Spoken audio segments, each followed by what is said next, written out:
Ramogi jwango kinyi ma jaber kamoro mora maitiere okinyi ma kawuono ma tarik 5 dwe mar 11 higa mar 2024 en sa 12 mar okinyi ma kawuono arwakni machiegni chino mar piny kod mbako romo ni geno mara ni chiwo yo makare kamoro mora mineno odiochieng' ma kawuono ma iwacho ni piny magalamoro mar KCSE odonjo odiochienge mar 2 mano piny ma koro indiko en geno mara ni kamoro mora winti japuonjre ikori mar wuok e ot kidhi e sikul ichopo yo makare kendo tim penj ka intiere kon ngima maber kachielo koda ka jogo marito penj Nyasaye mondo otelnu odiochieng' ma kawuono mar kuom ng'wono mare waneno odiochieng'ni arwakni machiegni bed kodwa kaka nyaka giko nyinga Cleophas Oluoch jakisumo kanyakwar mokiewo nyaka chisango oyawre nyakora Ramogi ajwang' kamoro mora ma intiere okinyi ma kawuono ageno ni chiewo maber bore Nairobi kae bende wachiewo maber koth moro nyowuondore ni nyidho mana matin kata kamano chal mar kor lwasi to ber beto duoko liet piny matin inyalo nyiso ni e gweng' ma intiere to chal mar kor lwasi chalo nade akaw thuolo makende mar rwaki e chenro mar piny kendo bed kodwa nyaka giko nyinga Joyce Oduor. Joyce. Yes. Chiona. Achiewo maber to in? Achiewo makare. Yini intie kanya ka Saturday. Ber ono yue. Aya, ang'eni wago ni Nyasero kamano pile ka pile kuom miwa ngima manono mar mondo mi wachopo ka kendo wachak wariwore mar mondo mi wakel ne nyakora Ramogi ajwang' weche matimore e piny kae kaachiel kod twak marwa gi chenro duto e chenro mar mbako romo to mana kaka isewacho en odiochieng' mar 2 mitime penj mar KCSE ang'eni jopuonjre mopogore opogore timo penj ma kamago odiochieng' manyoro naneno ka nitiere moko mane onyuol e kinde mane gitimo penj kata kamano ne gitimo mana penj mage to bende ne en masira moko kuom gi nowito ngimagi ok gibi bedo kod thuolo mar timo penj ma kamago wakwayo ne familia magi ote mag mos kata mag kuyo e kinde gi makoro gikale matek kata kamano anno ka gazet bende odiochieng' ma kawuono pinyno mar Amerika bro bedo ka loso historia kalone kawuone magidhi e debe ema koro gibo bedo ka giyiero jal ma bro bedo jatend piny manyien mano mar pinyno mar Amerika kamano bende ma omi pek gazede ariyo mapacho ka duto mag Daily Nation kod mano mar historia ka jachung' dun burano mano mar Republican koda mano mar Democrats rakore wacho ne en rigiri mojo nyaka sani oganda thoth Joyce ka oganda maluto mbulu maromo 77,000,000 gi wiye ng'ato nigi singo magi muchiwo mondo mi oser jogi mago ma ochung' kanyo ka digo ombulu wacho nitie mano oselut chon wacho luto ombulu chon tiwuok idhi timo gik mitimo dhi mbele gi ngimani en system moro makare ahinya makonyo time Kenya ka ni mondo mwayier ne rais mabiro wachako go ombulu higa manyien kano chaka 2027 okochopo dwe mar 5 dwe mar 6 ka wachako go ombulu tarik 7 dwe mar 8 higa no wasitieko Cleophas mago duto nyalo mana nyalore ka wantiere kod lony manyasani ma yo makare maonge ni obo bedo vifaranga via kompyuta kata ng'ato donje sava ni jok manigi sava pod nindo weche ma kamago pod nitiere kanyo wacho en lony kaachiel koda ka dongruok e demokrasia mar piny miyo mago duto chopo yo makare Joyce kauno penj dhi nyime kauno chieng' tich 2 nitie penj 2 maths paper 1 kod English paper 2 koro mane magidhi bedo kacha ka girango ni gidhi kode yo machal nade yani aonge ng'ama day scholar manyadhi to duogo pona ni penj ni kawuono chalo nade to bedo yienegi bonego gilosie koso gitieko to wigi gino ka ber Cleophas to kisetimo penj tiling'aling'a nikech gino nyalo miyi kibaji nyalo bedo ni kate kwano kacha seche moko in answer miyudo pogore gi mar ng'at machielo manoyudo koro kinde ma koro uloso kata discuss ng'ato koseng'isi kwano mopogore seche moko watigo ranyisi ni ng'e ni ma en jal mayombi ga e kwano koseng'isi ni answer seche moko ne en 18 tiyudo 32 ming'eni gino dhi nyalo goyi gambulu ma koro ibed gi kibaji penj mamoko kinyal time yo makare omiyo jopuonjre ka timo penj ni ng'e ni answer mindiko cha ema en kare kiki discuss kata bed ni time maber kata ok ni time maber obed mana siri ni chieng' ni discuss ka penj oserumo Joyce chieng' moro penj norumo mano ka nitiere Kisumu Day kacha to nen penj mar biology gi japuonj oluongo ni Mr. Okumu watieko bene onge class chieng' no te onge kumoro amora wano revise mana kendo penj orumo to tie penjo moro achiel mane ji koro wuok e class ka ji penjre ni duoko nen mane nopenji gimoro kacha ni ati en gland mane ma secret tears ni pi wang' ni to wuok ga gland mane magoli kana duoka fwenyo ni en lacrimal gland ayo maber mane gima nandiko koro jomok nondiko mane dong gini ng'ani gisere to jok manok ondike koro nene kanyo wacho mana ni gland no koro notiyo gland no koro notiyo maber nikech koro ne gipenjo ni kare mae gima miyo pi wang' okuogi kata kamano mago timore kawuono en maths paper 1 kaachiel koda ka English paper 2 nyoro ne gitimo English paper 1 kendo ngeno marwa ni kawuono gidhi nyime e yo makare. Nyoro to kido thuolo mar oro ote ne sikunde mopogore opogore. Anyora mosogi mang'eny kawuono pod anua but inya oro ote ana ka mana thuolo mar kwayo hawi maber ne jopuonjre duto matimo penj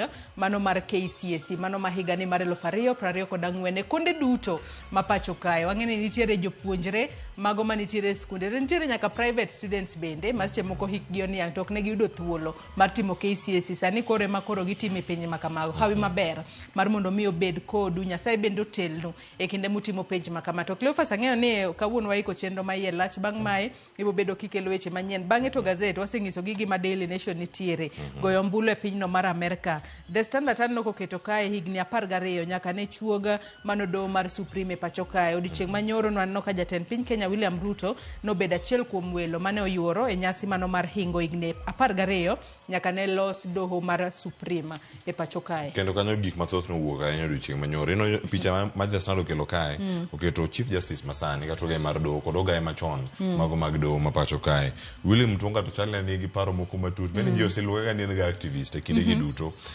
Ni nonego bed ni orito kata weche gi mag chike. To mano be gima osebedo kokedo ne ratiro mag oganda mondo mi doho oluwa chik piny owacho bende oluwa gigo duto. Jogo moseno kae ka nitiere moyudo thuolo mag tiyo ne sirkal bende en Chief Justice machon mano mane Martha Koome okawo kare. Mano David Maraga. David Maraga oseket kata put mamoko kod sirkal. Debed ni bedo ma William Mutunga obedo kaka activist nemiyo kata kuonde moko sirkal kata komiti moko ok dekete mondo mi ota nikech ong'e ng'ama en kose en gimoro machal nade mago ka gintiere kar kae giduto ne gichopo kacha mar penjo ni okang' mag mosego. To jatend piny be wacho ni oyo doho bende osebedo ka thiro dongruok mag chenro gi ma bende osebedo kata kodwaro mondo mi ochop kare. Machielo bende nitiere jaod bura moro ma bende dakelo nen bil mane Azimio ni ng'anyo. Azimio tieko ng'anyo, Jenzio donjo ng'anyo. Jaod bura moro kama wuok e masawa mar piny Kenya entiere ite mar 4 ka. Te ite mar 4 ni Joyce kama entiere ma jaod bura ma Mbeere North Geoffrey Ruku oda kelo twak e od bura mano madhi miyo oganda mathoth mawuok madhi ng'anyo biro donjo nengi kod ketho mopogore opogore. Iwacho ni kata en Assemblies and Demonstration Bill 2024 mano wacho ni kama gintiere onego bed ni irango gi ni mokwongo gintiere highways mage public spaces mage magintie ka dipo ni dhi ketho gimoro amora kacha kata ken ng'anyo maonge jatelo moro amora mantie ibo mak kwene bo sow kuonde mopogore opogore mago kuonde mag twech. Iwacho ni en achiel kuom paro ma nokwed kinde mokalo nikech en moro madhi duoko piny ratiro mag oganda kotenore kod ma wacho ni freedom of expression odhi chalo nade. Ang'eni mangi bedo kod twak mar gazet. Wacho neno bende kaka jod bura biro bedo katayo twak mag jod bura mano kochakore mano e kinde madhi mbele. To bang' nonro mar gazet abo bedo ka donjo kod twak mokwongo chenro mar piny okinyi makawuono. Abo bedo kwa twak kotudore kod chal mar Kenya weche mopogore opogore ma bende otimore gi kod ira mokalo mano kochakore chieng' tich abich mano neno ka Kithure Kindiki nochamo muma mar donjo apisi kaka jalup jatend piny Kenya. Bang'e koro ang'o marite apisi kacha. Wang'eni e kinde mane Rigathi Gachagua en jalup jatend piny Kenya. Nitiere tije mopogore opogore mane jatend piny William Ruto ketone. Mago bende tije makoro Kindiki biro bedo katimo kose nyalo bedo ni Kindiki ibo mi tije moko manyien mopogore kod mago mane Rigathi Gachagua timo. To kopogore kod mano Cleophas bende yand waneno ka chieng' ngeso jalup jatend piny Kenya machona mano Rigathi Gachagua no wuok oko elela kowacho ni an kora onge hard feelings to kano se thicha oke apisi.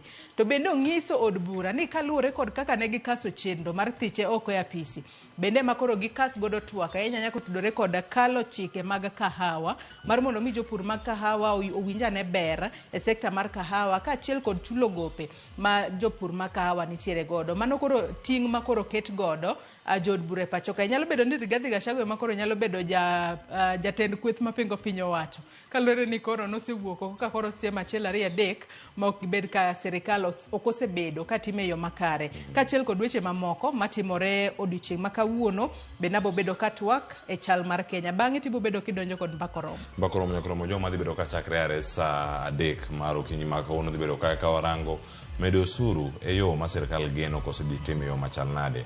Nitiere paro mopogore opogore ma icholo ka wuok e migawo no mano mar omenda kod chano chenro kaka omenda tiyo kod budget ma pacho kae kama bende igeno to akoriche manyoro kod jalo nyoche mag uchumi mapacho kae mano FCPA Esbono Molo gino mano lero kar kanyo en ni e thuolo ma jatend migawo mar omenda dhi yudo mar mondo mi okel paro mago mag osuru nitie moko ma dhi kelo fungruok ne jogo ma yudo sara. Joma yudo sara dhi bedo kacha kod thuolo mar dong kod omenda moko e ofukgi mathoth molo gi ming'ado gi sani. To bende tie kanyo chenro iwacho ni gino osebedo e thuolo kuom higni maromo 50 kod achiel. Joyce Ariga mar 1971 nyaka sani molose ni igno sekalo bura. Pok olok ga chikno mano mar pei kata usuru ming'ado mago mag jotich kata pok orangi giduto mondo mi oneno dhi chopo machal nade kuom thuolo mar higni 50 gi wiegi. Gima Mbadi oneno ka jatend migawo mar omenda mondo mi lokruok ma kamagi obi nyalo bedo yo machal nade. Budget masani bende kiwacho ni ero nitie omenda maromo ga trilion 3.89 bora beach mano manya kete kanyo ni thuolo marom nade mar neno omenda diero wuok e sirkal mamalo chopo e sirkal mar county moko bende tigere chulo sara revenue goals ne gintiere kod odiochieng' mag jochulo suru kata mago jojuogo suru mano ma jo KRA ne taxpayers day mane bag state house mana odira mokalo ni kendo ne giloso ka giwacho ni en wich kuot ahinya ma samoro giyudo ka giwuok ka gidhi e pinje maoko gidhi kwayo loan to ahinya ka IMF jo Kenya ochung' pinje mag Afrika opango laini e korido ka iluongo ng'ato ka ng'ato ka dakika 30 dakika 20 wacho ni Rwanda odonji Kenya odonji gi pinje mamoko madhi kawo hola makamagi en wich kuot ma gini kelo ne piny ahinya wacho ni jogo ma samoro nigi pride issues ma bende kochopo kar kata yudo bedo kama tek wada bedo gi thuolo marango cheno mar mbakoro to bende ang'wa penya ne ja piny kama intiere county ni medo osuru ni dipo ni ene yo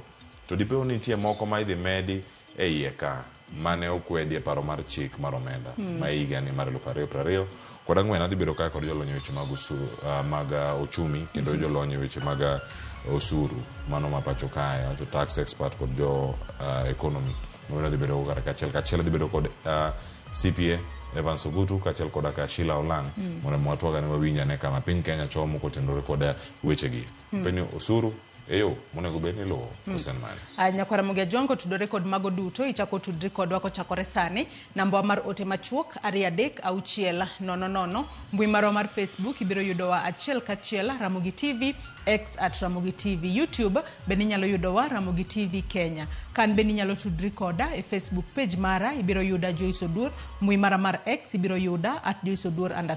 tudri koda mbui gaduro tayuda kacha Cleophas Oluoch warokini machiegni nikech ma Mokongo mageton weche. The preparation for this exam is in place.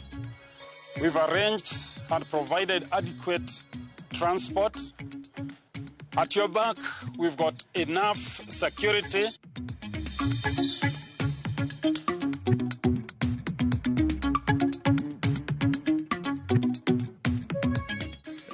We are just a few days to the new year. And there are new things that are coming. Because vile wa Kenya wako na hasira yote ambayo yanafanyika huku, utekwaji nyara wa uchumi wa bunge lenyewe.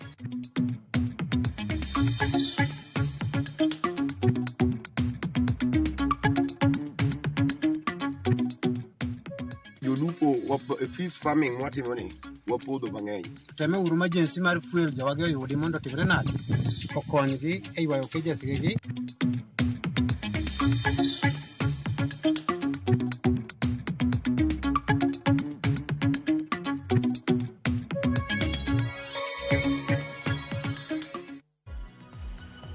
Nyakwara Ramogi Jwang oyawre kendo machiegni wantiere kar ka winyi kendo ne weche manyien mag rupiny okinyi ma kawuono nyinga Cleophas Oluoch Kisumu ka Nyakwara Ramogi nyaka sango wamedo koni gigo matimore e alwora magi weche manyien kwa chao ka ni jopuonjre mago mag klas 12 e pacho kae mangima nochako ayanga penj maduong' mano mara KCSE ka jatend migawo mar somo Julius Migoso Gamba olero ni giseketo okenge mag neno ni penjno odhi makare matimore e kinde ma migawo mar somo wacho ni giseketo tenge omenda maromo siling bilion 1 mar biro mibiro tigodo endiko jopuonje tich koriwo koda kamago mag jopuonj mag junior secondary maromo 2000 jopuonjgo biro chako tich Januar higa manyien. Lidia Okeo nigi sigana ni. En penj manochakore okinyi makawuone pacho kamangima kama jopuonjre mar 965,501 ma klas 12 nochanko penjno mar KCSE ayanga. Jatend migao mar somo Julius Migoso Gamba wacho ni arita oseket motegno ne jopuonjrego maneno ni penj otim e yo makare maonge ng'ikruok moro amora koreo koda ka gwenge mar rochruok mag arita osebedo ka kelo wich bar. Ogolo siem ne jopuonjre manyalo bedo kod paro mar kwalo penj makamago. The administration of the 2024 examinations will be conducted under a multi-agency approach involving the Ministry of Interior and National Administration, the Ministry of Education, the Ministry of ICT and Teacher Service Commission. All the personnel involved in the examination processes were well briefed on their roles and are ready for the exercise. I particularly wish to reiterate that the use of mobile phones in any examination center when papers are in progress is prohibited, and this must be adhered to without any exception. Jagoro mungiore migao mar somo Belio Kipsang wacho ni migao mar somo dhi mbele gi gedo mar klese ma jopuonjre ma dhi donje grade mar 9 biro tiyo godo ka jaratije maduol mandiko jopuonje pacho Nancy Masharia olero ni migao mar somo oseketo tenge omenda maromo siling bilion 1 mar ndiko jopuonj koreo koda kamago mag interns maromo 2,000. We have now finalized the implementation of CBC in PP1, PP2. We have finished in primary school. This year in January we shall be going to the final class in junior school. That is grade 9. And as we go to grade 9, I want to assure the country that we are preparing and we are prepared to ensure that our children transit very smoothly. I am urging all teachers who qualify for the positions that we shall be advertising to please apply. In the past, we have had some grades not getting enough people.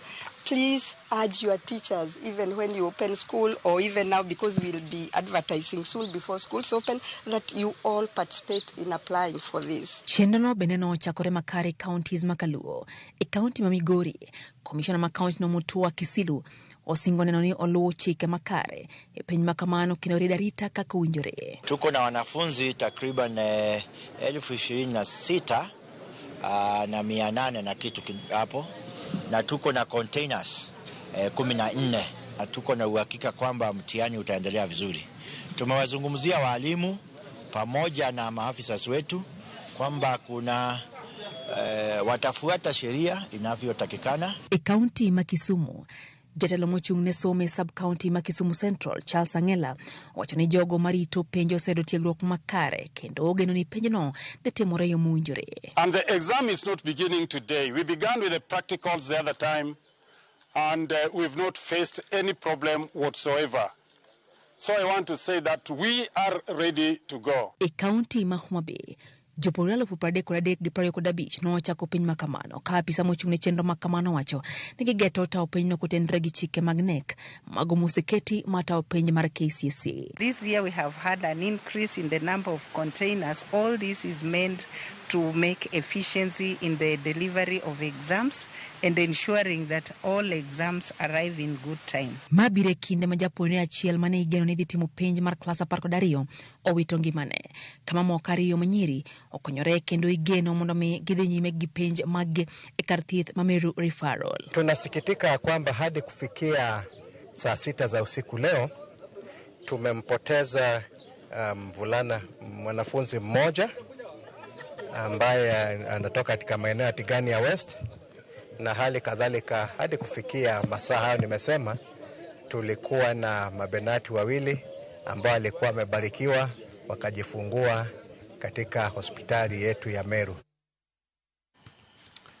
Kod puro tenore kod weche go mag penj mar klas 12 japuonjre achiel manigeno mondo mi otim penj mar klas 12 owito ngimane ka moko ariyo manyiri okonyore kendo igeno mondo mi gidhi nyime kod penj margi e mano e kar thieth ma Meru Referral.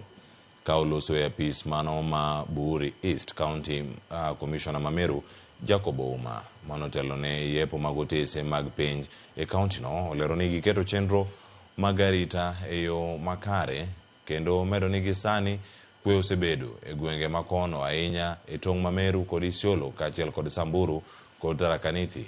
ma osebedo kanyo kod midhiero mar arita kwe kuom kinde malach. Bende joma dongo maromo 181 kod joma tindo wacho ni joma otwe maromo 12 bende igeno mondo tim penj e kaunti no. 12 ambavyo vitakuwa na mitihani ya kidato cha 4, vituo ambavyo tuna wanafunzi 29,148, 13,907 wakiwa magulamu, ilhali 15,241 wakiwa mabenati. Tuko pia na wale ambao watu wazima ambao wanafanya mtihani huu wakiwa ni watu wazima 151 katika vituo 5. Magereza hayajaachwa nyuma, tuko na wafungwa 12 wa kiume ambao pia wanashiriki mitihani hii. Tunasikitika kwamba hadi kufikia saa 6 za usiku leo tumempoteza mwanafunzi mmoja ambaye anatoka katika maeneo ya Tigania West, na hali kadhalika hadi kufikia masaa hayo nimesema tulikuwa na mabenati 2 ambao walikuwa wamebarikiwa wakajifungua katika hospitali yetu ya Meru. Ogai mar duon buch Wiper mano Kalonzo Musyoka kaachiel kod nyawadgi mano mar duon bura mar DAP Kenya Eugene Wamalwa jokoni gisechako chenro mar wuok e riwruok mar Azimio la Umoja kendo gichano chugo riwruok machielo mar siasa kapok ochopo higa manyien. Kaka jafwambo marwa Joja Oko leronwa jotelogo koro lieko ni Kalonzo ema kidek bedo ogai mar riwruogi manyien. Jotelogo ne ochopo e liend mane en jalup jatend piny Kenya mar 4 Michael Kijana Wamalwa e boma ma Kitale. Gikoni gichopo kae mar pako okange manyicha ne okawo mar kedo ne demokrasia kaachiel kod uhuru ma pachoka. Ne bende gitiyo gi thuolono mar yango e lela ne gidhi nyime kod chenro mar chugo riwruok manyien magituone geto reso piny Kenya ka bende gilieko ni Kalonzo ema dhi bedo ogai mar riwruogno. Tuko kwa hiyo coalition led by Mheshimiwa Kalonzo Musyoka, ndiye atakuwa president wetu kama 2027. Watu wote wa mlima na watu wote wa Gema, sisi yote tumekubaliana Mheshimiwa Kalonzo Musyoka. Time will tell. All we can tell Kenyans is that watch this space. We are just a few days to the new year, and there are new things that are coming. And I want to urge the media not to bury Azimio before it is actually dead and buried, because we have a lot of investment in that space. A lot of investment, and Kenyans, we want to be able to move in a manner which is systematic. If we come up with a new outfit, it could even incorporate perhaps Azimio itself. So that is how focused we are. Jotelogo koni gidwa keto mijing'o mar neno ni piny Kenya bedo kod telo makare kendo dwaro ni jokanyono mag riwruog Azimio la Umoja mondo mi osir pachgi mar dwaro kelo lokruok ewi gigo machando jo Kenya. And I believe that this is the team ambayo itaokoa Kenya kutoka kwa ufisadi na wafisadi kimaadani, itaokoa Kenya kutoka kwa Zakayo na ushuru wake. Watu wanazungumzia juu ya yaliyotendeka mwaka 2002 wakati mzee Kibaki na ndugu yetu Wamalwa walichukua ukombozi wa nchi. Nadhani itakuwa marudufu mara 3 mara 2, because vile wa Kenya wako na hasira yote ambayo yanafanyika huku, utekwaji nyara wa uchumi wa bunge lenyewe. Sasa we have been also observing what's happening kwa idara yetu ya judiciary, mahakama. Kata kamano, giramo ni pod gibiro bedo e kweth makwedo piny owacho mar loso ewi midhieche mathoth jo Kenya kale. George Aoko, Ramogi TV. Duon bura mar ODM koro lando ni biro bago yiero mar koro gwenge mara tarik 27 mar dweni e counties duto maromo 47 mapachoka. Jakom mar duol mochung'ne tayo yiero e duond burano mabende otisi kaka National Elections Coordinating Committee Mikai Emily Awita ne ochiwo lerno kowacho ni ikruok mar neno ni chenrono otayo makare ochopo e wang'e. Yierono biro geto apisas mag duond burano e kidienje ma opogore kachakore piny nyaka malo e rang'iny mar kaunti. Mikai Awita e oboke mane ooro ne ute fwambo olero ni chenrono ibiro taa kachakre saa 4 nyaka saa 8 odiechieng', kendo inyalo bi time e yor winjruok kuom jogo mageto kombe kata yono mar consensus kata e yiero mantiere kanyo ma oriedo kating'o bat.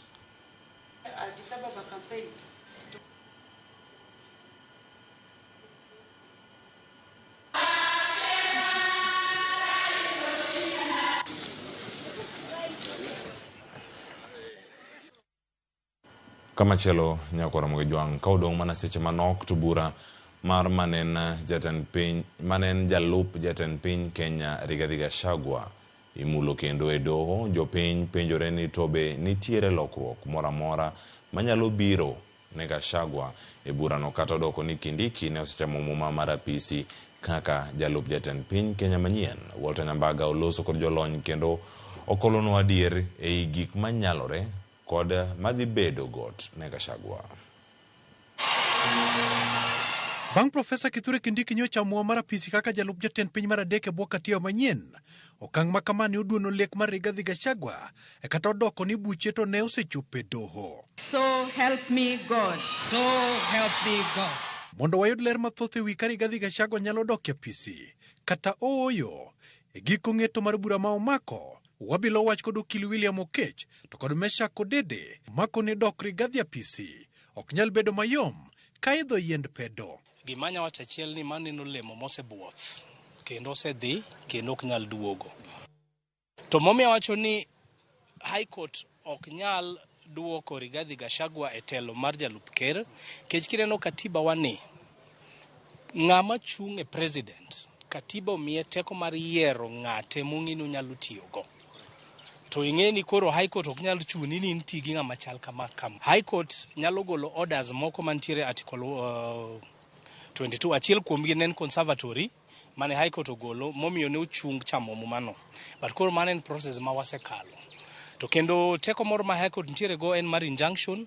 But koro sani waneno ni jalup ker Kindiki osechamo muma onge giminyalo chungi. Kenya already nie situation matek. Koro kodwoke office to nyiso ni court kendo koro chako thicho oko Kindiki magine mane giswa in office. Koro dwoke office direct from burano ok nyal bedo mayot. Okil Kidi Mwaga kanyakla kod jonon chike lero ni buch Gachagua manie do koponi odhi makare kode to onyalo mana yudo chudo koponi ne ratiche orochi e yor goli apisi. Koro then koponi nitie ratiro moro amora ma doho nyalo yudo ni norochi ka debed ni mano a finding ma court nyalo chope to en mana ni onyalo chope finding no ni koro ere kaka then imiyo Rigathi compensation, and that compensation can only be monetary. Koro order mogik gin mana ariyo ma High Court nyalo golo. Tiere order mar declaration of rights wacho ni nyieni haki ni ne okomi e yo makare, mane en achiel. To haki mar ariyo en mana kaka iwache no compensation. High Court nyalo golo chik wacho ni kata kane oponi process no kodhi maber, wan kaka High Court wan gi teko mar compensate. Koro inyalo machule kuom the 2 years manodong' neno inyalo chule mshahara go to gi allowance ma odongo. Mane gima nyalo timore. Chieng' chamo mar Profesa Kithure Kindiki, ogai mar doho mathako ome kod jong'ad buche mamoko ne ochopo kendo bedo jonene nyaseno. Wapenjo kama nyalo miyo buche mag Rigathi yala ng'aya mondo kik doho yud wichkuot koso ratiro pod nyalo mana biro neno. Kang Court of Appeal dipo noyudo ni Gachagua ne ok ogole office kata ne ok othich oko koluwo chik mar Kenya Constitution 2010. To mano nyiso ni kizungu gi dho ngere luongo ni court kata judiciary indict themselves nikech gin giwegi ema ne gitimo swearing in mar Kindiki. Koro ibi wach ni ne gi participate e illegality to gine jok monego bed ni ng'iyo ng'ato ka ng'ato Kenya ka mondo kik participate e illegality moro amora. Chandruok mar mano en ni koro omiyo the infrastructure mar chike bedo a bit unpredictable. Chunywa ne gombo kaka jo Kenya ni mondo nwabed gi Supreme Court ma is predictable e weche mag chike, particularly chike mamulo katiba. To bende Rigathi Gachagua katiba nyalo goyo ratege ka doho okorese kuom thicho mar od bura, ahinya to lemo mag sirikal kata mana bedo chief mar lokesen. Of course en gira tero mar support ng'ato, nyalo support ng'ato, but eto konyal chung. Koro igni apar kochakore sani mondo Rigathi chung. Ok chieng' moro koro biro yudo ka joma koro deal godo gin kendo joma moko ba kendo mopogore kabisa. Jakaramba Kajwang' lwenyo yath mapoth tek ahinya to ka koth ochwe. Buch Rigathi Gachagua seche moko nyalo biro chopo e doho. Penjo maduong' ogai mar doho Mathako Ome ne en achiel kuom jogo mane nitiere kinde ma Kindiki chama muma mar apisi kaka jalup jatend piny lemo mano ma kod Rigathi kendo buche nyalo chopo ka. Dhi chalo nade? Walter Nyabaga, Ramogi TV. Nairobi. Haya, leno makama biro ni podi ka wa Nairobi. Wadhi nyime ka wayudo kanyo ne jatend migawo mar thieth Deborah Barasa Mlongo ne otimo limbe mapoya e od thieth maduong' ma Kenyatta National Hospital. Kama ne ochopo kanyo mondo mi onegi owang'e midhiero ma jotuo kadhe nyaka ne kel lai mar thieth manyien mono mar SHA. Barasa ne otiyo gi thuolono e lero ne jopiny ewi lai mar thieth mar SHA ahinya e kinde mang'ur ma osebedo kanyo ni jotuo madwaro thieth mar uya yudo pek kaluwore kod kata deko e puodhogi mondo giyud thieth kokalo e SHA. Bende osingo ni jotuo ni piny owacho timo duto e neno ni jotuo oyudo thieth e yo mapiyo kendo mayot. Moko kuom jotuo ne onyiso jatend migawo mar thieth ni pod ikwayogi omenda maching e kinde ma gidhi manyo thieth. 11:30 hata saa hii yako hapa. Kama mnaweza tu mashini moja tu, na hii ni shida kubwa. Watu kama sisi tulifika hapa saa 1, hatujafika kutengenezwa saa 6 midnight ndio wanaondoka, na ni watu sensitive kwa kuwa wana magonjwa mazito. Kwa wale wanaingia ninasikia wana shida sana, inachukua muda mrefu. There are challenges which we will have robust interventions to address them immediately as the Ministry of Health. One of the things that we have unearthed is that most of the patients who are asked for co-payment are patients who are in the previous NHIF system but had not migrated their data to the SHA system, and therefore they are not visible from that aspect of SHA, and therefore they are told to pay extra. Deko sakalo pradeko rangwenyo kura mujoma ne makelo egiko jo sudodo nyokod gazette oriti masani.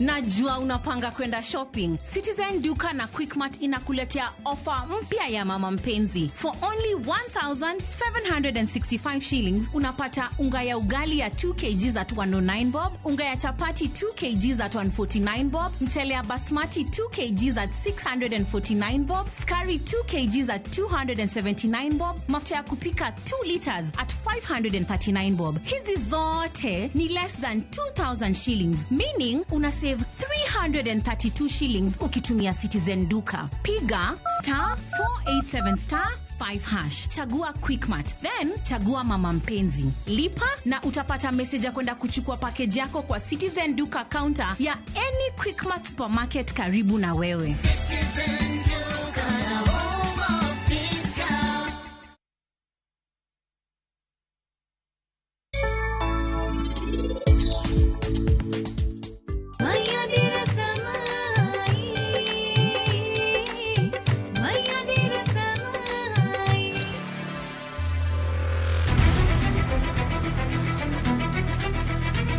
Seher, I love you Seher.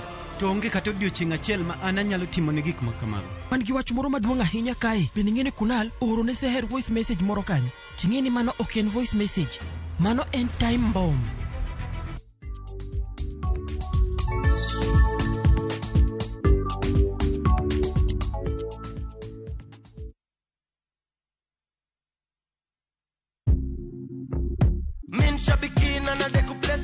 My name is John Dongo Mwangi from Subukia. I've been participating in Aviator for quite some time. I've been praying that one day luck will be on my side. I will continue playing because there are stakes there that are higher than what I got. I won big on Shabiki Aviator.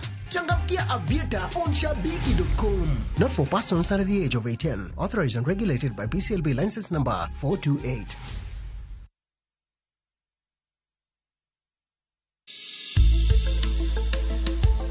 Ngimawa en gima duong' moloyo. Onego beni wang'eyo kaka wadak, korka chiemo, exercise, nindo maber. Wakelo ni achiel kachiel lakteche man gi lony mar arieya e weche ngima dhano. Kikwa discriminate ne joma nigi ndulume to tikwa pandgi. Ng'eyo en teko. To kodok korka ngima mar del, bedo gi ng'eyo nyalo kelo lokruok maduong'.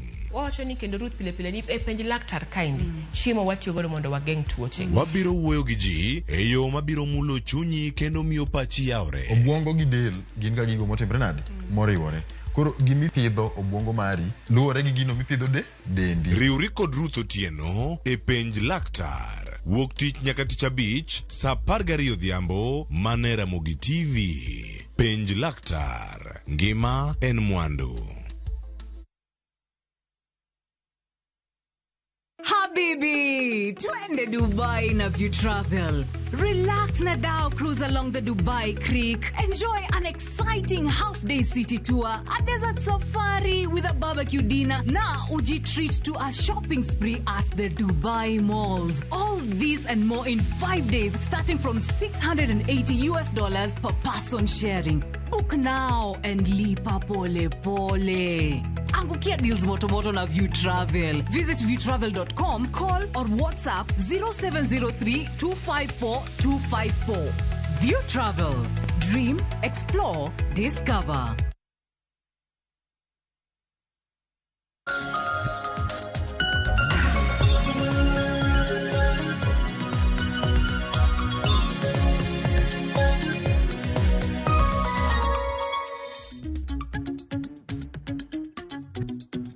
Nyakwara Mugejongo osekalo kanyo dakika 38 tok sa 12 mar okinyi machiegni nonro mar gazet matayi nyinga Joyce Oduor.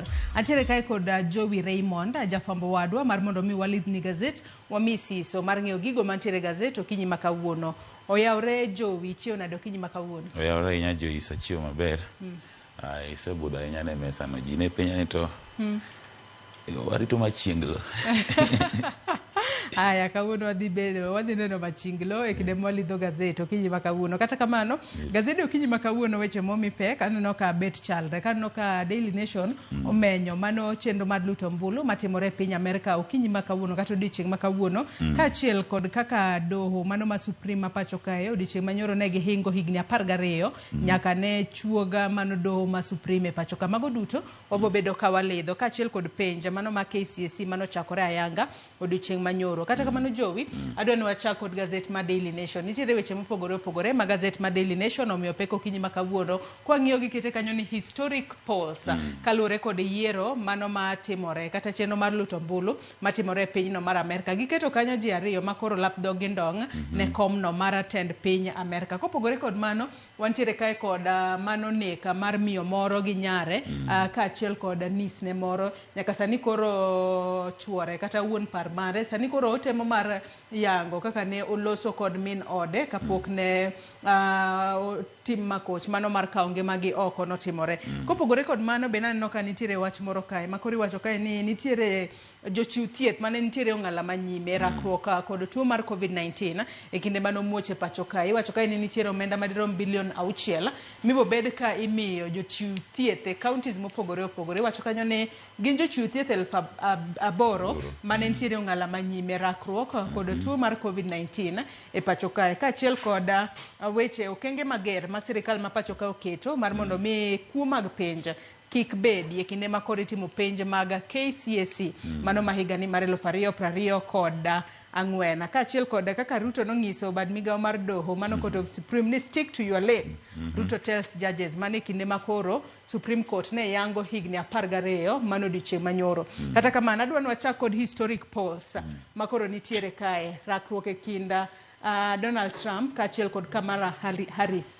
Nyaka sani koro wang'e ni jo US biro bedo ka luto ombulu margi. Kata kamano wacho ni nitiere moko moseluto ombulu nyaka sani. Kaluwore ni margi no itime yor mbui. Adwa ni wadhi it gazet mar 2 mano mar gazet ni mar Daily Nation. Mar mondo mi wang'iane ondike kanyo kaka yiero mano mitimo e pinyno mar Amerika. Entiere kod implications mane ne pinyno mar Afrika. Kata ere kaka onyalo bero pinje mag Afrika kata ketho pinje mag Afrika. Joe. Yiero mar piny Amerika koro kayo.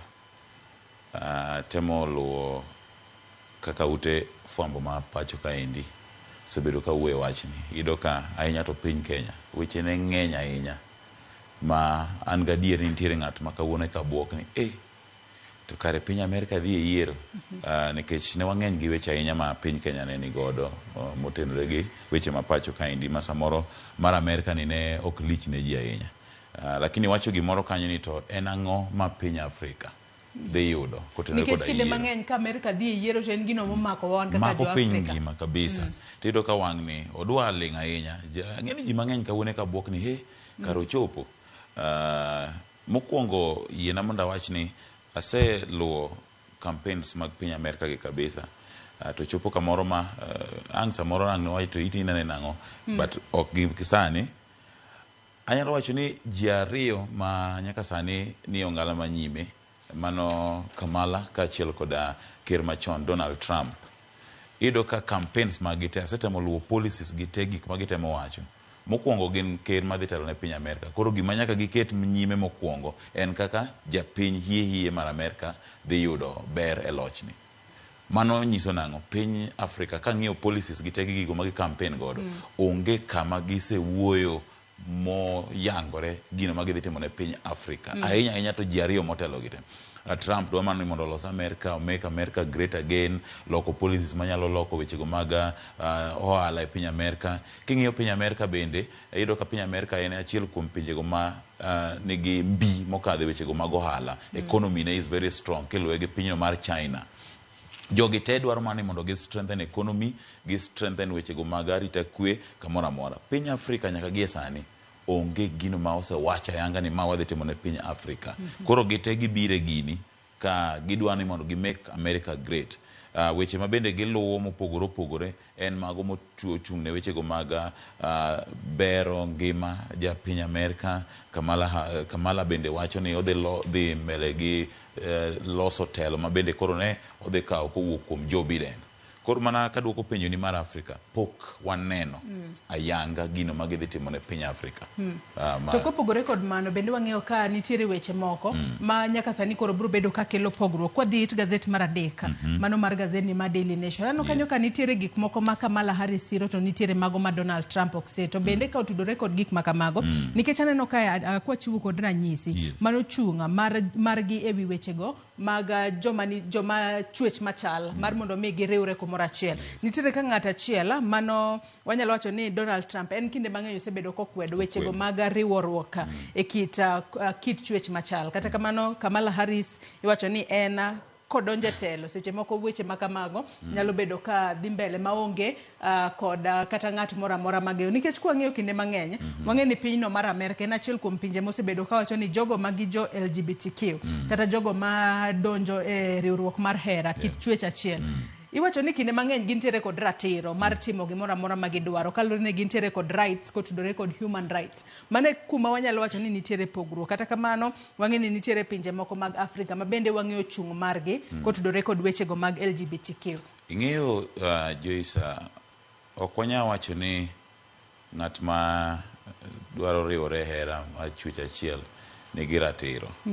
Nikech king'iyo okang' ni mos ratirogi wayudogi ga kanye. Ratirogi wayudogi ga kokadhe chik. Piny Amerika ok dhir kata ok opuodho weche mag keny mag chwech machal. Lakini gima gitemo timo en ni gikelo policies, chike makoro chiwo fuo kata thuolo ni koro inyalo chung miwach ni en ratiro nikech ondike kagi ka ng'enyne gini pod onge chik, onge kama wacho ni chik wacho kama, kata Kenya ka onge kama okil nyalo chung e doho makuot ni section ma kama, article ma kama oyie. Kata kamano gima piny Amerika temo timo ni gisebedo ka gi influence gimiluongo ni policies. Koro gima pinje Afrika ochungo matek en ni gisebedo ka gi sneak policies gi rieko mondo mi jo pinje mag Afrika o adopt gi mondo gibed kaka chik. Sani wanyalo kwedo gino openly, kata wanyalo wacho ni wan ok associate ourselves gi gigo, lakini Joyce riti nyaka chieng' ma koro gigo ibiro puodhi madonje chik kanyo, kata kiwuoyo ni to koro chik maki. Koro gima pinje Afrika ma ije hie kata Donald Trump temo pingo en ni gini endi piny Amerika osekete kaka policy kendo ni mondo koro dhiro bed chik. Ema Donald Trump wacho ni an kabiro tadwa ni mondo agol moko kuom proposals manosebedo created mondo mi weche mag LGBTQ gi obed adopted. Owacho nyaka ni en odhi golo moko kuom policies manosekel mayie mondo mi tim abortion ayanga.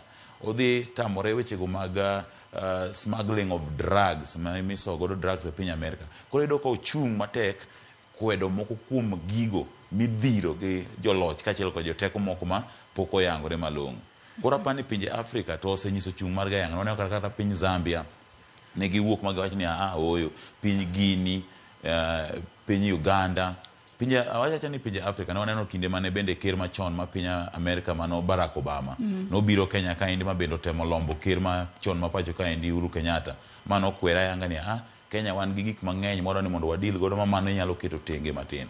Koro apani gi tend piny Amerika masani osebedo ka temo lombo mondo mi wach mar keny e chwech machalni okete tim. To Donald Trump neno kochung' matek ka kwede. Koro apani mane ma bende kelo pogruok e kinde gi Kamala Harris ma bende ok oseyango chung'ne ahinya, bet en gi oketo muolo moro matin ewi chung' ewi wach keny mar ji e chwech machal. Nyaka sani koro wanyalo mana koyo hawi maber ne Kamala Harris kachiel kod Donald Trump e kinde ma koro diche ma kawuono girakore debe. Tiwacho kanyo ni as at yesterday nitiere jo US million 77 mano oseluto ombulu margi mano by yesterday. Kalore ni gino ombulu margi gintiere kod lony manyasani kendo itime yo makare. Waketo wang'wa kendo wabobedo kwa yango ni nyakwa Ramogi Juang jal mabro bedo jatend piny manyien mano mar pinyno mar Amerika toka ka gisetieko luto ombulu margi. Adono wetenge weche makamago wang'eane weche matimore pacho kae. Wadhi it gazet mano mar ang'wen mar gazeti mar Daily Nation kama jatend piny Kenya William Ruto odiochieng' manyoro nong'iso bad migawo mar doho kata nong'iso jong'ad buche pacho kae mar mondo mi gibede laini margi gitim tijgi kaka jong'ad buche pacho ka. Gazeti mar Daily Nation ondike kae ni stick to your lane, Ruto tells judges.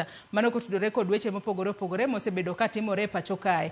Odiochieng' manyoro nwang'eyo ni en higni 12 mani yango nyaka ne yange kata ne yaw doho maduong' mogika ma pacho kae, mano Court of Supreme pacho kae. Jowi kong'iyo wachni to wang'iye ango mopogore. Tudruok mar tich e kind piny owacho masani gi doho chal nade. Inyalo yudo ndalo mane ogai mar doho machon mano Maraga nong'ado bura ka duoko piny Kenya yiero. Tok mano to neno winjruok e kinde koda ker Uhuru Kenyatta. Iyudo ka ne ng'ato nyalo chung' koni to ba wach koni, ng'ato nyalo chung' koni to ba wach koni, no gimodre pi.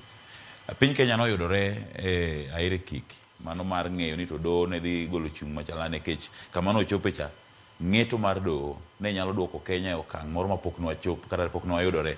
Kata ero koro ka ng'eto margi kaka ne ging'ado no konyo piny Kenya kendo koro wago okang' wayudo jalup ker manyien madine doho tamre to de pod wan wawacho wach machielo. Maendi temo nyisa nang'o ya ineno ka kinde mane bende Kindiki chamo muma Martha Koome noyuoro. Neno sigana motim kanyo gi Walter Nyambaga. Penjo ni to mano nyiso nang'o yuoro mare kanyo. Bura ne kochako duoke nyimgi. Ang'o madhi timore? Kerero koro nyoro noyuoro e nyasi mar hingo higni 12.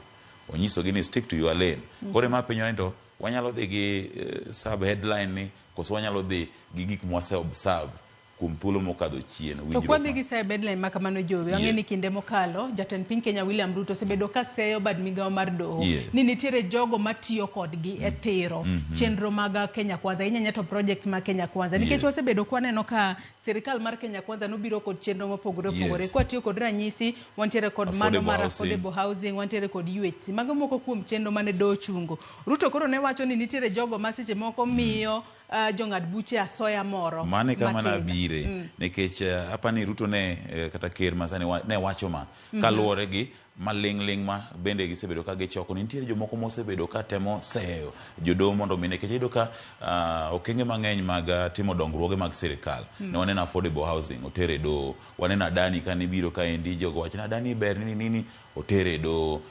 Ne wachako waneno kinde mane bende ne jalup ker ne ithiche apisi odhi doho nyadi 40 kiagabich ma ng'ato dhi. Koro apani maendi ne en kinde ma bende kizungu luongo ni litmus test for the judiciary.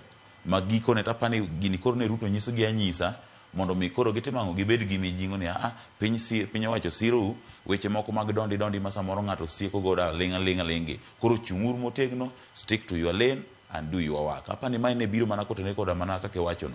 Buche mosebed kitimedo ni sirikal kawo mone dhi okang' moro manyime ng'ato chope doho ochungo wachni. Kiyomo ni keto ma ng'ato dhi e doho ochungo wachni. Koro gino osebedo ka thiro weche mokadho weche mag timo dongruoge mag sirikal. Omiyo jatend piny ne ni mana kare ka koro kwayo doho chung'uru mana ka tiendu buche mochuno ni nyaka ng'ada to mathiro weche mag dongruok to koro aeuru. Apani mane gima ne ker temo nyiso gi kanyo nikech waseneno adier ka osechung moko kuom weche dongruoge ma samoro piny owacho temo timo.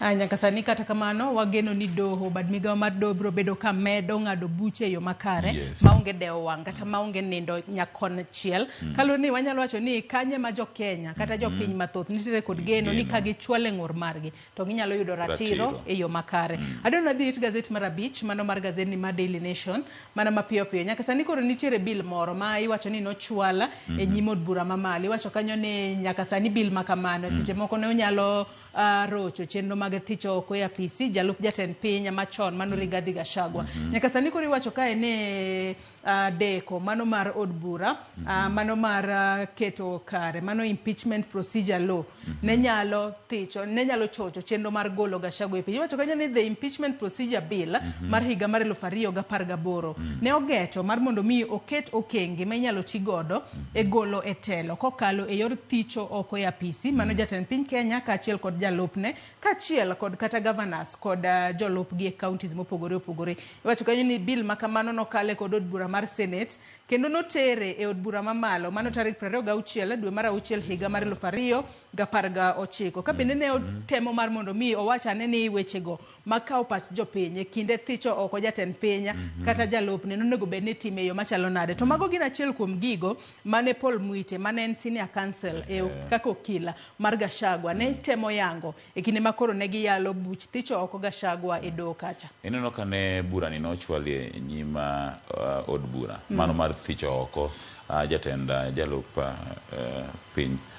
Ido ka okil kata mar od bura mano Governor Masia James Orengo e kinde mabede koro ne Gachagua wuok kendo koro lal dhi hospital nini koro wacho ni wamiye thuolo tido ka migosi James Orengo nochung' mowacho ni bura ni en gimiluongo ni time bound yani en gi thuolo ne mako kadho to koro wadhi chako yudore kamoro machielo.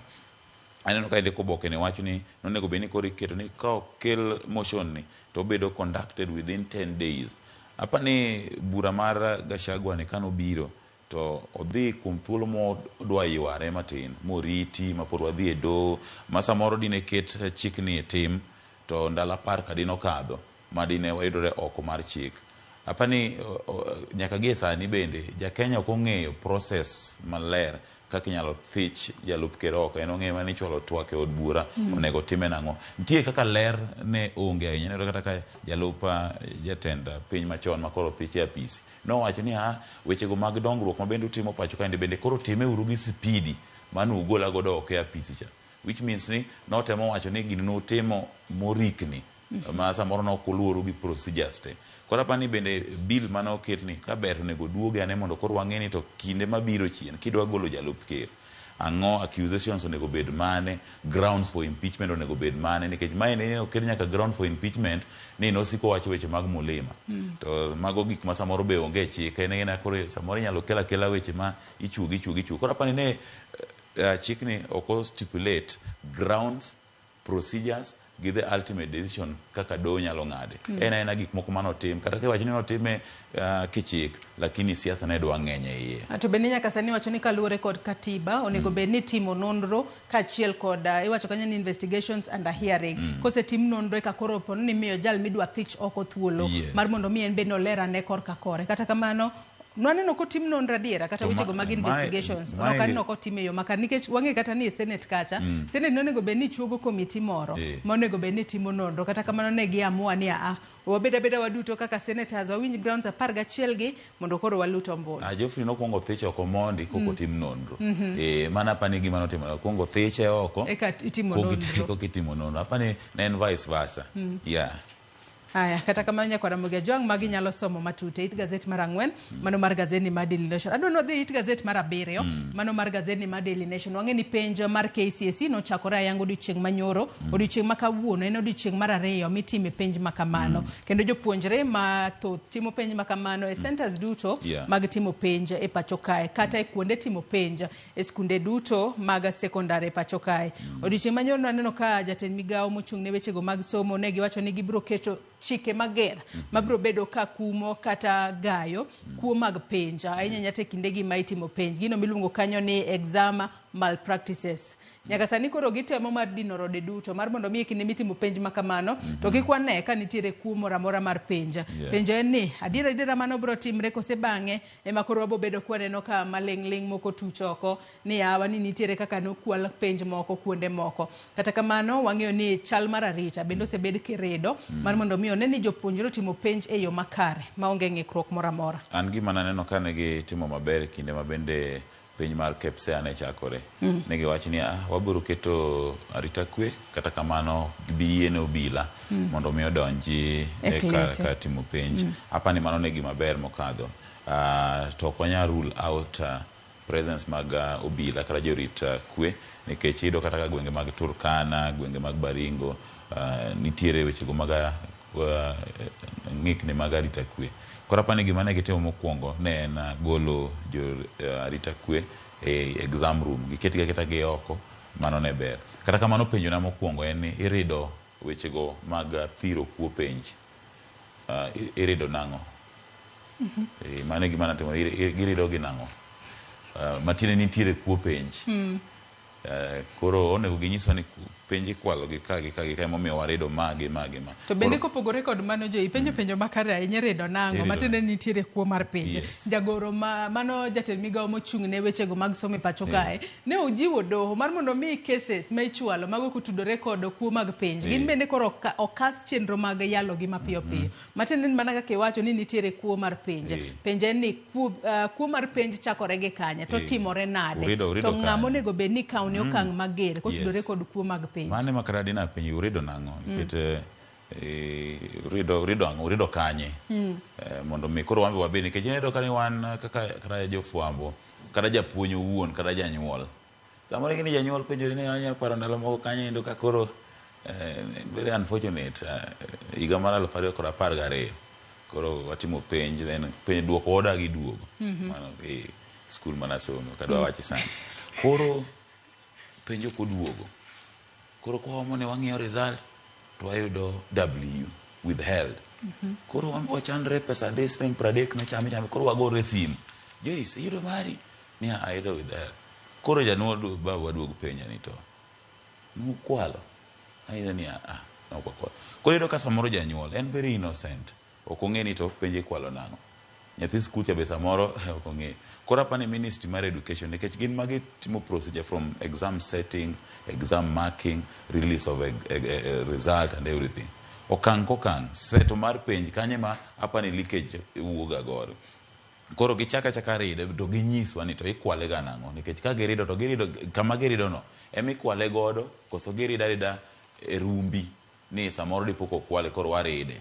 Otherwise anoka yieni serikal nyalo bedo ni ema seto penj tema chulo joma none, tema timo release of exams, tema timo insurance of certificates, to podo ginge kaka ikwalo penj. Abenan no ka jatenda TSC mano Nancy Mashare wacho kae ni kinde mathoth bedo malit negi ka koro ginno ka puonje magi magin jopuonje manigi tiegruok mamalo kendo nitiere kod lony e puonjo ni moko kuomgi ema konyo e kuo mag penj e pacho kae giwacho ni en gino marach ahinya kata kamano nyaka sani wanyalo mana jiwo jopuonjre matimo penj mano mar KCSE ma higa ni nigi beda kuod geno kaluwore ni gik mane gisomo kochakore form 1 nyaka form 4 magi gik midhi sete penj kanyo japuonjre tim mana revision ne makare osom matek obro kalo penj to bendi wacho ni kalo penj kata rem penj ok en giko mar ngima pod ibro sudo mbele. There is more beyond passing exam kata failing exam. Chunygi kik bed kod to kalo ni marks mobo bedo koyudo mane mare kik japuonjre mora wuond ni koro we akwal ni penj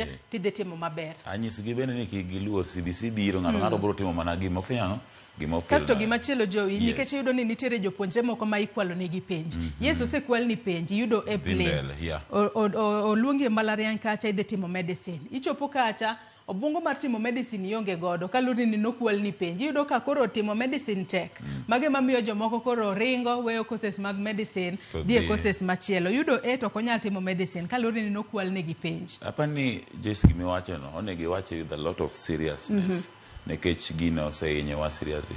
Aparo kata chon kata in iwuon sani ing'eni ng'ato kopenji gimomiyo ni somo fwambo ok inya explain nikech en gima ni ero kia chon en gimonyuoli kiero nitie kata osiptende moko makidhie to nas kende nyalo wuoyo kodi ma muli yani ma oi ma timang'o nikech mano gima notimo koero to tinde ang'o matimore we mgonjwa kaa hapo kama utaki kuleta kitabu yako kaa hapo hiyo en gima passion cha tinde onge kora pani gima bendo ne gwati wach mar ku mar penj ni ikwalo ni to then kidhi tido ka gicha cha koro kitieko ni to join my YouTube channel follow me koro wadoke YouTube channel TikTok kata be gikaseji ni tap the screen to mano ng'ama nosomo koro udak mani tichonge lakini kare passion manyalo drive ma teacher e maonge nikech ni lo a lot of shortcut koro en mana tap the screen follow me aya kata kamano wamedo kwayo hawi maber ne jopuonjre duto matimo penj magi mag KCSE mano mahiga ni gitim penj yo makare giwere kod tema mar kwalo penj max miyudo mane mari kalone ni ngimani mambele nyasaye mapango to in bende inyalo pange kalore kod gino mihero timo adono dhi it gazet mar aboro mano mar gazeni ma Daily Nation kwa dhi mbele mana mapiyo nyaka sani koro obila mane otere e pinyno mar Haiti mar mondo mi okonyane e keto kwe e pinyno mar Haiti gintiere kod wich bara kaloni wacho kae ni nitiere kaka kweth mag jonjore gichako chokore kendo e kinde makoro gitemo mar mondo mi obilago temo mar mondo mi oket arita kwe iwacho kanyo ni mana banga ka jodak margo mag Potsonde mayudore Haiti ne gisedok e gwengegi mano tokano se neg ji 70 kendo joma thoth nodong kod hinyruok makoni kod kocha iwacho ni jonjore makama kata kweth mag jomaundu nyaka sani koro gisechako duogo kendo ka koro gigeto moko kuom bombe manitiere e pinyno mar Haiti iwacho kanyo ni kaluore kod obila makamago gisechako nyaka kunyo mago bugni moko kachiel kod dino apeyni mayudore e pinyno mar Haiti matende ni koro nyaka sani gintiere kod tich matek ahinya mar medo nyayo kwe e pinyno kata marakruok kod jomaundu mosebedo ka rocho chal mar arita e pinyno mar Haiti. Eng'eyo Joyce kata ke iluoga sigana mago maga pinjego maoko kata madito keto maino margi e kedo kod wechego mag maundu mago mag anti-terror iseneno mago mag money laundering but penjona ma nyalo penjo mokwongo nikech ne yudo ka piny Haiti ka lweny nodugo chacho ma prime minister mar piny Haiti ng'e noringo to sama giringo sama ne jatelo ne ringo pinyno ka lweny nochacho tiyudo ka jatend kweth mano mobalo gi piny owacho mano maniluongo ni barbecue ento sechego uwuok mogol nyaka press conference mogol demands gi kaka jonjore motimang'o penjona ma penjo ka pile ni to lwedo mane manie tok joge masiro kweth nikech onge kaka anyalo wuok kawuono kaka jowi to an gi kwethna moro to an gi bunde to an gi geche to an gi fuel to an gi lweny ma bende improved giyudo gi kanye koro yudo kaka diera moro bende nitiere ma ok dwa wach ga kaendi nitiere gima piny ka piny ma lweny gore nyaka yud ka nitiere gima ber ma pinyno ni godo in terms of natural resources, in terms of gik moko ma pinyno ni godo. Koro iyudo ka gima ikuongo timga, ikuongo rochga kwe mar pinyno. Koseket instability, iyudo ka koro nitie kaka gibedo ga exploited gi rieko. Wadoga ni chien wang'eny to piny Haiti ang'o ma en godo maber ma samoro dipo ka idwaro aling'. Riwruok mar pinje mangima UN notero jolweny kuno. Sama gitero jolweny kuendegi, ng'awa ma facilitate jolweny pinygi. Mane apani gima onego bed ni korike, nikech kata ka ang' water jolweny Kenya, tiyudo kidhi ter gin numbers, wacho ka ni watero jolweny 100, to jolweny pinygi to ok wang'e namba gi. Samoro gin jopinyno te mabedo recruited mos. Koro apanya gi sani en adier en wich bar ne piny Kenya, nikech group ni osiko nyuolore pile. Sani ero koro gibiro gi technique machielo, ikunyo buge, idino yore. Sama ikunyo buge ni samoro gi kunyo landmine, kaka itimo ga pinye ma Al-Shabaab matimo nega jolweny, gikunyo to gimuojo. Koro sama itimo magi eki, nyaka wang'e to who is facilitating this rebel group mondo mi gidhi nyime gi lwenye. Mane ma koyudi, nikech piny Amerika niga gi anti-terror bill, ging'iyo ga gigi eki. Koro apani ka giyudo ma to yot mondo mi ng'ade gi e wiye, mondo mi kik lweny ni nyare piny, nikech jogi gin joma vulnerable. Komiye bunde, to miye pesa, to miye gi lweny ok bi rumo piny Haiti, kata water mana jolweny miche gi miche pile ka pile. Haya, nyaka sani pod wakwayo mana wi maber ne obila ma piny Kenya makoro nodhi e pinyno mar Haiti mar mondo mi okonye rakruok kod jomaundu kono, mar mondo mi Nyasaye otelnegi e kinde makoro gintiere mission matek kamano. Adonno dhi it gazet mar 10 mana mapiyo jowi kapok watieko. It gazet mar 10 kanyo nitiere jochiw thieth mago madirom 8,000 ma nyaka sani koro sirikal owacho ni biro bedo ka miyogi omenda madirom bilion 6.3. Mago gin jochiw thieth mane gintiere ong'ala manyime mano mar rakruok kod tuo mar COVID-19 e kinde mane tuo mar COVID-19 omuoche pacho kae higa mar 2020. Lakteche ma kamago sirikal nosingo negi ni tok ne nondik gi tich e yor orak mano mar higni 3. Bang' mano sirikal nosingo negi ni biro bed ka indiko gi tich e yorno mongirore. Kata kamano nitiere 108 ma sirikal mamalo osendiko e yorno ma ongirore. Kata kamano tend counties to ramo ni ok ginyal ndik gi tich e yorno mongirore kaluwore kod nok mar pesa ma counties nitiere godo. Kata kamano gima dhiera wang'e ni kinde mathoth wantiere kod nok mag lakteche ahinya nyati ute thieth ma pacho kae. Ero koro nitiere lakteche madirom 8,442 monego bed ni ndike tich e yorno ma ongirore. Counties oramo ni oyo wan ok wanyal ndiko e yorno mongirore, mane momiyo koro sirikal biro bedo ka miyogi omenda bilion 6.3 giduto ka romre mar 8,000 mar mondo mi koro ginen kaka ginyalo resre godo. Mana mapiyo jo. Apani higa mar 2020 no waneno midhiero mane midhusi mar corona no okelo pacho kaendi. Apani gima ber ma sirikal mamalo nego tim kata tok lwaro chik mar omenda finance bill 2024. Apani gima sirikal onego bene timo wechego mag jopuonj, aneno ka giro ndiko jopuonj e tich kaendi, wechego mag jopuonj, wechego mag jochiw thieth. Ka ber to sirikal onego kete maino margi ng'iye wechego, nikech sani koro gik mang'eny obedo devolve. ECD kwa dhiye to ECD kanye ma bende tiegruok mar CBC chakore godo maber oduoke county. Wechego mag thieth obedo devolve oduoke county. Ang'o mamono sirikal mamalo to facilitate to county governments gi mondo mi kata ka employment mag doctors kinde kiyudo ka ji mang'eny gi tiegore, to ng'ama nyalo chako ndiko ji mokwongo kapok wadhi e sirikal mamalo en counties. Koro ka beto gimi sirikal mag counties pesa, nekech en adier ni governors obedo ka ywak ni omenda momiyowa nitiere yes lakini ok oromo. Koro mana mapiyo kawacho ni ber ka gitimo ang'o, giketo maino margi gik mochuno, wechego mag thieth, wechego mag somo, mondo mi wabed gi a very stable economy, nikech mae kama foundation mar piny chakore godo. Ka thieth ni ber, wi ji bendo somo maleo, piny nyalo bedo maber, then wadhi e food production, gik moko adek gi agriculture, education gi health. Ko osir e tend loch gwenge, then wanyalo bedo somewhere better as a nation.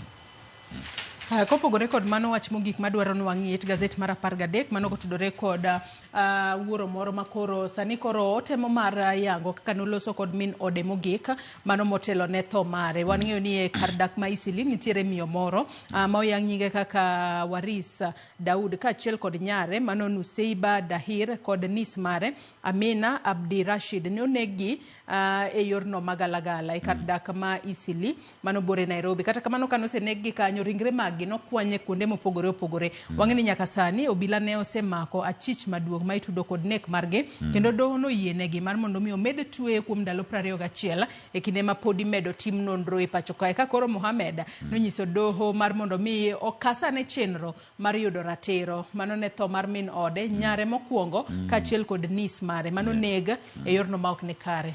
Ok ang'eyo ywaruok mane nitiere kae, but apani nyaka gie sani nek ma aoyaye gi osemedore kata ojimbore mokadho pacho kaendi. Gino bende koro kelo luoro e kind oganda ni kinde ma ng'ato lal gima kwongo biro mane pach dhano ni osenegi. Koro ero kata ka idhi yud ratiro mare to ng'ama osenegi.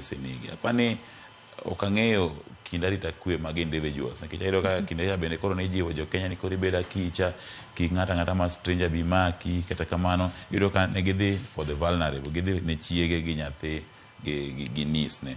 Apani gik machaka sani wang'eya ni to nikech aneno ka ng'ato no ogolo video moro e mbui ka wacho ni ng'eni ng'ani nigi asili mar Msomali to ng'ama no chiwe kata ng'ama no nego no be Msomali to ang'o koro ne nitie kaka ne gitamo ji blame. Ok ang'e ni en ang'o mane ilaro e kinda chwech kata jodak makono to en wach mana neno ka ne otemo kelo debate ahinya kinda jogo man gi asili mar Wasomali ne gi ji laumo ahinya ma ok ang'e ni ang'o ma ywaruok mane nitiere kind jogi. Director mara ng'isa ni thuolo mar oserumo kata kamano adwa ni watie kod machinglo kata katun mantiere it gazet mar 15. Anno machinglo makamano to maka kod buonjo matin kata nyiero moro matin kalune gin mana wach mano waselidhe gazet okinyi makawuono. Koro aneno ka jagoro koro temo goro picha mano kotudore koda yiero mano mar piny Amerka matimore odiochieng' makawuono. Kwa ng'iyo machinglo makamano Jowi in be inyalo mana pong'o gi wiyi ni ang'o matimore. Nikech an kaneno picha makamano ka ochalo map of Africa. Yes. To king'iyo kocha wang'e ni mano tudore kod yiero matimore kata chenro mar luto mbulu matimore kawuono e pinyno mar Amerka. Gine wasewache. Tanyalo duoko mana chien mana mapiyo ka wacho gi manager ten migawo mar weche omenda pacho ka indio wacho. Mano Migosi John Bali. Wacho ni ne gidhi kucho to giyudo ka ji riede line mara ji kwecho ma Afrika kwecho tikitiko gi Afrika daka 30 tidhi Nigeria kose kwecho tiluongo Kenya ji kweche korido. Koro sani piny Amerika dhi e yiero. Piny Afrika gi dise mar kwecho pile ka pile. Koro gikiani to gi support ng'a yiero ni mondo gibi gi kwa Democrat koso gi kwa Republic. Nikech nyaka gie sani iyudo ka pinje mag Afrika pok ogolo duondgi ahinya wechego mag yiero, lakini kwecho to gitimo ang'owa gikwecho kata mbadi nyore kwa kwecho wacho ni ji riede line ji kwecho kacha ma piny Kenya kwecho daka 30 to kitiko kwecho to Nigeria biro to South Africa biro koro ji kwecho. Machingolo ni temo wacho ni piny Afrika koro ni ere keke. Kwecho to gidwa kwecho ndeyo lakini koro gikiane gidhi kwa Kamala Harris koso gi kwa Donald Trump nikech Republic gi Democrat ji ariyo motelogo emidhi yier e okang' mopogore opogore. Koro pa nyaka gie sani kwecho to Afrika ero koro nyiso kani kwecho to wadhi kwecho ndi lakini wakiani wakwang'a wakwa Democrat koso wakwa Republican. Anyway yieri timo kawuono we wariti ni to ng'ama dhi donjo e telo bodhi puodho wechego mag kwecho mag Afrika. Nyakwara Bugejong bende nyalo pong'o gi wiye ongiso ni ento machingilo makamano nyalo interprete e yo machalo nade. Wachni mogik Jowi ka waloro nonro mar gazet. Wachna mogik en ni piny Amerika dhi e yiero kata watema assume manade stability mar piny Amerika pod biro determine factors mang'eny mag pinje mag Afrika.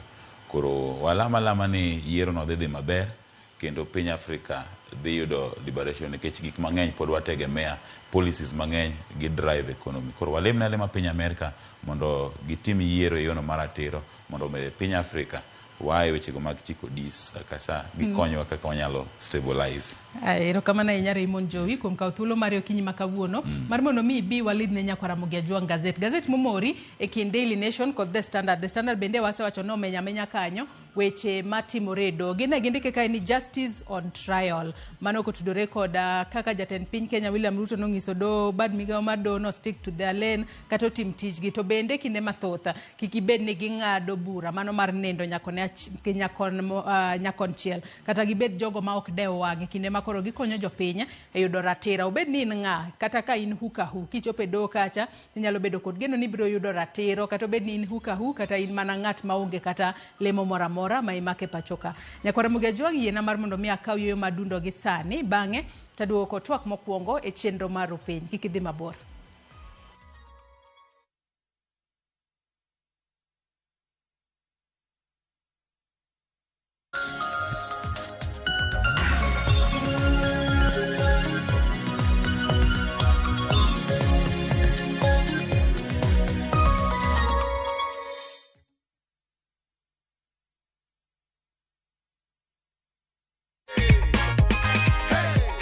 Umepanga matumizi ya hii pesa? Kuna school fees imenilemea kidogo na kwa biashara yangu nita boost.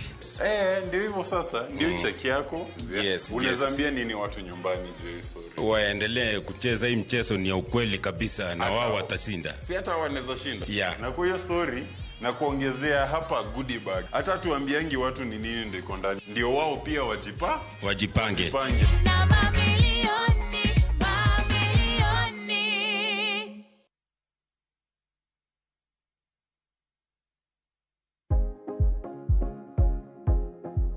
Ok en gima wendo ka ilalo yier wiyi maromo e kind 100 nyaka 150 kuom odiochieng' achiel kende. Kik chandi, nimar en gima timorega.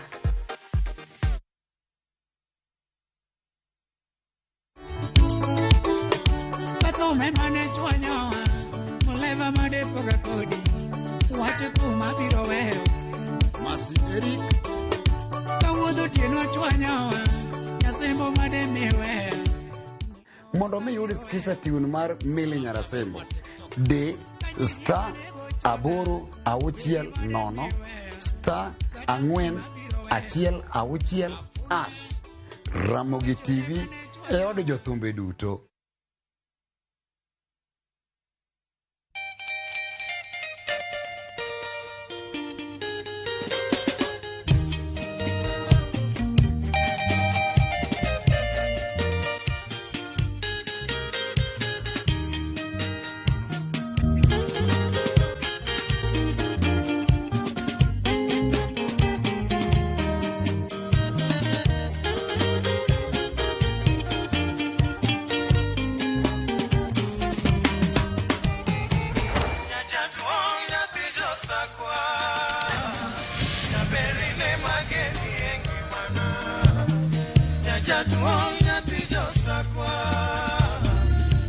Radio Ramogi, Cartoon Jaluo. Radio Ramogi.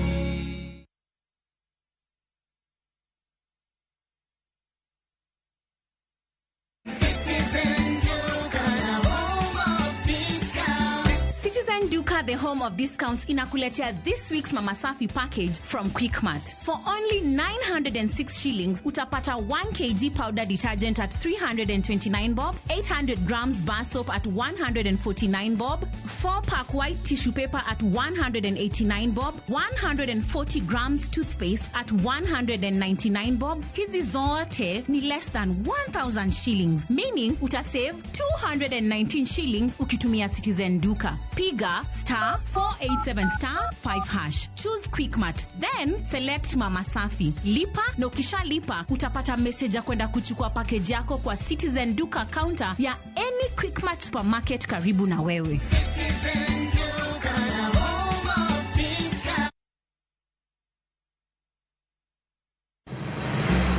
Be isepenjorie sigendni mayudore kuonde ma waluongo ni pachowa. Kapuonjani nobiro nikech gwenyruok e kind owete. Riwri kodwa mondo wanon sigendni mabeyo mag kuonde ma wadakie. Nera nitie. Ninyuo kongo kacha niluongo ni kilap joko wili. Kochakore bombe madongo nyaka e gwenge ma iye. Otusenge en piny joimbo mar oganda kiluongo wasenge. Ng'e gigo mamiyo oganda ka oganda bedo mopogore. Nueng'o ma wan godo ka en mar kunyo goldi. Urudi. En kama ji duoge ji ok lal. Ng'e weche mane osekalo. Chon chande lweny nitie kor gweng'. Rwako sigendni mag kuonde ma wadakie. Iwacho ni kibedo piny e kom, kineno ng'ama lwete fuare kama mano nyiso ni jakano mulo ka pigo sechope bwo mesa. Ng'e gwengewa chieng' tich ariyo saa 3 otieno mana e Ramogi TV.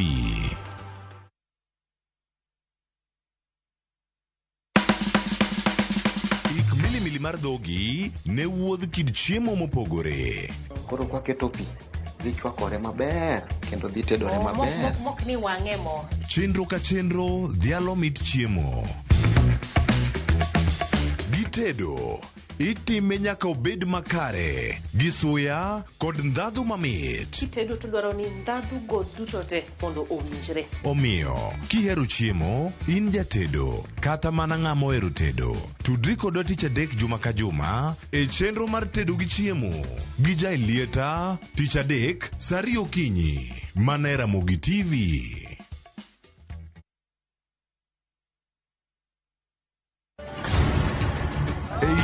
Punjab, hera motegno ne odongo. I love you, Sarabjit. Jod Sardani, oweka chunygi nigi lit mang'eny. Kar gi ji adekni, hera bro ketogi kamoro achiel nyaka chieng'. Chunogi ni nyaka gimakre motegno gi hera kod winjruok. Ok unyal paro kaka unopuonju. Wan ji adek, wan wachalo kaka ngum. To ngum moriwre otegno, to mowere kamae ok otegno. To e piny kama gik malich timore, en ng'ano ma ginyalo geno. En ang'o momiyo nyakono kawo pache kamano? Kara nyakono en ng'a? Riwri kodwa e wuoth manyien mopong' gi hera kod chir.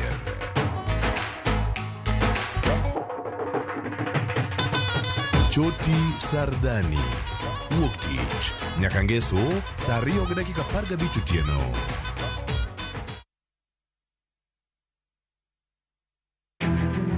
Wakelo ni chenro mar ohala kod lony gi dongruok mopogore opogore. Ohand kinyosi nigi pesa kitimo gima dwarore. Weche makende moa kuom jogo makelo lokruok e ngima dhano. Ohala ber nikech ohala puonji managerial skills. Lek ma in go iriembe mineni gigo chopo. Chakre gi jogo mane ochako ohala manyien. Kalure gi kaka nachako gi kuma achope, ohala ni en ohala maber.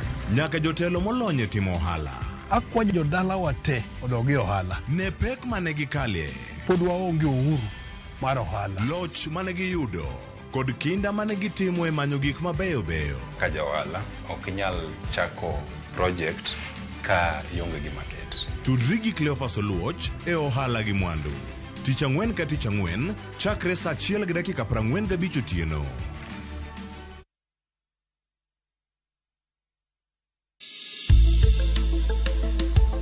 Ngimawa en gima duong' moloyo. Onego beni wang'eyo kaka wadak, korka chiemo, exercise, nindo maber. Wakelo ni achiel kachiel lakteche man gi lony mar arieya e weche ngima dhano. Kikwa discriminate ne joma nigi ndulume to tikwa pandgi. Ng'eyo en teko. To kodok korka ngima mar del, bedo gi ng'eyo nyalo kelo lokruok maduong'. Wacho ni kendo Ruth pile pile ni e penj laktar kaindi chiemo watiyo godo mondo wageng' tuoche. Wabiro wuoyo gi ji e yo mabiro mulo chunyi kendo miyo pachi yawre. Obwongo gi del gin ga gigo motimre nade moriwore. Koro gimipidho obwongo mari luwore gi gino mipidho dendi. Riwri kod Ruth Otieno e penj laktar. Wuok tich nyaka tich abich saa 12 odhiambo mane Ramogi TV. Penj laktar. Ngima en mwandu.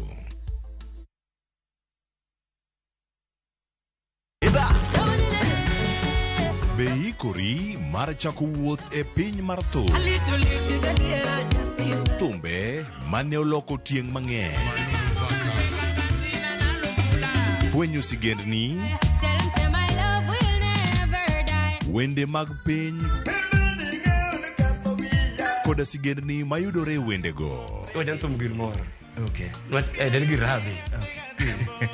Ngoma Owake en kama gik mane otimore chon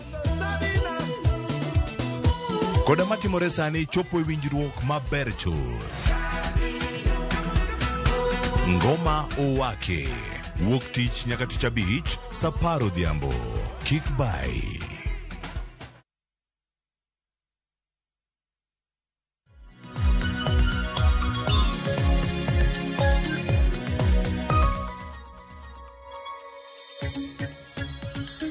Nyakora Mugia Jong machiegni mar mondo mi koro wabed kod twak mokwongo e chenro mar Opinyo Okinyi makawuono. Kama odwa twak otudore kod chal mar Kenya, weche mopogore opogore matimore pacho kae. Nyaka sani koro wang'eyo ni chieng' tich abich mano mar juma mokalo ne waneno ka jalup jatend piny Kithure Kindiki nochamo muma kendo koro nochako tich ayanga kaka jalup jatend piny Kenya mar adek mano e bwo katiba mar higa mar 2010.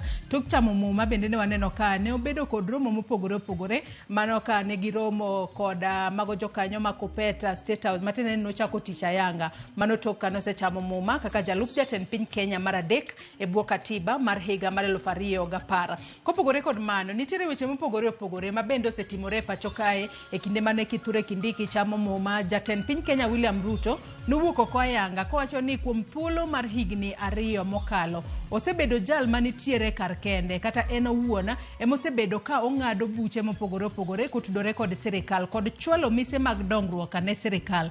Notiyo kod dhok moro kanyo gi dho ngere ni he has been a lonely man kuom thuolo mar higni 2 kaluwore ni jalupne ne ok sire yo makare. Wanyalo wacho ni mano ne en yo mane obayo godo wach ne jalup jatend piny Kenya mano thich e apisi Rigathi Gachagua. Kata kamano penjo en ni makoro entiere kod jalup jatend piny manyien Kithure Kindiki. Bende gibiro bedo ka gikonyore e yo makare kose oyo. Kithure Kindiki e kinde mano chamo mo mano wacho no biro bedo kotiyo machiegni kod jatend piny William Ruto. Obo bedo kosire kendo biro bedo a loyal man. Matiende ni obo bedo kotimo gigo duto ma jatend piny Kenya dwaro. Kopogore kod mano bende waseneno ka nitiere weche mopogore opogore ma bende pod timore e piny Kenya kae. Kweth mag jogo manitiere Azimio mano ma wang'eyo ni Azimio nitiere kod duond buche mathoth. Kata kamano duond bura mano mar DAP-K kaachiel kod mano mar Wiper giseyango ni seche moko gibiro bedo ka giwuok e riwruog siasa mar Azimio. Matiende ni koro Azimio biro bedo ka dong kod ng'a. Kata kamano e gikwayo wan kaka jofwambo ni kik waik Azimio ka sane podi ni gibiro bedo ka giyango ka gibiro bedo ka giloso riwruok moro machielo e kinde mabiro mbele. Tang'eyo ni magi duto gitimo mano motelo ne yiero mar higa mar 2027. Nyaka sani wanyalo wacho ni piny Kenya ochomo kanye. Mane momiyo kinyi makawuono nyako Ramogi Ajwang' bedo jahawi kendo ntiere kae kod yawuot lu adek mar mondo mi wagwane mbaka ni piny Kenya ochomo kanye. Ntiere kae kod Mesha Kodede janon weche mag siasa, Okinda Ojuka bende janon weche mag siasa kaachiel kod David Matinde jalony e weche mag dongruok. Achak kod David oyawre ichiyo nade okinyi makawuono. Oyawre ja Joyce aduoko erokamano Nyasaye wachiyo kare amoso jo nyikwa Ramogi duto gi jogo mawinjo Ramogi TV kendo neno okinyi makawuono. Kendo dakwa Joyce ni miya thuolo ni mondo akwawi maber ne nyithindwa matimo penje form 4 makawuono gitimo gikwan kaeto gitimo dho ngere kendo kiyiena to nyathina bet timo penje iluongo ni Aneta Chieng' en bende akwayo ne awe maber e penj motimo sani. Kendo mar ariyo da yiena ni ago mos ne kansila ma nosetiyo thuru endo ni Ben Awili gi famili mar Ishmael Awino kuom wito wuoyi ma iluongo ni Peter Bodo wuoyi ma randiga ahinya e piny Nyakach. Erokamano. Machiegni ahinya to kendo wawe maber ne nyari matimo penj mare mar KCSE mar mondo mi Nyasaye otelne otim penj e yo makare kendo wuo penj nyawuoyo ang'e ni kotimo maber bende bo bedo e yo makare kaluwore ni wacho ni mor mar janyuol en neno ni nyithinde otimo maber e kinde ma gintiere e somo kata e kinde ma gidhi mbele kod somo. Okinda Ojuka ichiwo nade okinyi makawuono kendo machiegni e twak. Achiyo maber kendo agone nyikwa Ramogi erokamano. Ka biro aot ayudo ka ji tiyo ji ogo siasa Kenya dhi maber ji mor gi sirikal matiyo. To mogik aorne nyithindo matimo penj sani jo form 4 hai maber mondo gikal penj nikech ng'eny nyathi kokalo mani olem mar janyuol. Yes. Haya machiegni to okinyi makawuono Mesha Kodede oyawre ichiyo nade. Oyawre Joyce achiyo maber. Wadwoko erokamano kuom kinde ma wadwa wuoyo gi jopiny. Wang'eyo ni ma en twak ma jopiny bende osebedo ka gombo mondo owinji to ariwora gi owetena gi kwayo ne nyithindwa hawi maber e penj ma gidhigo nyime to wageno bende ni moko kuomgi ma samoro ne nigi tabu matindo tindo kaka nyawa neno e ute fwambo kapok penjo chakore jo sirikal biro konyogi kata biro jologi mondo gin bende gitim penj kaachiel gi jowetegi kata obedo ni gikalo kuom tabu mopogore opogore moko nyo tuo kendo ni osiptende moko biro timo penj e ward mag hospital to wakwayo negi hawi maber mondo system okonygi kata kuonde thieth ma gintie mondo giyud kaka gidhi nyime gi jowetegi kanyakla. Erokamano. Machiegni uru duto e twak okinyi makawuono nyako Ramogi Ajwang' mana kaka iseneno mage welo mantiere godo ka in bende kamoro amora ma intiere inyalo chwalonwa ote paro penjo moro amora kokalo e namba mar ote machuok 236600.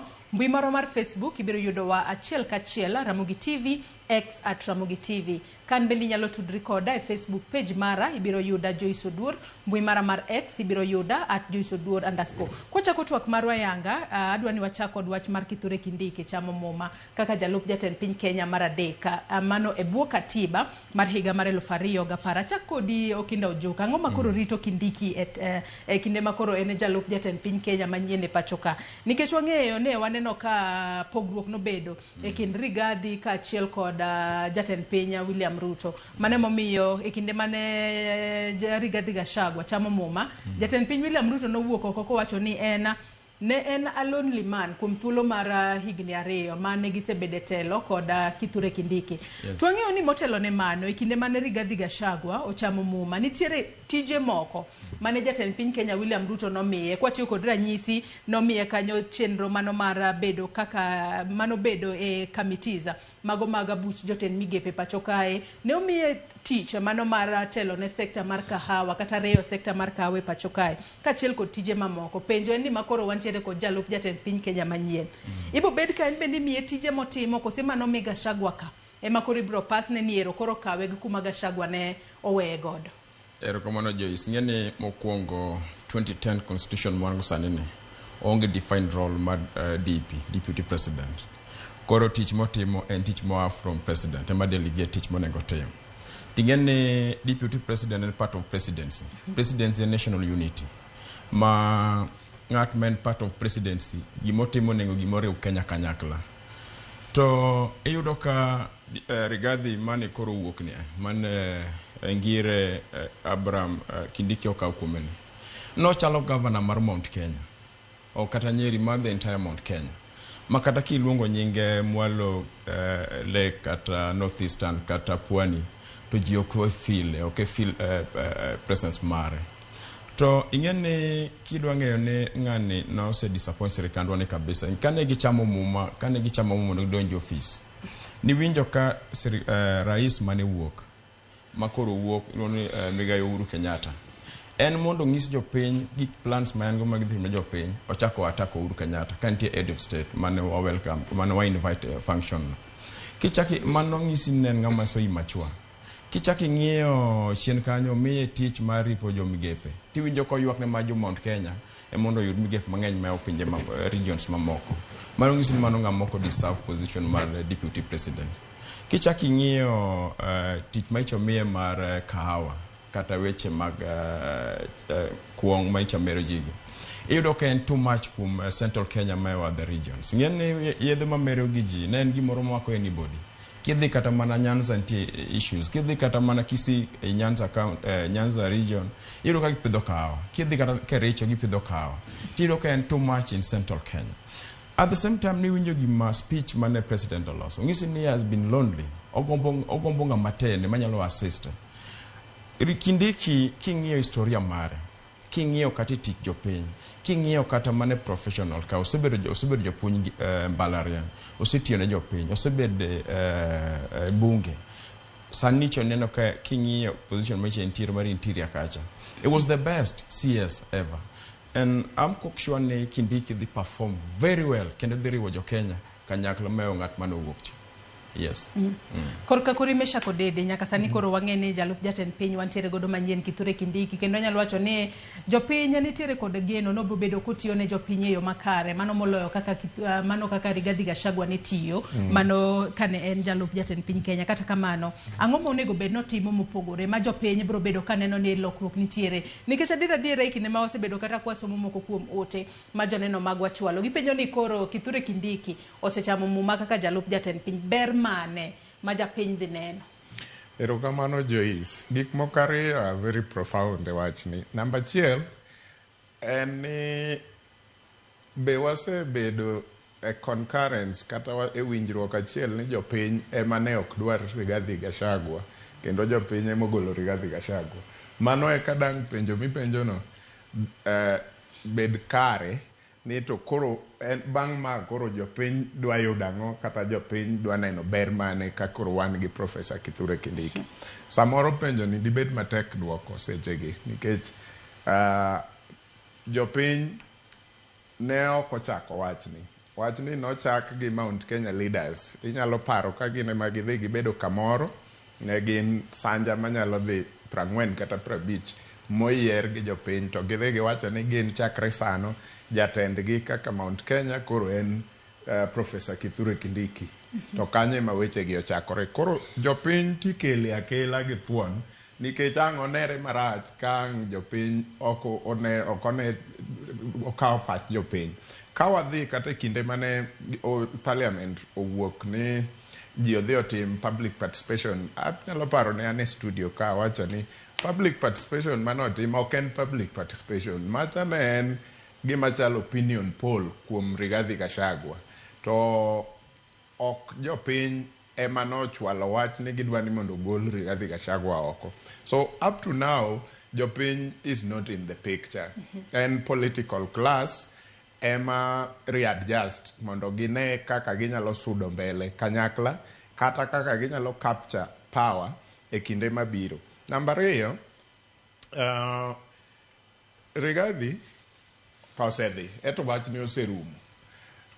So what for Kindiki? Mane question maduong'. Professor Kindiki nigi tich achiel maduong' ma Migosi William Ruto jatend piny Kenya biro dwaro ni mondo tim.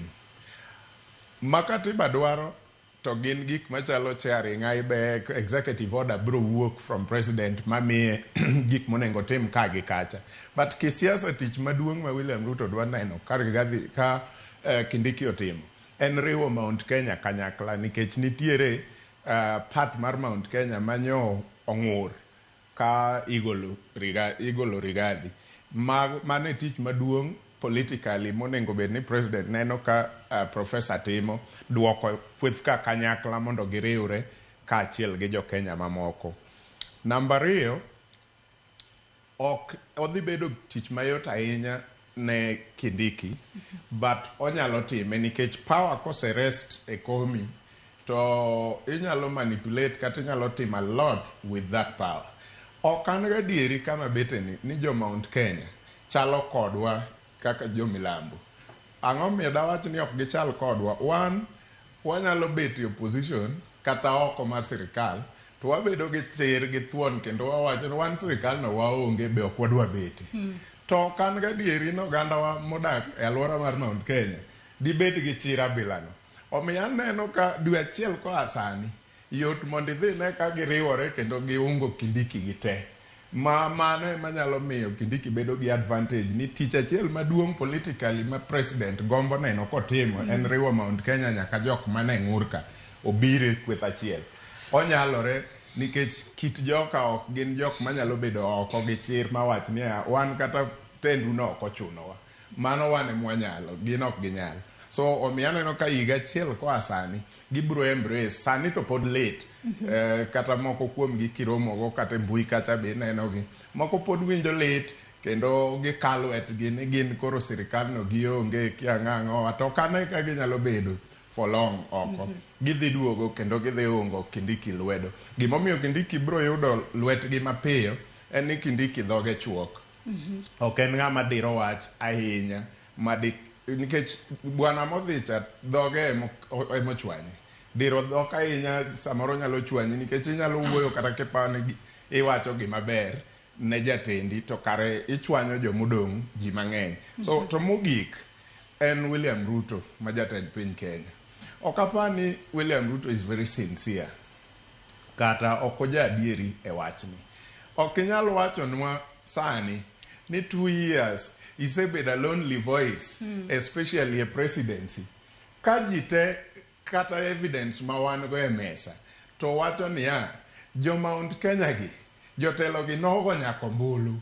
Anyalo paro kachiel kuomgi ni e studio maru moro ka to wacho ni ne wago nyako mbulu gotieno no ma Rigathi oyudo mbulu 21 ka Professor Kindiki oyudo mbulu 36 ni mondo Professor Kindiki ema mondo bed ang'owa jalupni. To president no nyiso wa ni waweya en odwaro ng'awa, en odwaro Rigathi. Gini wacho achiel maduong' Joyce ne ng'amo ng'e nono tiend weche.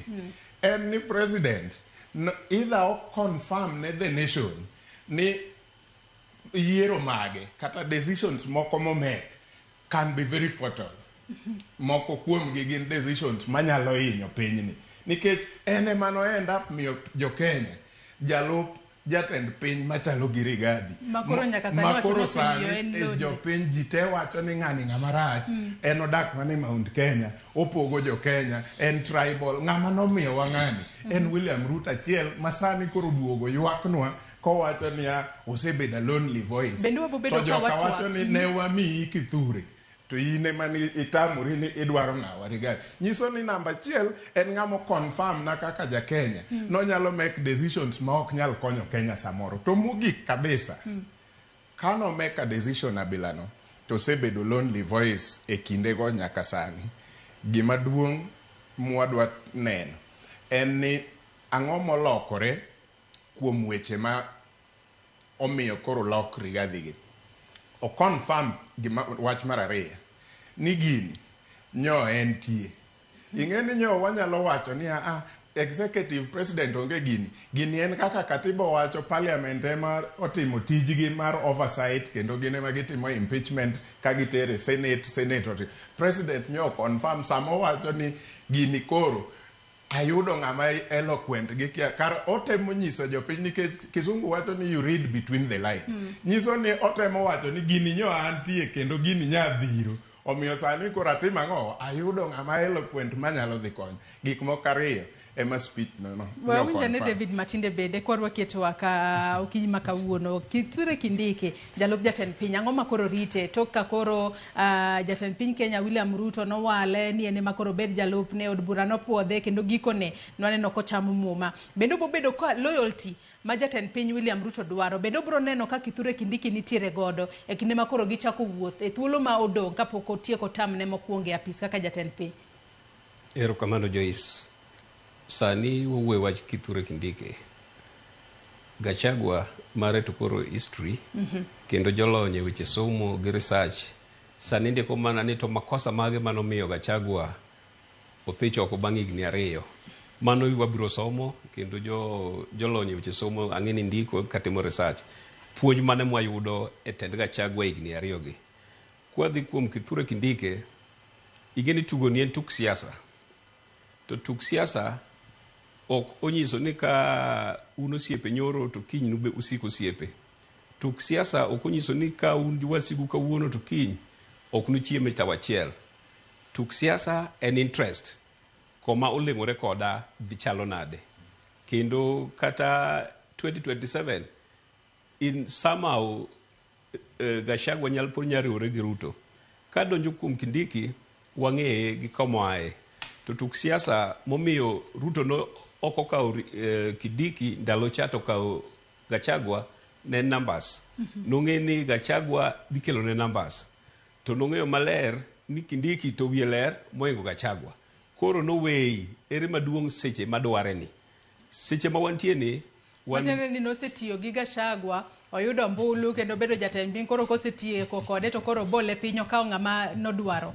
Ng'ama koro wiye liw manyalo konye kose mane dig matemo wacho nikech king'iyo experience Kindiki osebedo limelight e Senate osetiyo gi Ruto ndalo mang'eny osebedo tomo Kindiki dhi luwore gi lek mare to lek mar jasiasa mora to ng'ama ni kanyo bende lek ne ni ng'ama ni piny ni onyalo outshine seche mwatiyo gi emomiyo deputy president obro lai low seche ma pod o develop lek ne to sabiro chopo mobro wacho ni apana an be koro nega many my space kanye magidhi kethore gi the president koro konyalo lai low after up to 2027 nikech anto an gadieri ni election ma 2027 to kodhi bedo running mate mar the president mano you can take to the bank ang'o mi nitiere kod adiera makavano mano tadieri mango Kindiki ok dhi bedo running mate mar the current president in 2027 kata ebo ng'eyo koro within these 3 years en bede nyako ogerre mo ground himself mo wacho ni kata koweya to pod anyalo chung to nitie theories ma wacho ni theories mag leadership ma ang'iyo kuom Kindiki nitie 5 theories of leadership tachiel kizungu luongo ni effective leader. Kindiki en ga an effective leader. To effective leader is very dangerous ka jatendi seche ma otelni cha it is very dangerous nikech ibiro timo gik moko miwacho ni mai gi yo maber to ok dhi moro jatendi as Kindiki to kanyo dhi kelo chwanyruok. Meanwhile, Kindiki ok en ng'at moro mabiro lai low, mabiro kawo yes for an answer. Biro gi ka point ma obiro wacho ni no, Mr. President, kai to wadifa. Mar ariyo, a SACCO, any government, any organization mora mora, nitie jatelo, to nitie jomo luoro jatelo. To jomo luoro jatelo gi be manyo space, mondo gimbe gibed jatelo chieng' machielo. Ibinjo gima timore. Koro sama Kindiki osedonjoni, nitie pod mana lweny moro madhi chakore e SACCO mar President Ruto ka. Joma dwaro space, maneno ni ambe kora dwaro space na, to Kindiki ni nyalo timanade, nyalo geng'ona. Mano be pod lweny madhi wuok e in-house kae, kilaro space 2027. Koro Kindiki ok udhi bedo flower girl, nikech en ng'ama pod nigi lek, pod ng'ama tin, madwaro ni chieng' moro Kenya pare, ni en be onyalo wuok e dhot matin, to nyalo bedo jatelo maber. Lweny pod nitie higni adek gi. Kik write Kindiki as a flower girl. Kindiki is not a yes man. Odhi fight for his space, odwaro mondo ung'e ni ebu nyalo telo, nikech jasiasa mora mora nigi lek, to Kindiki nigi lek no. To mana kaka iwacho kanyo, kar dhogi kanye, ma bende aneno ka Okinda Ojuka ne temo ndiko wiye kinde mani loso. To ang'e ni wuoyo kata wuok oko mar mondo mi iwach gigo ma ok ni kare. E bo nyalo wacho nokelo pogruok e kind jatend piny kod jalupne Rigathi Gachagua ma koro nothich e apisi, kendo koro osedhi ot kaka jalup jatend piny mokwongo, ma bende othich e bwo katiba mar higa mar 2010. Iwacho kanyo yo makare David ni Kindiki ok bibedo ka ling'. To ang'e ni koso ling' no ema okelo ajema e kind jatend piny kod jalup jatend piny machon Rigathi Gachagua. Kaduoki twak Okinda Ojuka, bende Kindiki biro wuok oko mar mondo mi okwer jatend piny e gigo ma otimo ma ok ni kare. Nikech kane waneno kata kaka Rigathi Gachagua noloso e kinde mane wuok e od thieth mar Karen kuma ne otuoe. Nowacho ni en kinde mang'eny nosewuok oko, okwero jatend piny ni weche gi mag housing jopiny ok dwa, weche gi mag osuru mathoth jopiny ok dwa, ni mane mokelo pogruok. Kindiki bende biro bedo kod duol mar advising jatend piny kaka Rigathi ncha timo. Koso bro bedo mana obedo piny en orito mar mondo mi ochike. Kata kamano Matindo wacho ni ok onyal rita no chike, ni embe no bedo kod duola owuogo ko kwer richo ma jatend piny timo. Ingene Ange William Samuel Ruto very well and Rigathi Gachagua. In fact, Rigathi is my good friend. So in politics, most of the presidency, kopone regime moro perform very well. Max no emir president, of me deputy president. Co perform very poorly as the last regime. Goro no emir president, of me deputy president. Because CEO Marpain and president, right? To Ruto can okogo deceitful politics. Okogo siasa lady, kaka kuma I disagree go with na mankagi. Okogo siasa maro lady. Integi ma ing'iyoga kiero running mate. Ok nyaka ka ng'at moro ni samoro kitenge morwake dende to samo chama ne ok nyayudo kata MCA thurgi. Running mate ikaw a good mobilizer. Ng'at manyalo mobilize dhano oganda makwar malung'ey. Right? To Kithure Kindiki nitiere kod thuolo mar mobilization nikech adira kwang'eyo gino momiyo nokawo Gachagua en mar mondo mi obi okonye manyo ombulu mago mag Mount Kenya. To pok waneno Kithure Kindiki ka entiere kod mbia ahinya siasa kae. Mane matemo wacho kuom Rigathi Gachagua. Kichawinjo kuwetna gi wany chal gima ne igo e siasa mar Uledhi. No perform role moro kasi biro theche oko. No. Ruto and a creator. And Ruto is a very honest man. And ngat ma go siasa mar Uledhi. Intega factors muminya your running mate Joyce. One, nyakier a good mobilizer. Ngat ma can speak, ngat ma nyalo articulate issues, ngat ma nyalo wacho dwa jopiny kumwaen. Right? At the same time, nyakier ngat ma is so resourceful. Geoffrey Rigathi Gachagua en achiel kum jotelo ma so resourceful. Right? Ten ngat mosebu the system. King'iyo osetuye dio. Right? Osebede dio. Osetiyo guru Kenyatta. Ong'eyo kaka ikawo piny. But in every human being has weaknesses. But nyakibed a leader manyalo miyo ng'ato room to change. Right? Gimane William Samoei Ruto nok dwar. No dwaro an environment, no dwaro avenue monyalo work ne jo Kenya, onyatiyo ne jo Kenya te kanyakla. To osiep na Rigathi Gachagua ne goyo siasa mar 2032. Tieni nitie siasa manogoyo, no dhi realize ogos chako siasa no mapema. Siasa manogoyo no nok goye mapema. Tieno bedo a good student mar William Samoei Ruto to dhi bedo mapema. Iwinjo Joyce. Problem mantiere e kind William Samoei Ruto gi Rigathi Gachagua ok ni Rigathi ng'at ma jamahati kata Ruto ok ti maber. En nitie gima ne gilaro nogo siasa mar 2032. Nyien makoro bedo ka ni ngire ni Abraham Kindiki ne. Abraham Kindiki nitie gimoro ni Mount Kenya kanyo opogore diriyo. Nitie the other side of Embu, Ameru kod Tharaka Nithi. Jogo in the east of Kenyan politics pok giyudo gimina nwa yudo kan mane giyudo kan. Jogo nicho bedo piny mongiso William Samoei Ruto ni wan kaka jo Eastern Mount Kenya wan wadhi ungo Kindiki mondo bed ng'ati. To ing'ene William Ruto dego siasa mar oledhi samoro kata komido mage. Inyalo mi kata Mudavadi. And I mean yongi minyalo timo. Koro ana feel ne manya riwrago gwetnagi ni samoro impeachment mar Rigathi Gachagua okonya bedo priority. Nikech kidhi kata education system on sani. There's a problem. It's a problem. Kidhi health system one got a lot of challenges. Right? Mage gik mo wetnagi apare nyalo wacho. Lakini wacho ni samoro ne Ruto nyalo go siasa mar oledhi ma kedo Kindiki kanyo mondo play role moro kasto bangi rwak ng'at ma awinjo ni samoro wiele Ruto onge siasa belan. Yes. To mana kaka penji bende Kindiki biro bedo kod duola mano mar kwero jatend piny gigo motimo ne piny Kenya ma ok ni kare kaka yande waseneno ka Gachagua timo. Ingene ki government ma serve as a leader kopunti issue midwa share gi president okay watch publicly. Right? Ineno jok machalo kaka intelligence. Maka jo matindo machalo ngane gini maka jo matindo ma ok igori go publicly. Ingene deputy president bede a committee mar security. Tena en part of executive. Kopunti issue monego wach gi president to wacho kumanyo president office president ok wach publicly. To kopono ka press conference to osiemo wang president mano ticho pinzani mano tich meshako dede gene. Ichiko chane no kama meshako dede gene orwako kandho kakeno dhi kure. Gidhi wuondo jopiny akian kure kaso gidhi lamo wamalwa kijana maka tije umashako dede gin ok en tich deputy president tijen to assist the president ok bede press conference chundara tichaki goyo president mende a government mimi sawa mano ok nyalre mano giso ne ikeg mone gitem kaka deputy president. Yes.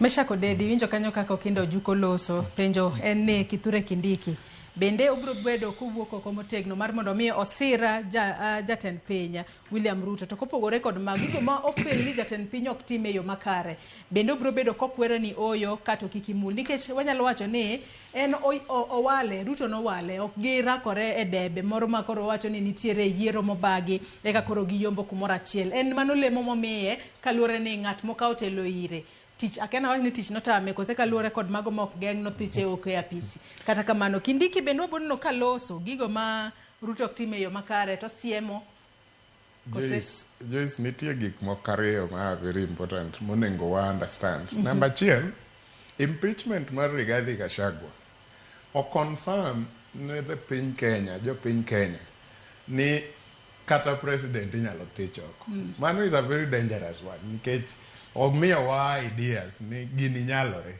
pok notimre but nikech koro setim ma modhi through nenore ni kata president inyalo thich oko. Mano number 1. Number 2 omo en kor Kindiki gi jogene en mor ni we are sent to power kendo wayudo kom madit moingo manyo wantie but luoro mantie iye ma ewi mano ni kaka nyo thich bwana cha oko ibinyalo thichi oko omiyo kapenjo ni en niya be Kindiki wadhi winjo ka wuoyo kendo chung motegno kuom weche ma samoro dipo ka gipogore gi president okodhi wacho nikech the lesson is very clear in all our minds nyaka en Kindiki kaka nyo thich macha oko imbi nyalo thichi kwanza into koro thichi yot nikech mane neno thich oko cha nyo nigi political capital maduong kata madit ma dipo no ingo mari to nyo thiche go oko nyo dipo ka mo thich oko cha nigi omenda ma kore puot moingo mari to nyo thiche go oko kama gote nyo kogengo to in Kindiki andika masamoro omenda ni okrom gi mar bwana cha to political capital ni be okrom gi mar bwana cha ito koro thichi oko yotie moingo moramora nyiso ni Kindiki ok dhi go no ne president William Ruto kama gidify gimo dhi timo en ni odhi ling kao kamano to kodonje debate no ka en debate gimoro ma bet kaliet to jo Kenya wuoye kon gi koni odhi ling to chung'e ng'e president. Koro ka openje ni to in ineno nang'o, aneno kaka president owacho kaka owachone kaka en. Mano e gima wadhi bedo godo. Ok wadhi bedo gi ok ane ka adwa expect a Kindiki manyalo stand on his own kuom gik ma gidhi po ka gidify be it a policy matter ama political. Odhi chung'e ng'e president come what may.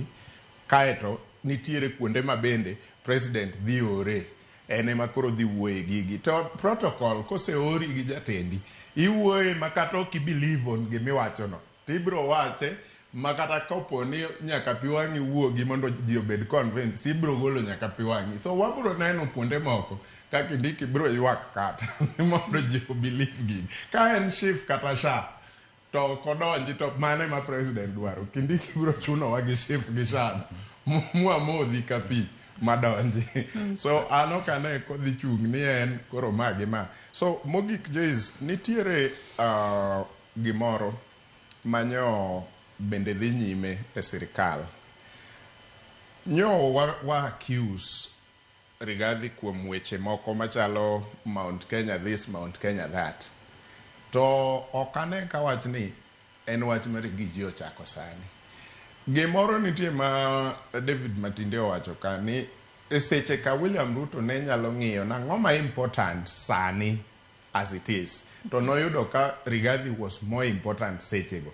Why? Maybe because resources mag Rigathi were important a campaign. Maybe because of the way Rigathi ne mobilize go Mount Kenya through ethnicity. Nikech Rigathi okwawach no chako weche ne mag ethnic balkanization sani. Maybe it was working for William Ruto. And I said on this same studio, ni gik moko ariyo manomiyo Ruto kao Rigathi. The same two things momiyo iriembe sani. No kawe nikech ong'ama ofuwo manyalo dhianja wach kata gino dhi inye. To odhi adhiya nyime. Mane momiyo nonyalo yanyo Uhuru moko ng'i bathe be ok ong'i ni chieng' moro nadog giro Uhuru ni. To odhi adhiya to sechego it was working for William Ruto.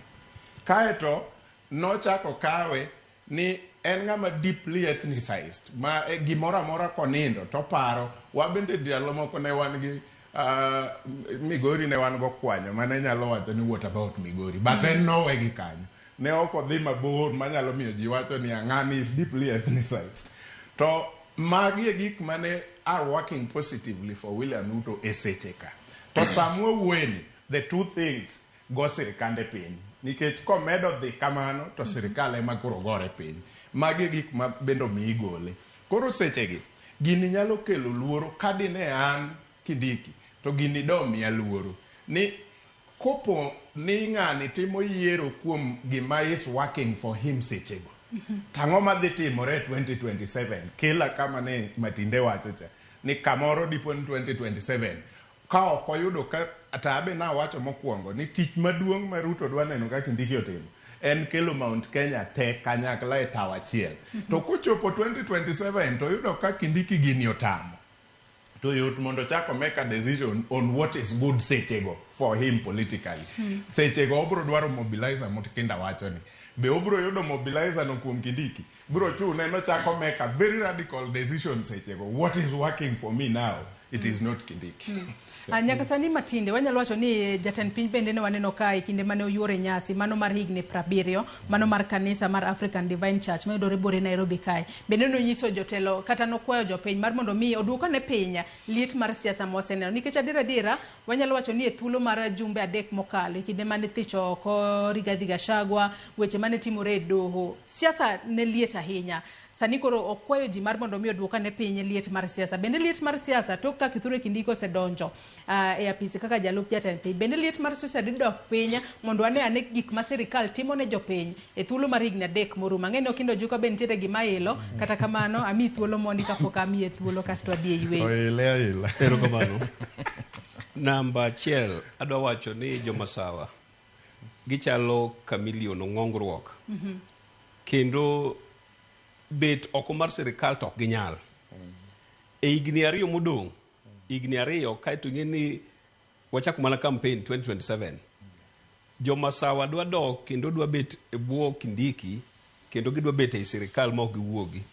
To higa achiel makoro en sprint jogi wang'eyo gi history king'iyo kaka gigo siasa margi kochakore ndalo Ford gi Jaramogi king'iyo the pattern jogi wigi ok wil to jogi kosewacho ni oweyi giweyi chakre Kiambu michop Tharaka midoge border mar Somali giwacho dhok achiel.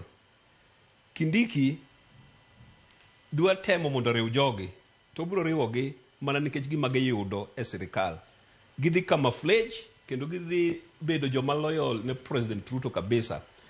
Liet mar siasa mane President kwayo ni mondo duok piny karembo winje nitie liet oko ka. To liet no obiro mana dok piny e temperature moro to kobichopo room temperature ma obiro bedo comfortable. Siasa lo pod obiro goyo nikech sani gidwa unite jokanye joma sawa. To wan jo Kaluo kucho wan bende wang'iyo ni to sirikal manyogore piny to kare jowa modhi oreso sirikand ni kaga chagwa nyowuok apiaya mo odhi kor jojenzi mo en oyie mondo sirikal ni ogore piny to babu wuok gi joge mowacho ni sirikal ni wasiro to wan to wayude ang'e sirikand ni kendo bede sirikal mit nikech wambe wadwa ni wabede sirikand ni wanyalo bet mana e opposition kaka wasebet ga nikech wach moro ni jaluok sechi to ok ni obernwa ni ok wasechi ni bede koyo bernwa wambe wadwa bede sirikal ni koro sirikal ni igni ariyo modongi wakonye wan to wadwa yude ang'o nya yie gi migosi Kaluma Maoma Bay ko wacho ni nafas modong ni wambe nyaka parwa nikech wareso sirikal koro wambe wadwa bede iye ka to joma sawa be go kwani jogi kik wayiene gidonje sirikandwa mane wamanyo koro siasa koko chakore nikech koro wambe wadwa donje giketho gi kocha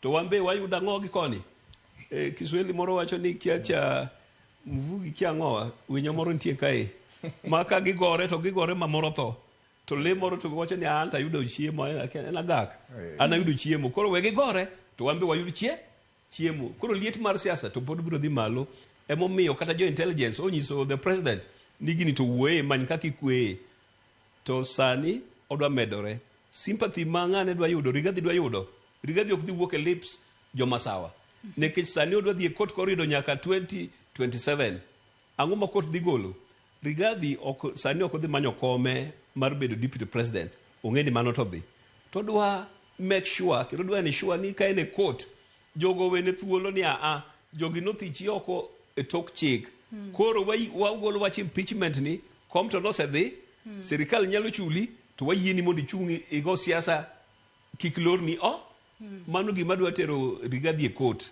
sani ma ok dhi rita ka gik 2026 kanyo ma pattern ma you can study mi wach ni amato wasetime research around 2026 to court dhi wacho kata kuki supreme ni ang'ane nothicho ok e tok chik kom to nodhi to chule uru to miuru thuolo ma right ne mar siasa koro president bendo ng'e mano maler Aya adwa ni mak paro no gi kanyi okindo juka imbe mak mana paro no gi kanyi ngisani wakao yoyo madundo gi sani wakao yoyo matin nyakora Ramogi Jong kwa duogo wadhi mbele kotwak marwa kikidhi mabor.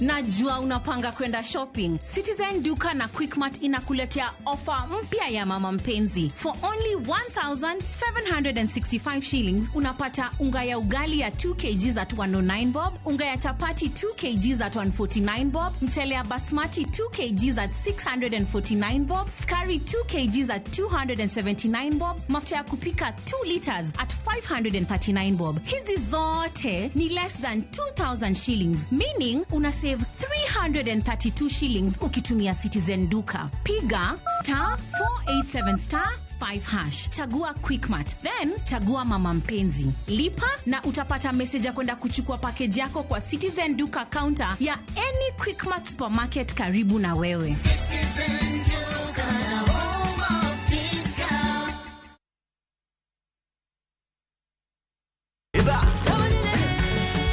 Beikori mar chako wuoth e piny mar thum. Thumbe mane oloko tieng' mang'eny. fwenyo sigendni, wende mag piny, koda sigendni mayudore wendego. Okay. Den girabi. Ngoma wake en kama gik mane otimore chon koda matimore sani chopo e winjruok maber chor.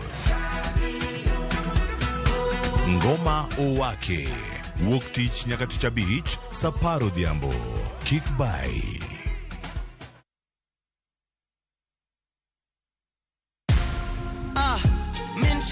Kwa majina ni Peter Kariuki Ngoge ama Kamla Styles. Nimekuwa nikicheza kwa muda. Natoa na win 50,000, 100,000, 200,000. Leo nimekujia check ya 675. Nikihesabu zote naweza kuwa nimewin 1.3 na nitaendelea kucheza. Changamkia Aviator on shabiki.com. Not for persons under the age of 18.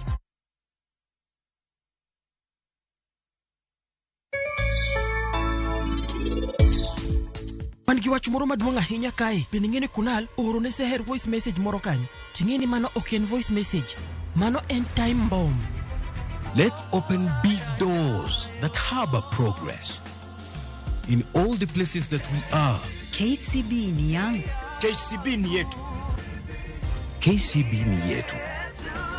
For people, for better.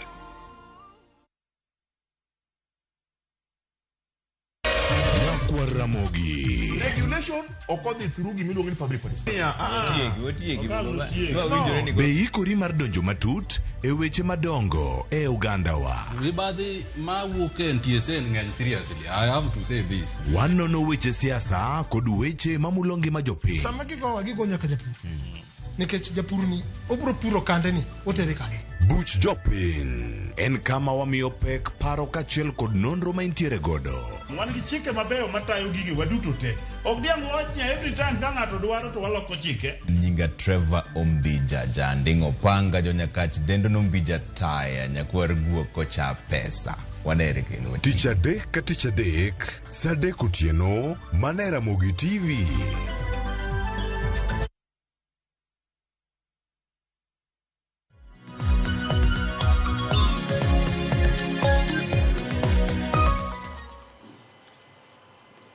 Machiegni kendo nyako Ramogi Jwang mar mondo mi wadhi mbele kod twak marwa mokwongo e chenro mar Upiny okinyi makawuono. Kaponi e kitudri kodwa gi sani antiere kae kod welo adek, antiere kod David Matinde jalony weche mag dongruok, antiere kod Okinda Ojoka janon siasa kaachiel kod Mesha Kudede mabende en janon siasa. Watwak otudore kod weche mopogore opogore matimore e pachoka. Kapok ne wadhi e yueyo matin, Okinda Ojoka antiere wach moro mane ile kapok wadhi e topic machielo. Kuma pogore go wetna gi Sharon erokamano. Mokwongo ng'eni chal gima ok understand siasa mar Central Kenya. Ng'eni Central Kenya in the history of Kenyan politics ok nyalo bedo oko mar sirkal. To onge gipogore gi siasa mathuru wacha. Onge an individual maluongore ni en kingpin e Central Kenya. Ibedo kingpin a time momino to kata mnyorumo tigicha gi produce another leader. Kindiki makoro bedo deputy president ni. Leaders ma representative ma jopiny emongiso William Samoei Ruto ni wan Kindiki ni emodo no bed running mate mari kapok ji odhi e kura. The same leaders gi ochako bedo bangi gini areyo mowacho ni Kindiki emodo no bed president mar Kenya, deputy president mar Kenya. Ok paro ma William Ruto mar go siasa mar oledhi mondo luok Rigathi Gachagua kaka nawinjo ko wetna gi wacho.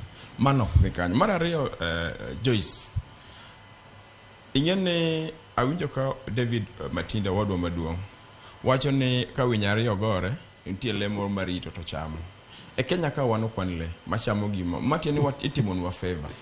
Kenya ka jaluo en achiel kuom Uganda me Kenya ka manoloso sirkal. To en achiel kuom Uganda ma ki mention nyinge pinje maoko tiwinjo. Jakom Raila Amolo Odinga ma wuod Mary Nyarodi maneno kan. Moi notiyo kode ma sirkal Moi nobedo stable. Kibaki ochako tiyo kode ma sirkal Kibaki bedo stable. Uhuru Kenyatta ochako tiyo kode ma sirkal Uhuru Kenyatta bedo stable. King'iyo William Samoei Ruto ma is the best performing president. Chak tiyo kode mondo sirkal obed stable. Tieni en gi experience go juicy man malo ma riwo sirkal kanyakla ok ni nikech winya ariyo gore mondo achiel otho mondo wacham. Mano ok angadi mana matin dakika achiel we yedhi wirge wachna. Wangadi dakika achiel. Wangadi mana macheka stete mbele. Sani Kingpin ma Central. Sani manyo Kingpin ma Central to Kindiki onge equation. Wamanyo Kaiga Mutai, wawuoye Anne Waiguru, to gi ng'a kendo gin ji adek. Kindiki is not in the equation. Koro matiende ni sani jo Masawa manyo Kingpin. Mar ariyo, sirikal ni ok ne marwa kaka jo ODM. Sirikal ni wabire by default. Ma gima timore onge favor mwamanyo. Wa make stable miwa our right. Mane gima nawacho. Ingene gima okadwa gi ukode but gima odo maduong' ma matinde ok understand. Ni siasa ma Central Kenya pore gi Luo Nyanza. Luo Nyanza nyalo uso chama ka joma uso dim. Central Kenya ing'e what role can you play manyalo serve interest mar oganda. Mane gima jo Central timoga. Jok mane wacho kanyogo no wacho kata before Uhuru Kenyatta. There were people mane nyalo ket nyinge. One of them nen Martha Karua. Mane nyalo ka Central Kenya. Central Kenya gima gitemo timo kata kani Rigathi tiyo ni winjo kiluongo Ndindi Nyoro. As we speak winjo kama luongo nying Ndindi Nyoro sani onge. Winjo ka koro parno chako lokore. Joka gima gitimo eni gi produce leaders for future. Right? As we speak winjo ka wuod Nyakach ni nyalo luongo Anne Waiguru. Ineno wachni. Winjo ka Kindiki ni kanyo to nyalo luongo Anne Waiguru. Joka produce leaders for future use. Opogore gi oganda wa mako poni kelo wi matin to Meshak biro luonga ni Anandhoga. Mar ariyo oganda Luo maneno wasani Joyce Samobido Kani. Wadonjure sirkal nikech piny ne kuma wantie sani ne. Kigolo paro maber mapingo sirkal. To paro no samoro ko ping sirkal kende. To paro no nyalo tiyo pinje mamoko. Unenu pingo sirkal. Sirkal mora mora ok ter mwandu kumi pinge. Itie pinje moko machalo kaka Meru makori neno Kindiki aene. Jo Meru gi king'iyo Kenya ka gini achiel oganda man gi mwandu kabisa ma oganda mamoko. To onge ja Meru mora mora mosebede ikulu kaka president. Nekech every government mora mora matiyo gina yegi. Kidhi Nyanza kacha Joyce. Ibro ng'iyo kata environment kata stability mar Kisii. Ibro ka Kisii dongruok ni malo kabisa. Kidhi kata geche matatu majiedho kagi. Most of them gin majo Kisii nikech gigo siasa mathole. To gin gitiyo gi sirkal te to tijo moko ba miketo pinzani matin. Afil mane sasa masane unengo wago. Emomiyo a support Opondo Kaluma 100% mondo wadonje sirkal. Yes. Aduno kitenge weche mautudore kod ang'o marito Kindiki mar mondo mi wang'ane to koro Gachagua geno ang'o kalure ni wang'e ni kochakoro odiochieng' ma kawuono ibo bed ka imedo wich buche mane otere do mano makwedo thiche oko ya PC kata kamano waneno ka banka nose thiche oko bendo ka Kithure Kindiki nose chabo muma kaka jalup jatend piny Kenya mar adek jalup jatend piny Kenya machon mano Rigathi Gachagua nowuok ko wacho ni en koro nyaka sani onge hard feelings kata onge kod lit moro kalure kod kaka nothiche oko wacho ni koro bobedo ka onketo maino mare ngimane mambele kata ng'iyo kaka onyalo dhi mbele kod ngimane to kosethiche oko kata kamano nonyiso jod bura mar mondo mi oketane maino e kalo buche mabro bedo ka konyo jopiny nochiwo ranyisi ni wantiere kanyo kod mano coffee bill ma kuom kinde malach osebedo e od bura kacha kata kamano jod bura poko kale penjo ni koro ang'o marito Rigathi Gachagua sani ma koro en oko kaka waluonge ni former deputy president Odede. Erokamano Joyce okapani nitie gima unique e Mount Kenya kaka jora machalo kinda gini dwa kete. I don't think so. Onge gima unique e Mount Kenya ma wanyalo wacho ni they have done politically ma wan pok watimo. En mana ni gisebedo jomoherore kendgi to koluwore gi kaka Kenya be nochwere kochakore independence ne giyudo telo chon to wan wasebedo kwagore ni demokrasia mondo ng'ato ka ng'ato yud share ne mane pogruok ma e kindwa kodgi. It has worked for them ni erruok kendgi no osemiyogi achiel ariyo adek ma samoro wan waongego. Nitiere ohandgi moko mosedongo literally because of favor mag sirikal. ok ni jaluo kia timo ohala kata jaluo onge ga obuongo mar timo gini. An asetamora wachno all along, jok ma osiko koting'onwa bandech Mount Kenya all the time. So environment mwasebete opogore. Awacho pile ni kata ka wan Nairobi to watimo mjengo gi nderitu moro kata Kimani moro, en okawo siling 50 to osechopo ushagogi, osechopo e gweng'. Onyalo dak dalagi to biro tiyo Nairobi. To an 500 mayudo ni adhi chulo ot. Kine awuog madhi ushago madhi ang'iew kata diel, to nyaka bed ni atiyo matek akune moromo kata higa kata oromo dweche marom kama. Opogore. Koro sama kiny en gi diek 2 to kik ibi penja ni nang'o miya an aonge diek 2. Wapogore gi ng'ani odak dalagi. Abiro Nairobi kaka mitokni go dhi kadhate ng'ato donjo dalagi gi 30 shillings, to ato sechego waidho bas gi siling 450 eka wachopo Nairobi. So jok mosiko ting'onwa bandech Mount Kenya giriambo kendo giwuondo jopiny. There is nothing unique about Mount Kenya ma joluo onge godo. Mana tieko.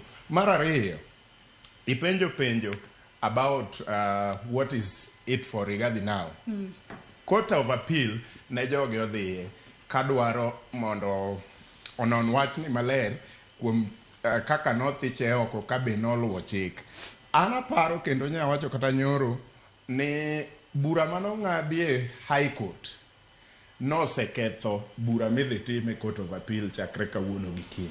Gimomiyo awacho kama, ka bura manong'adie High Court nyose lift up the conservatory orders momiyo judiciary thuolo mar swearing in Kindiki kaka jalup jatend piny Kenya e sechegi.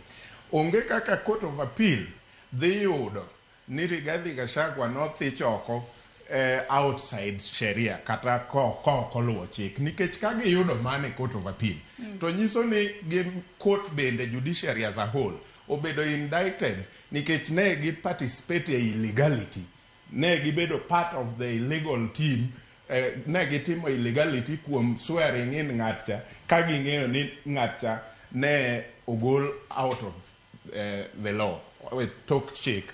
So gima neno ka court ok nyal dhi yie mondo gi-indict themselves. Koro bura cha an chalna noserumo, oseng'ade gie High Court, bura midhi time Court of Appeal. So gima dhi timore en ni Court of Appeal, by all standards, you don't even have to be a lawyer to know this, gidhi manyo kaka gi uphold wach manowuok e High Court cha, and Rigathi is going to lose it. Matinde mulo kanyo matin ni nyalo bedo ni nyalo wach ni nothiche oke yo ma ok ni kare tichule tiyiene mar mondo mi olara ne kom more yiero ma 2027. Gima dhi timore, ji mang'eny nyocha wacho ni Rigathi should have resigned, kata Rigathi jomoko be ne pare seche kani no dhi resign. Our opinion nano pogore, Joyce, nikech Rigathi bende ng'ama riek in his own right. Rigathi noseng'iyo kata de an e position nikech an napenjora ng'eya e position mar Rigathi ang'o ma dinatimo.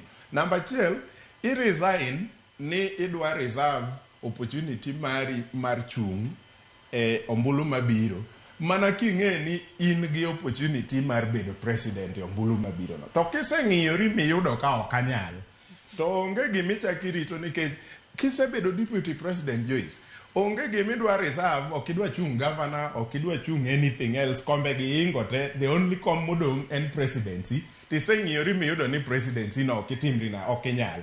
Koro anane ni mane momiyo Rigathi had to keep fighting. Kata ji mang'eny ne wacho ni odhi resign mondo chik oyiene ochung mbele kanyo. Ochung ang'o? Gimonengo chung no en achiel kende, to gino oseyudo ka ok onyal. Koro ang'o mitimo? I-fight mondo idong' hero e wang' jowu. Koro en o-fight nyaka mwisho mondo odong' hero e wang' jowe. Koro chik nyalo tame chung for another 10 years. To ng'e ni 10 years go orome hikore kata kodwa duogo e paw lweny. To duogo bang' 10 years go kong'e ni maybe William Ruto is gone, jomoko bende osedonje diere kanyo. Koro oduogo kaka ng'ama nyien ma jo Kenya nyalo, nikech sechego bende the alpha kata nyithindo matindo ge ema biro bedo voters ma gin gibiro mana neno e history ka nondiki ni diere moko ne nitiere ng'ato ni Rigathi nothich oko. Koro ok en kata wan ema sechego wang'eny, jok ma koro ng'eny gin nyithindo mamagwa, nyithiwa ema koro voters mang'eny ma gin gima notimore e kind Rigathi gi William Ruto they don't even care about.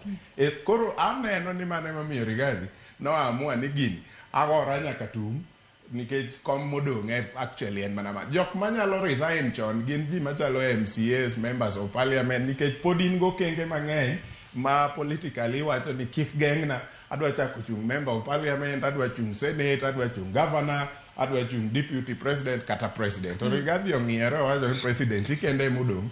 Omiyo samo wueni kopo ni kot nyalo chope findings moko ma achiel kuomgi wacho ni nitiere gima notimore marach man to kane sechegi to dipo ka koto chopo e weche machalo kamano to kane kata ka mano ok oyudore 10 years gi aparo ni Rigathi ose calculate kodgi ni gima odwa timo, odwa manyo ng'at mochung' e toke sechegi just mondo bed relevant e politics ma Kenya. Obro manyo ng'ama mochung' e toke, ng'ama mochung' e toke no ema ok wang'e ni biro bedo powerful marom nade. To chik to man go en ni ka onge kom mar deputy president be obro command the forces manyo command ka en gi power. Mane ma e penjo maduong' nikech dhano ero power. Kata mana Samuel Wueni joma ng'eny nowuok e ng'e Uhuru Kenyatta nikech ne ging'eyo no Uhuru Kenyatta power korose odhi wuoke, either power dhi ne Raila Odinga kata power dhi ne William Ruto, mago ema ne top contenders. Omiyo jo Mount Kenya mang'eny no shift kuwuok e ng'e Uhuru Kenyatta. Dhano ero power to kendo jo masawa to koro ero power moingo ng'ata ng'ata. Ka Rigathi kawuono onge gi power no, I can assure someone 100% jogi biro dhi tok Kindiki. Koro kopo ni nitie ng'ato ma Rigathi dhi ochung' e toke, I'm not sure ni kura di ma Rigathi biro kelo e tok ng'ani. Erokamano. Matinde ni miwacho ni nyalo bedo ni doho nyalo yudo ni Rigathi Gachagua nothich oko yo ma ok ni kare, kendo koro igolo oko wach mar thiche oko tiyiene mar mondo mi olalala lemo mora mora mar telo e kinde mabiro mbele. Ang'o miyo ni nene kod angolo machalo kamano? Joyce, erokamano. Mokwongo thicho mar Rigathi en tuk siasa. Do en tuk chik. Kanyi neno Chief Justice Martha Koome nyoro kawuoyo, isomo dhoge teng'iyo body language ne. Martha Koome kaning'iye no pass message ariyo at the same time. No nyiso jo masawa kumoae ni doo wan wang'iyo chik gi evidence mokelnwa. Matiende no pass message ne jo masawa. Matiende no onyiso Rigathi pod in gi thuolo kela yuak ni tik miwa evidence. Pod wanyalo ng'ade e yo mopogore. Mano Martha Koome nyoro king'iyo dhoge to gi dende kaka wacho. Nitie message ariyo mano pass. As much as president nitie kanyo, no miyo Rigathi hope gi jothurgi nikech entie kamoae. Ok odwa chwanyo jothurgi. Biuru kendo an kaka nene do also dhi yiene nikech odhi tero evidence gi chik. Unu setugo tuk siasa, we watug tuk chik madhi gi evidence. Kanyo odhi tony, en ga atamal maduong' mar tony. Kendo 2027 wabro neno Rigathi e pap kochung' president. Gima dhi timore, reputation, ing'eni story nuore. Muma be wacho ni onge gima nyien e buo chieng' mane pok otimre. Moi nosetime koke make sure ni Matiba gi Kibaki ochung' kwa masawa. Moketho kujogo kendo Moi nodonjo mos. Kata ka niriwo kuchete mane oyudi ne na around 36% to noyombo bet president. Ang'uma mono Ruto tiyo gi the same method in 2027. Mara ariyo, Osipna Mesha kuwe about gima unique e jo masawa. Jo masawa osebede telo since independence to gin jo moko ma onge gimi onge leny. Jamasawa en ng'ama onge leny. En kato bro wacho ni ma wadwa an MD, deputy MD adwano bedo wadwa in a company to kendo ok thag chunye. Jaluti ng'inde en ng'at moro ma nonyuol man goruma. En onani ma begi maber adier ni kora keto wadwa ka. Kanye moseduoko jaluo chien ni office wani kwa donje. Wach kisungu gi Kiswahili, iwach dhok mane? Jaluo nyakit gi Kiswahili mi wach ndo ma jaluo wadwa. To office jogi kidonje tiwinjo mana dhogi cha to ing'eni mano wala timore. To watu wacho kisungu mingi. Wadoguru piny, watimuru wala ma jogi timogi, wanya timogi zaidi. Kwa donjo office kanyo ka ineno ka un mana jodho wach dholuo. Nikech mane trend miloko go wala. Wala ok biloko gi dhok ma jite winjo. Wala ok wache iro. iwinjo jothurwa koro wawe bedo jok man gi leny wambe wachur ni aka mochopeni wambe koro kwa bedo gi leny gigi wadwa no dhi thurwa ndeche mabecho gi wadwa no dhi thurwa sama ji kat deals cha wambe wakat mana ni jothurwa wachung mana gi jothurwa na mora ahinya gi seche moko awacho ni kantie weche gi wuok ka Wetangula gi nya wacho ni ndeche ni gi olosnwa e sirikandni to wan kana dimo nego losnwa mano nego dhi central ka jowo donje sirikal kabisa to wach ni pognwa uru ang'eyo story moro ikera ka king'iyo weche mag ndeche mag kera sani pesa mang'eny nyodhi masawa koni minister owach ni mag nyodhi excess nus pognwa odhi e Nyanza koni mondo wambe wane ber sirikal higni 3 modonge mano gima nya wacho. Okindo Juka, geno mane makoro Gachagua nitiere godo doho nyalo ng'ise ni nothiche okeyo ma ok ni kare kendo miye thuolo mar mondo mi 2027 oduoge paw siasa kata seche moko onyalo dok chien to many ng'at monyalo siro mar mondo mi e kinde yiero ma 2027 embe obede gi ng'ama osiro motegno mondo emeno med bedo gi duol e gwengo mag Masawa. Onge asante sana Joyce. Onge ng'at man capacity as we speak pase manyalo yombo William Samoei Ruto. Ok ni Ruto ber sana mayo jogo. King'iyo samwudi kani, ng'en siasa and numbers. Mondo win an election in your numbers. King'iyo Luonya, king'iyo the entire Nyanza as we speak. Sani gitu gi Raila Amolo Odinga, right? Kidhi Western Kenya, ibe yudo Mudavadi kod Wetangula, Moses Masika Wetangula. Kibiro Northeastern, inano gik matimore kacha. Oriache gi okoero ng'ani nikech nogo wuodi kocha. Kidhi Coastal Region, ibe yudo ka en gi Hassan Joho, right? Yudo Hassan Joho, ibe yudo Kingi, ibe yudo Mvurya. Koro kidhi Central Kenya, Mount Kenya kuma intie kanyono. Ibe yudo ka east part of it, sani support Kindiki. To regarding Manone neno siepna sana. And is one of the few leaders managed was kata finance my campaigns. To problem mano oko understand ni onge ngat mose goregi sitting president ken deputy kata vice president machimuro bedo president. King'iyo kata history wacho ni king'iyo Josephat Karanja inde gimano timo gi Moi wach chimoro ni en acting president mano wango Moi kabisa kano wuok no lala kamano kabisa. King'iyo kata mana jok mosebedo chien kanyo mose thechokogo onge mosebedo president. Jok mosebedo soft as Kindiki meno koro bedo kani manyal bedo kaka winjo ka wetna gi nyawo nyacho ni en Mr. Yes ni osebedo president ng'ene gik mane Moi otimo. Moi no safa mang'eny kabisa lwetu Haiti Kenyatta, but Moi served for 24 years. Ng'ene Kibaki was a soft man lwet Moi mobedo president the system could feel him. King'iyo kata mana William Samoei Ruto ni gimomiyo Ruto no year in 2013 nekech no nyalo bring the votes from Rift Valley mamesha kwachone nena good mobilize and it was so resourceful, right? But no go siasa mani Rigathi goni a second term maro Uhuru Kenyatta. At the same time ne yudoka out of majority mar MPs manani parliament ne almost 147 to Rigathi siasa mano goyo ni onge kata mbunge kata mana 3/4 kata quarter mane supporter. Koro ana feel ne Rigathi onge capacity whatsoever to dictate the presidency of William Samoei Ruto. Onge go whatsoever. Gima ang'eyo ni Rigathi dhi bedo dala for 10 years. Nikech wasanene icho neno Mike Sonko ne wacho no dhi appeal odhi kure. Neno gimotimore. Ngichi neno baba yao odhi kure. Nikech ng'en gigi emben siasa. Mar ariyo kata king'iyo kata ten judges nite en Madam Martha Koome. She's a Meru. Ing'eni iteki moko nyawachi wang jowi lakini siasa eno kabila. Iwinjo Joyce. Onge yo ma iteko feel ma oko yena samoro wachi wang jowi ka. Lakini siasa mari Rigathi Gachagua kumosegiki ekamosegiki. Kanye maungana ge odede. To mogik modede awinjo ka wacho ni onge gimoro ma so unique about people from Central Kenya.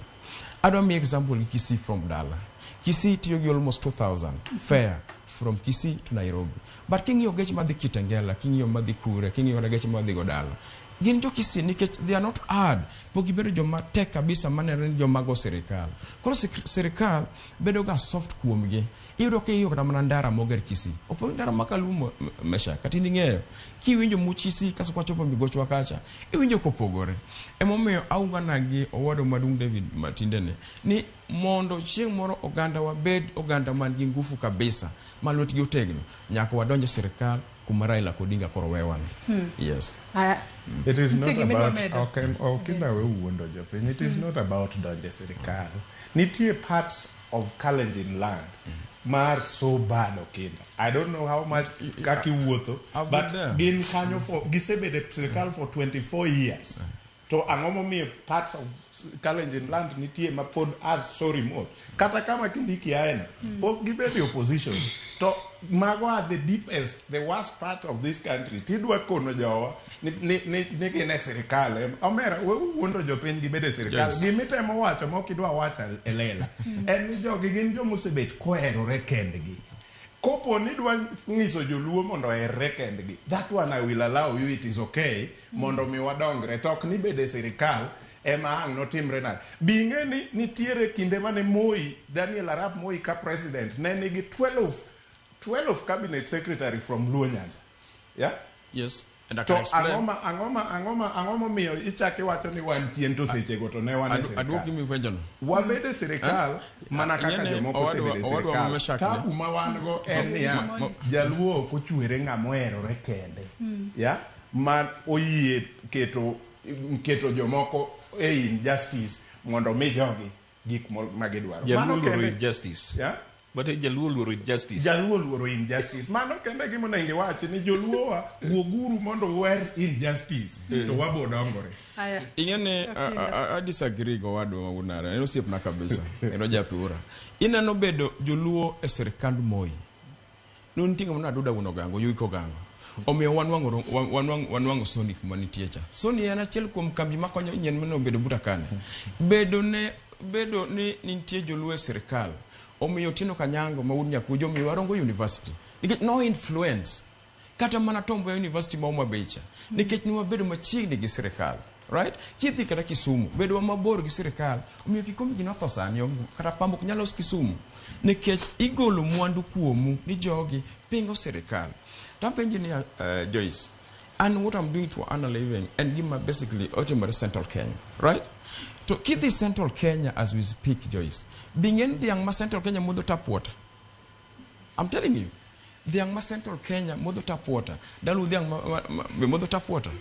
Niket nyaka korwa bed jok machini serikal. Why do we form political parties? To advance the communal ideals. Koponi one as Luos, Gimwado don't we form a government. And we want to look at a country, the Luo ODM, the Green Congress Party of Kenya. To Kopone was said Giki Serikal. Manesikal Mwabede, Monokel Development, Neoganda, even you give my David Matindo Wachoka. Nikaraki the Kerakacha. Pes Muduro Kabisa, not the Central Kenya, more or other parts of region. No, you watch a command. Ningis in a joka. Iyudoka on mbunge of the minister Marods to Klungi na Ndobe. Odhika wono, odhiki ma minister koro olibwana, wa migi no bwana. Kata wagone jokera simu, oterni gino. Onge giminya lotimo as a community, kokitio gi serikal. Nikech serikal is the biggest buyer, the biggest seller. Yes. Awasoma ne ote moro kae mano mar engineer Lazaro Kanyambok ngisa kae ni yero Professor Kithure Kindiki en killing two birds with one stone. Wacho kae ni President Ruto en a brilliant student of Moi School of Politics and graduated in Raila School of Politics. Ma en divide and rule revolutionary politics. Kau Kindiki en luero bada the larger gamer community kendo ma is going to work well with Ruto ka oseketo Nyanza, Coast, Western, kod Rift Valley under his watch. Mano ote mar engineer Lazaro Kanyamboka. Ote machielo manga soma na mapio pio kapo kwa dhie topic machielo. Iwacho kae ni mesha kodidegi wacha diera wach makende onge ngat marieka kendo matek kaka jaluo. Watio matek sana waendelea to mana gi luchwa. Erokamana adwano dhi wach machielo kopogore koda weche mag Kithure Kindiki kachiel koda Rigathi Gachagua ma en jalup jatend piny mano thicho koya pisi. Adwano dhi weche mag Azimio. Nyaka sani koro Azimio odongi nga. Kwa nyalo mana winjo report mano losno odiochieng' manyoro kod jafwambo marwe county ma Mombasa mano Joja Oko kotudore koda kaka kwetha mano mar Azimio no wacho mano kotelnegi kanyo kod jatenda DAPK Ojinwa Malwa kachiel kod jatenda Wiper Kalonzo Musyoka. Negi wacho ni gibo bedo ka giwuok e Azimio ka koro giloso riwruok margi machielo. To ang'e ni mago duto en motelo ne yiero mar higa mar 2027. Wawinja ne mondi report manolosnwa kod jafwambo marwa Joja Oko. Jotelogo ne ochopo e liend mane en jalup jatend piny Kenya mar ang'wen Michael Kijana Wamalwa e boma ma Kitale. Gikoni gichopo kae mar pako okange manyicha ne okawo mar kedo ne demokrasia kaachiel kod uhuru ma pachoka. Ne bende gitiyo gi thuolono mar yango e lela ne gidhi nyime kod chenro mar chugo riwruok manyien ma gituone geto reso piny Kenya ka bende gilieko ni Kalonzo ema dhi bedo ogai mar riwruogno. Tuko kwa hiyo coalition led by Mheshimiwa Kalonzo Musyoka ndiye atakuwa president wetu come 2027. Watu wote wa Mlima na watu wote wa Gema sisi yote tumekubaliana Mheshimiwa Kalonzo Musyoka ndiye. Time will tell. All we can tell Kenyans is that watch this space. We are just a few days to the new year and there are new things that are coming. And I want to urge the media not to bury Azimio before it is actually dead and buried. Because we have a lot of investment in that space. A lot of investment and Kenyans, we want to be able to move in a manner which is systematic. If we come up with a new outfit, it could even incorporate perhaps Azimio itself. So that is how focused we are. Jotelogo koni gidwa keto mijing'o mar neno ni piny Kenya bedo kod telo makare kendo dwaro ni jokanyono mag riwruog Azimio la Umoja mondo mi osir pachgi mar dwaro kelo lokruok ewi gigo machando jo Kenya. And I believe that this is the team ambayo itaokoa Kenya kutoka kwa ufisadi na wafisadi kimaadani, itaokoa Kenya kutoka kwa Zakayo na ushuru wake. Watu wanazungumzia juu ya yaliyotendeka mwaka 2002 wakati mzee Kibaki na ndugu yetu Wamalwa walichukua ukombozi wa nchi. Nadhani itakuwa marudufu mara 3 mara 2 because vile wa Kenya wako na hasira yote ambayo yanafanyika huku, utekwaje nyara wa uchumi wa bunge lenyewe. Sasa we have been also observing what's happening kwa idara yetu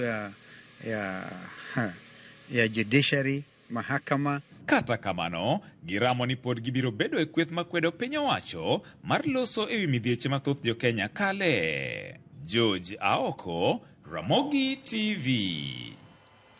David Matinde achak kod Azimio dong ne ng'ahero anno kanyo ka Kalonzo Musyoka kachiela kod Eugene Wamalwa giwacho ni gibo bedo ka giwuoka e Azimio. To kata kamano ginyiso ni kik waik Azimio katsane podi. Chalne nitiere chenro magiloso mar mondo mi giwuog e Azimio mana mos. Kata kamano anno ka Martha Karua mano kuongo wuok. En ndiko barua wacho ni ero duond bura mar NARC Kenya sani koro onge Azimio. Kata kamano Azimio sani dhi dong ne ng'ato penjo. Eni bende Kalonzo Musyoka romo mar ting'o bendera mano mar riwruok machielo magibiro bedo ka giloso. Kata kamano pok giyangonwa nyinge. Ero kamano Joyce. Joma aneno gi kendo giwuoyo kaka josiasa. To magi chalo atigi dhok mane nyithi kiye ma odong' to wuon gi pod ngima. Baba Raila Amolo Odinga pod ngima. To giywagore ni wachom kanye. Baba omiyo gi direction ene wuon Azimio. Azimio ka onge Baba Raila onge Azimio. To Baba osewacho ni Azimio pod ene jatende. Kidhi ka register of political party ene jatende Azimio. Koro ng'ama dwa iko Azimio ni en ng'a. Onego giore. Taneno ka dhok ariyo pogore kanyo. Dhok ma Kalonzo wacho gi ma Wamalwa wacho opogore gi contradict. Jomoko iko Azimio, jomoko wacho ni wenwa matin. To jogi ng'i kuond ma giaye. Nyalo bedo ni gigombo wuok to pod giluor kosango matimore. Giwuok ka gichomo kanye. Gidhi loso mar former Kiambu governor makato chung mana MP e thurgi tok nya yier. Kidhi Western DAPK natembea governor kochunge Wamalwa ma party leader. Ng'ama dhi yudo kura kanyo. Koro magi side shows ma wawachore ni hawa ng'ama dhi rwakowa Ruto rwakwa wan ka seeking attention ematimore ka. Baba wuonwa maber mondo wambe wado to nomigi thuolo to ne ok giyudo. Koro gima timore ka morito bang' Christmas no owacho ni waore uru bang' AUC mar baba ni wadhi nyiso kuma wadhi chomo to baba be pod nie siasa mar piny ni embo nyiso nyithinde ni ore uru to my direction madwa weu go.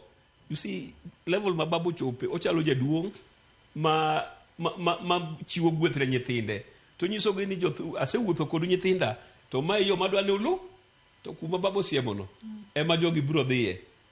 Gema onge Mount Kenya East ok nyal we Kindiki ni dhi support Stephen Kalonzo Musyoka. Mano gima ok nyalre. Jowa ma koni Mount Kenya West gi the same tactics. Ruto plant mana ji ariyo ma very strong pogo kurago. In fact 2027 anything lande kamara America midwa land sanini within one day to watch no serum. Okindo juka no kiyieri mathoth ahinya gi weche matinde owacho kotudore kod Azimio dong' ne ng'a. Nyalo bedo ni jogo chuny gimoro nyisogi ni giwuo gi chuny gimoro to nyisogi ni pod bedura beda wanyalo loso weche odwa ni wanyalo lose makare kwachomo 2027 kose koro Kalonzo Musyoka ni ema koro nego bed ni gisiro to koro gi move forward giloso riwruok machielo. Yana yego wadwa matinda ni ngeni is an elder brother. Samoro wacho wisdom mudhure wieka. Ingene siasa ma Kenya en siasa mar ukabila. To Joyce kada in kubede kanyo no. Intie Kenyans mang'eny mok understand Kalonzo Musyoka. Nikech kata an mabedo kani including Odede man inchanene Odede mawadwa ni. I don't know what it stands for. Odede samobro kona waka. Nikech ingene Raila Amolo Odinga jaduong' maluro kabisa. Dhano modhuro low nikech Raila oyermuno equity. To jok ma feel ni gibedo marginalized. Raila no erungu magigoyo go kaka nyalo konygi. Someone as Stephen Kalonzo Musyoka and he must stand for, I don't know up to now. Nikeche owuoyo kagimene serikal, to owuoyo konge serikal, tene katikati. Egin jomoko ni lunga ni watermelon. To ingene Joyce, Central Kenya as we speak per se. Ineno baba yao Waititu mneno kani. No bedo impeached. To kidwangi Oganda majo Kikuyu ni Oganda ni majalo kakani. En ng'ama ok ng'uon, to ng'ama wiyo kwil. Siasa no pore magimoro ni wan nyen ka iwo wang tuago koko ting'eyo tabu manie iwa. En ng'ama ok ng'uon to nobedo ng'ama nigi nobedo gi mibadhi mapok nobedo go e Kenya ka nyaka ne chak Kenya mobedo impeached. Mar ariyo king'iyo wuod Wamalo kijana ni aneno ka girwako lewni gidhi ywak Wamalo gidhi lamo Wamalo ka Nyasaye kacha. Kar wuoyo kata gi jopiny kata mana Bungoma kacha nyisi jopiny jothuro wan momiyo kelo ka wadwaro ni serikal ni obed kama kata kaka watiere kama for gidwaro endorsement from Raila Amolo Odinga, gidwaro endorsement from Uhuru Kenyatta. To mogik Joyce nitiere jomoganda na ok nyal tiyo go sani nyaka ni wachak wuotho gi Stephen Kalonzo Musyoka. Joyce onge olemo mora moganda osenwang'e lwet Kalonzo Musyoka. Gimonya paro Kalonzo Musyoka ni 2002 en ng'at manopamo gimano atin man wanwang'e lwet wacha moriwore Kibaki Mombawa. Mano gandwa wigi poko wil. Nyisi ni mangat maganda ok nyal luwo. Gen Raila ok nyal wewa lwet ng'ama chalo Bilani. To king'iyo kata mana Eugene Wamalwa ni. Eugene ni en achiel kuom jok mane go Raila Odinga kata president mar Raila Amolo Odinga. Ever since makoro thuolo moro time mano tiyo go Uhuru Kenyatta ni emano biro ka wetangulo dhi kocha. Jok man ka gite ok nyal yombo William Samoei Ruto. Kata Ruto dong mana kendo ok nyal yombo gi. Nyisi ni ma team of failures and Azimio is dead. Azimio en group maonge wiye gi chien luongo ni Mongrel. Azimio en Raila Amolo Odinga. Raila oseweyo oganda ne ei sirikal. To dhi manyo kom man samoro be Nyasaye noyeko ni samoro ok onego oyud kom mar Kenya kan.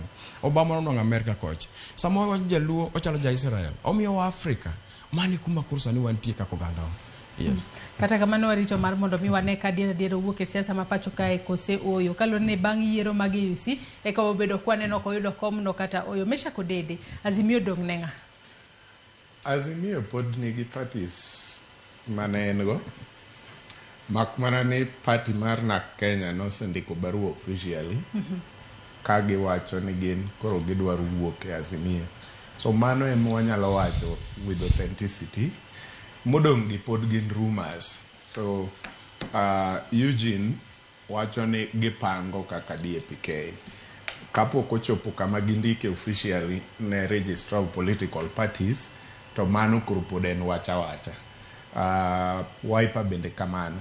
But a position mar ODM, okane ka ODM nigi luoro mora mora about Wiper, DAPK kata parties moko gi kawuok. ODM bro wuok kagi amua ni gidwa wuok e Azimio, gibro wuok e sagi. Onyalo bet kawuono, onyalo bet kiny, kata sasa magineno ni sani koro kaka ODM we have a new path to chart. Nikech ODM party mang'ongo. Ei parties manie parliament sani kagi. Kopogore gi KANU, ODM e party kendo koro manigi higni mang'eny ei kanyo. So okane ka en wach ma unique ahinya. Wamalwa Eugene kaka jatend DAPK, the question maduong' ma japiny nyalo penjore ni en gi influence marom nade ei party neno, to en gi influence marom, party neno nigi influence marom nade kuom voters ma Kenya ka. Mane penjo maduong'. Wiper wang'eyo the reach mar influence gi. Mak mana ni the question is, begin gi some influence ma credible outside the combination. Mago e penjo monengo be ni chando chuny Kalonzo. Koro mana kako kinda wacho, yes, Kalonzo ng'ama wasebet godo. Penjo maduong' monengo gipenjre kaka jo Wiper sani en ni ere kaka dang gi reach farther than combination. Nikech ODM, kato bedo ni jomoko nyalo gombo luongo ODM ni chama mar joluo, but the truth is out there and everybody knows. Ka idhi Kakamega, tibiro yudo ka ODM nigi influence maduong' moingo party mora mora Kenya ka, including the reigning champion UDA. ODM nigi influence maduong' e region mar Western moingo UDA. Kidhi e coastal region, ODM nigi influence maduong' moingo the ruling party. Kidhi e Masailand, inyalo yudo ka gin 50-50, kata samoro ODM nigi slight majority. Kibire capital city, you might find out ni ODM nigi wabunge mang'eny moingo UDA ei Nairobi, and that is the capital city manyiso face of Kenya. So kata ng'ato bede kona matem wacho, matem dhiro ODM to fix ODM as a Luo party, the truth is saying a separate thing and a different thing. Mae gimonengo chand chuny Wamalwa ni how far is DAPK reach outside the Trans Nzoia county? Sure. Kalonzo on the other side, onengo penjre the same question. Reach mar Wiper outside the combination, chalnade. Kopogore ge Farah Maalim, who else do we have where? Maybe woman rep in Kisii, kaka Doris, Honorable Doris Donya. But how influential is that? Bengi potential mar kelo a chunk mar the Kisii vote into the Wiper party. Mage gik monengo bed ni gipenjore to ging'iyo ni kawariwo magi be wan gi chance, a fair chance mar competing with the current president in the next election. Esamo wuoyo ni Joyce, unfortunately, chalni ODM ni both sirikal and opposition. Chalni ODM ema control opposition to control be sirikal koni. Nikech sirikal be sani kato kinda gini ineno ka oketo wang' matek. Gimbere kuma ginyalo dhiye maonge ODM sani onge. Trust me. Kaka nyo gisegusa Murima no bende. Gimbe koro gimana na gitimo ODM ema nyaka gi console. Ni to watimuru nang'o. So ODM right now ema chalo joma run sirikal to run opposition. So onge gimoro manyalo kelo buok. Ka Eugene wacho ni wan gi DAPK wawuok, Kalonzo wacho ni wan gi DAPK wawuok, onge buok kanyo, jo ODM ongirore sirikal to gingirore opposition. Mano bende makela e pinjo machielo. Bende opposition osebedo ka timo tije adiera madwarore pacho kae mar keto sirikal tesre dede kapod antiere kuom. Nikech ncha waneno ka jotelo mago ma keto sirikal tesre kotelne gi mana kod Kalonzo Musyoka Onogo kaachiel kod Eugene Wamalo ne gikwedo wach mar sirikal mano mar temo duoko moko kuom fuondi mane nitiere chiko mena ma 2024 mano thi choko ka giwacho ni biro bedo ka hinyo jopiny kod weche mag usuru. Kata kamano kata ODM onogo kopogore kod Wiper kaachiel kod DAP-K moseneno ka jotendgi wuoyo e lela. Bende osebedo ka keto sirikal tesre kaka dwarore manyalo konyo japiny ba giwach na adiera wantiere kod opposition maka gimoro kotimore marach e sirikal to nyalo siem. Kose opposition sirikal omadho. ODM emosebet katimo tijgi mar keto sirikal tesre. Example, Senator ma Nairobi okose shy away from wacho gima ok owinj ni is right. Senator Manarok okose shy away from pointing out kata mana kuom jo members man inyocha ne jo ODM manie e sirikal sani. Ka Opiyo Wandayi honorable and minister for energy or appear before the committee, jok maduondgi nitiere record sani gin jo ODM manie committee no emokete tesre. To mano timore kata gima moko gi. Kendo koro samoro ibro yudo ni the so called Wiper kata jok mamoko ka ok iwinj duondgi kogik kwama idwa kete sirikal tesre yo malong'o. So anaparo ni ODM has done very well kuom pointing out weaknesses mantie e sirikal. Nikech sama u point out weaknesses mantie e sirikal ok ni udwago sirikal piny. U point out mondo sirikal oyud kaka chung motegno kendo gero timo dongruok ne jopiny. Matinde bende kweth maketo sirikal tesre osebedo ka timo tije adiera mar keto sirikal tesre ahinya to e weche moseneno ka timore pacho ka gisani. Jo position osetemo ka nyo pokwa donje sirikal manyo wan purely opposition. Nyo waneno ka sirikal ni matek nikech gimoro amora marach ma gidwa timo to nitie duol mawuoyo. To duol modong' sani mopogore gi mar ODM moko go chalo mana kuto gwal ma ok mon dhiang' mudho ma kata giwache onge line ma obro feature ma jopiny wach ni Kalonzo wacho gimoro kae wakawe serious. Kalonzo en okalo gadiere mane gimorito kanyo. Jogo ok gin joma nya wacho gima serious. In fact, Senator ma Nairobi Sifuna is more powerful gimo wacho against any government policy or activity. We take it more seriously. Kendo wachako wang'iye nyadiriyo ni Sifuna ni owacho gini nang'o to pod wan mane government. ODM no en secretary general to pod nie government. To pod onyalo chung' mochungi dhano wach ni mato dhi inyo japiny. Mana kaka Meshako wacho. Olekina kochungo wuoyo kopingo wach moro madhi inyo japiny. Ji kawo more seriously than Kalonzo kata Eugene Wamalwa. Mano nyiso ni opposition pod odong' mana mar ODM. To koro dhi bet maber nikech unemo urekebisha to unemo loso to wacho ni akato wadwa dhi ne jopiny marach kato ok wadwa timo maber. Koro opposition to pod nitie kendo tiyo maber. Okindo opposition nitie koso oserumo gi kaka waneno ka Azimio be kiny kae to koro wadhi ike wacho ni koro kweth mar Azimio onge. Ing'eni opposition ten mana Junet ok bede kor pap kaka jogi tigo koko.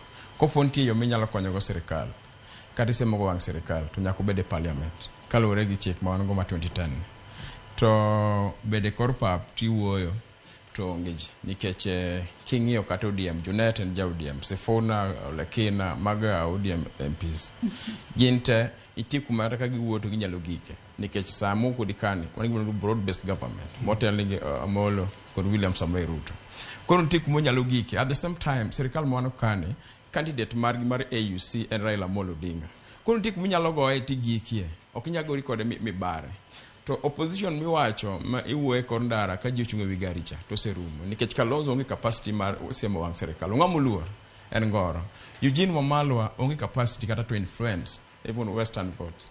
Ok onyalo influence kata mana Trans Nzoia moaen natembea wewe gi dhano nyako lam mana natembea. Koro opposition according to me as Okindo Juka opposition onge Kenya kasani. Yes. One mana gi leaders manyalo articulate issues as Junet Olekina kod Sifuna. To nikech koro sani samora Raila Odinga ok nyal chung kumanya kono wado ma jo ODM hangina ja Green Congress Party of Kenya. Kwa buro ko siasa ma city politics. Beki kichaki miwa koro ni gidwa miwa Jabukusu milongo ni ngana ni Sifuna ni to governor begi wangi miwa Jabukusu cha. Koro kanyo begi timu no kemes ni kicho ganda lueno ganda maduong to be wane man pioneers mag Nairobi County. Koro kanyo begi ngiya ta kota amore ta buro ka ganda nate aroke Green Congress Party mondo wa produce a candidate. Odete washma hivi. Very good. Ojuka is a comedian in politics. Joyce, the truth is, Azimio, hapa ni ODM ema nigi power to decide the fate of Azimio as it is. Kaka en sani, ODM ema nigi power to decide the fate of Azimio. Nikech sani kuma ODM nitie. ODM ok odonje sirkal. Sirkal ema odonje i ODM.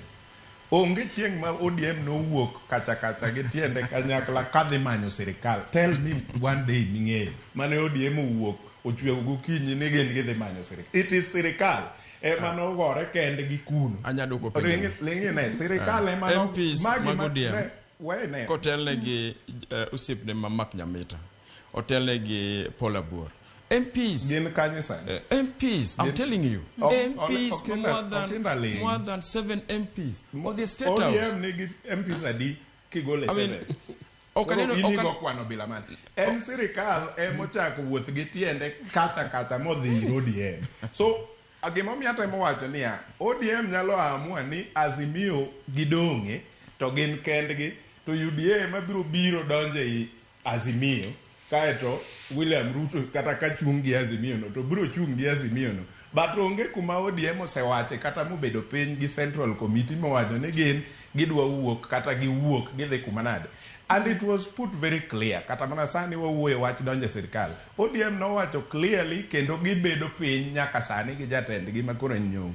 Giwacho ni wan ne sirkal okwawa professionals. To ne wamiyo sirkal professionals. ODM onge kama nondike boke mora mora gi UDA ni koro wane coalition kendo watiyo kanyakla.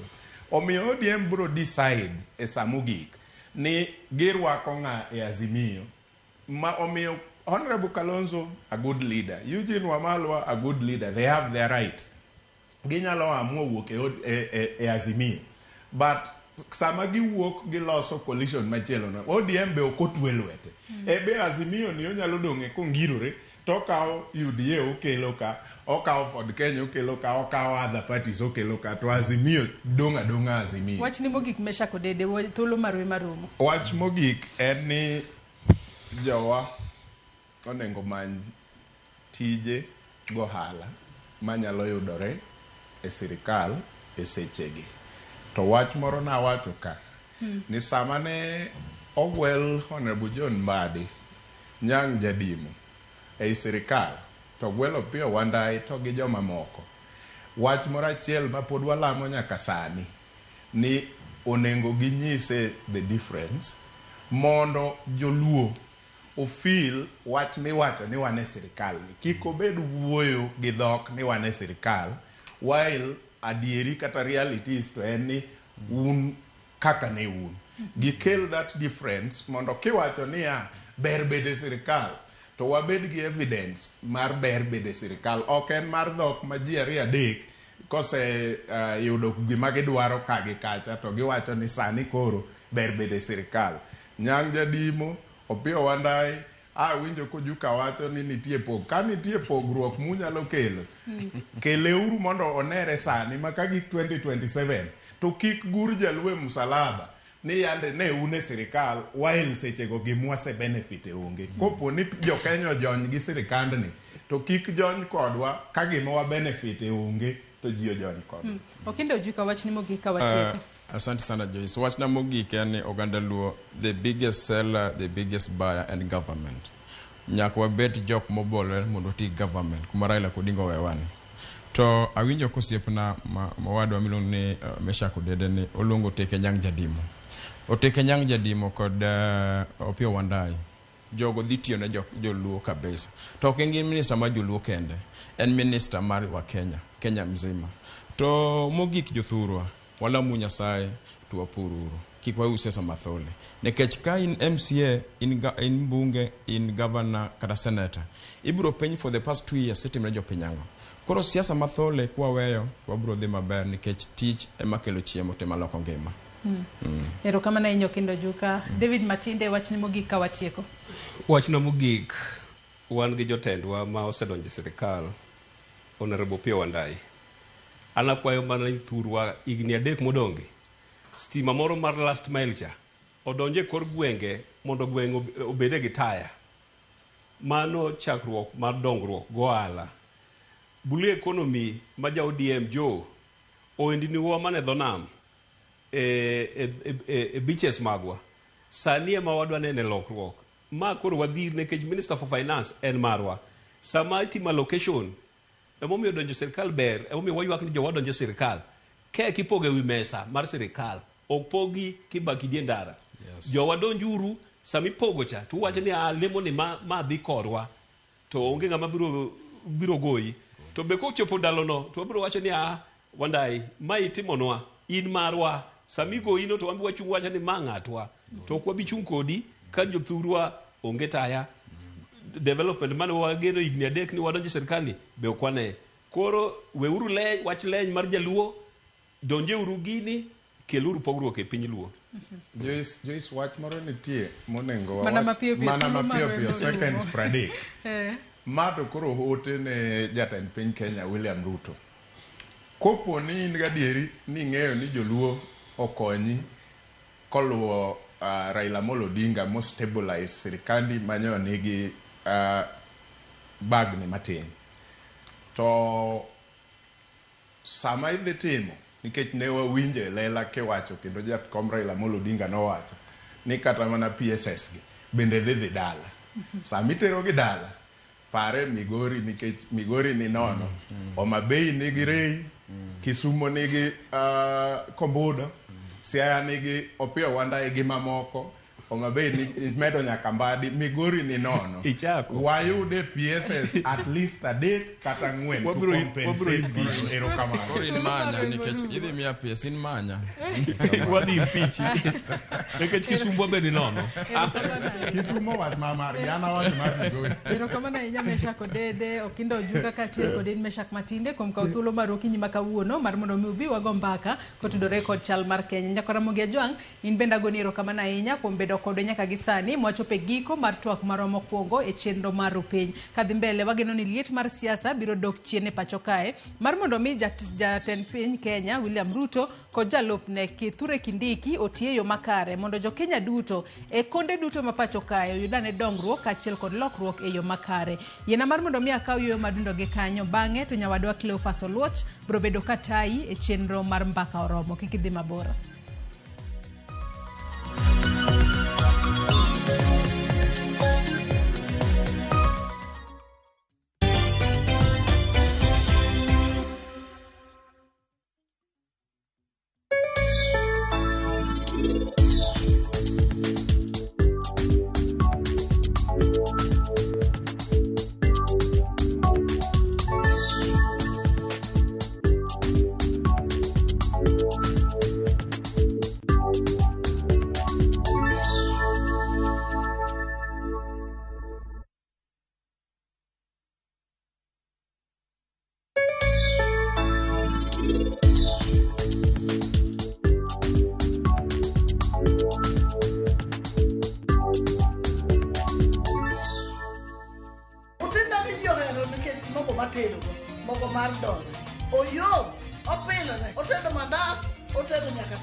Kule kushtuka nilikuwa nimeshtuka kuliisha, then nikakuwa na furaha moyoni, nikajua kwa heri hii kitu kila mtu anaweza win. That's not waste time sana. That is your check. Shikilia check yako. Hii pia ni yako. Okay. Mimi ningependa kumuomba muendelee kucheza kwani Mungu anaweza kufungulia mlango wakati wowote. *487*3# is the magic code, my wonderful people. Tuzidi kujipanga, tushinde na view sasa.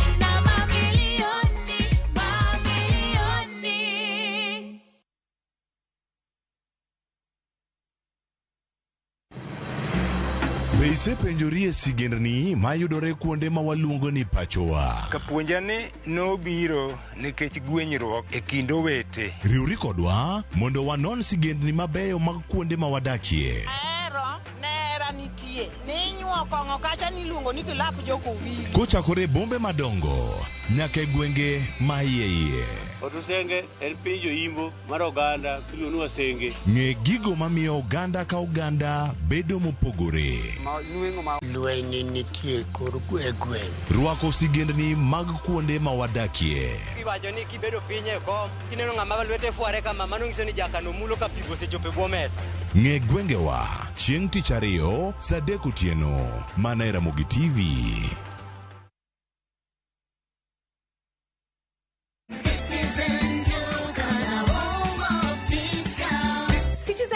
The home of discounts inakuletea this week's Mama Safi package from Quickmart. For only 906 shillings, utapata 1 kg powder detergent at 329 bob, 800 grams bar soap at 149 bob, 4-pack white tissue paper at 189 bob, 140 grams toothpaste at 199 bob. Hizi zote ni less than 1,000 shillings, meaning utasave 219 shillings ukitumia Citizen Duka. Piga *487*5#. Choose Quickmart, then select Mama Safi. Lipa na ukisha lipa utapata message ya kwenda kuchukua package yako kwa Citizen Duka counter ya any Quickmart supermarket karibu na wewe. Citizen Duka, home of discount.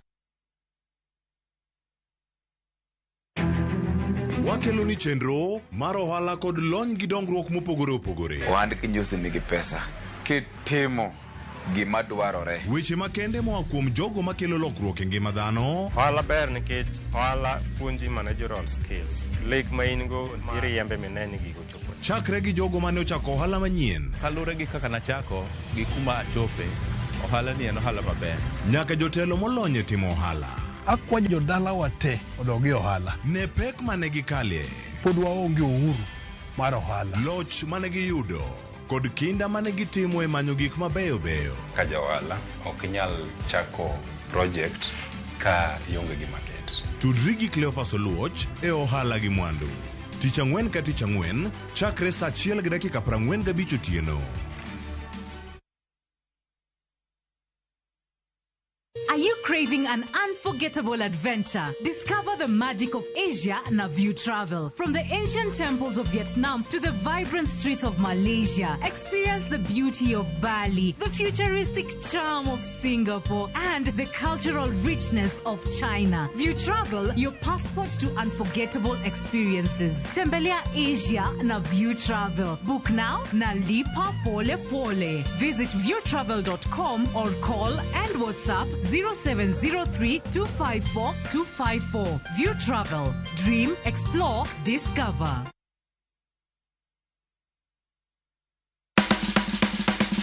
Ik milimili mar dhogi ne wuodh kid chiemo mopogore. Koro kwa keto pi dhi chwakore maber kendo dhi tedore maber. Mok ni wang'e mo. Chenro ka chenro dhialo mit chiemo. Gitedo itime nyaka obed makare gi suya kod ndhadhu mamit. Kitedo to dwaro ni ndhadhu go duto te mondo owinjre. Omiyo kihero chiemo in jatedo kata mana ng'ama ohero tedo, tudri kodwa tich adek juma ka juma e chenro mar tedo gi chiemo gi Jailieta tich adek saa 2 okinyi mana e Ramogi TV.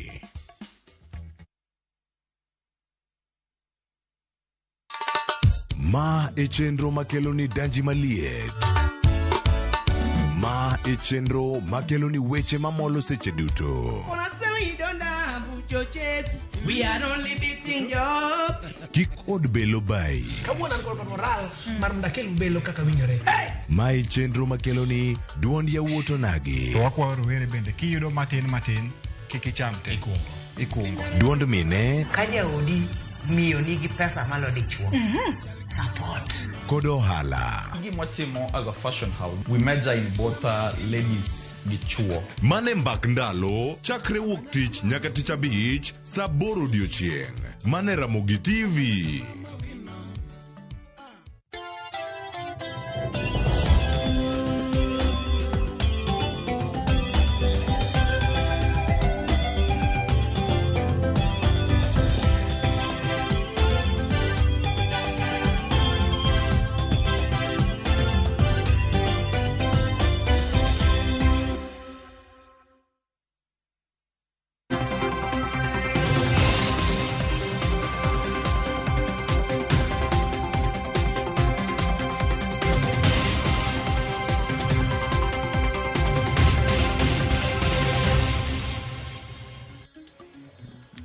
Nyakora Moge Jwang machiegni wantiere karka chenro mara mbaka oromo chakre sani Nyakora Moge Jwang ka wantiere ka kidieny mano mara chal mar fwambo kama darang'oni ka gik matimore kapok wachako twak ayanga madhi chakre tok ma wakeloni chenro mopogore opogore ahinya okinyi ma kawuono wachako kod madhi loso weche manyien mag migago ka chieng' tich ariyo wan kanyo kod weche manyien makagi kacha chenro mar duol kod mano mar rimore machiegni bed koda kanya ka giko nyinga Cleophas Oluoch jakisumo kanya kwar mokiewo nyaka sango machiegni kanya koro mojo wachako kod weche mabende wasebedo ka omiyo pek kendo motimore odiochieng' ma kawuono mabende motimore odiochieng'ni ma kawuono mano kama weyo ka ji ang'wen owito ngimagi mano e masira motimore alwora mar Migaa mano machiegni kod Sacha ng'wan e apaya ma Eldoret ma Nakuru Eldoret mano Nakuru Eldoret highway mano kama weyo ka oganda mathoth bende oyudo hinyruok obila emoyango chenro makamano amedo luwe kendo bokonigi e weche manyien odiochieng' ma kawuono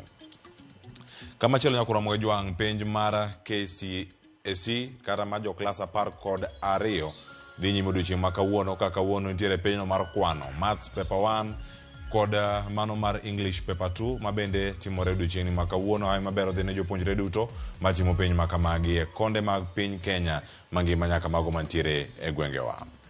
Nyakora Moge Jwang kowuok kanyo nitiere achich ma omaki e kaunti ma Kisumu mane wach mochiwo godo odiochieng' ma kawuono en achich ma itudo kod nek mano mar Willis Ayeko mane en HR director kata jatelo e kambino mano mar Wells Fargo jalni Nyakora Moge Jwang sigana mabende wayudo kar kachiel mokilwa kod jofa mago mawuok e kaunti ma Kisumu odiochieng' ma kawuono wacho ni jalno manyinge Frederick Otieno Omondi itude kanyo kod nek mano mar manager mar Wells Fargo Willis Ayeko.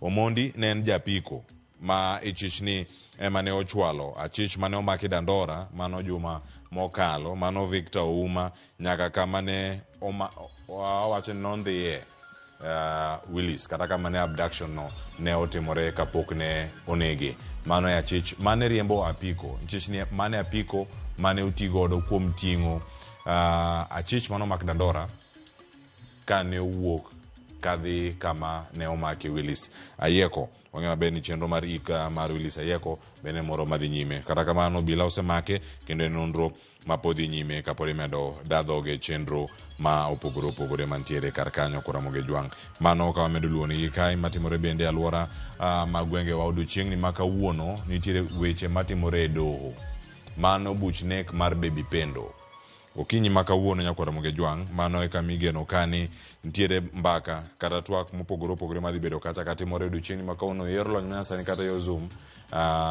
mar neno ni burani adier odhi e yo makare nyaka sani Nyakora Moge Jwang en wach mabende wamedo luwo kane en tarika mano higa mar 2017 kane obila ne omonjo kar dak mar Nyalenda alwora ma Kilo kama ne iwacho ni mokwongo min Baby Pendo nokadho chiedh nade mopogore kata wacho ni mag rocho ratiche kod obila kato bang'e e rakruok ma kamano obila no modonjnegi kod ketho mano mar nego nyathi ma jadweche 6 mano Baby Pendo e kaunti ma Kisumu ka bende Nyakora Moge Jwang bura nochak winj kacha higa mar 2019 osebedo kodhi nyime jomin buche mapacho kae ne ochiwo ng'eto mano mar neno ni nochwalo nyinge obila mago madito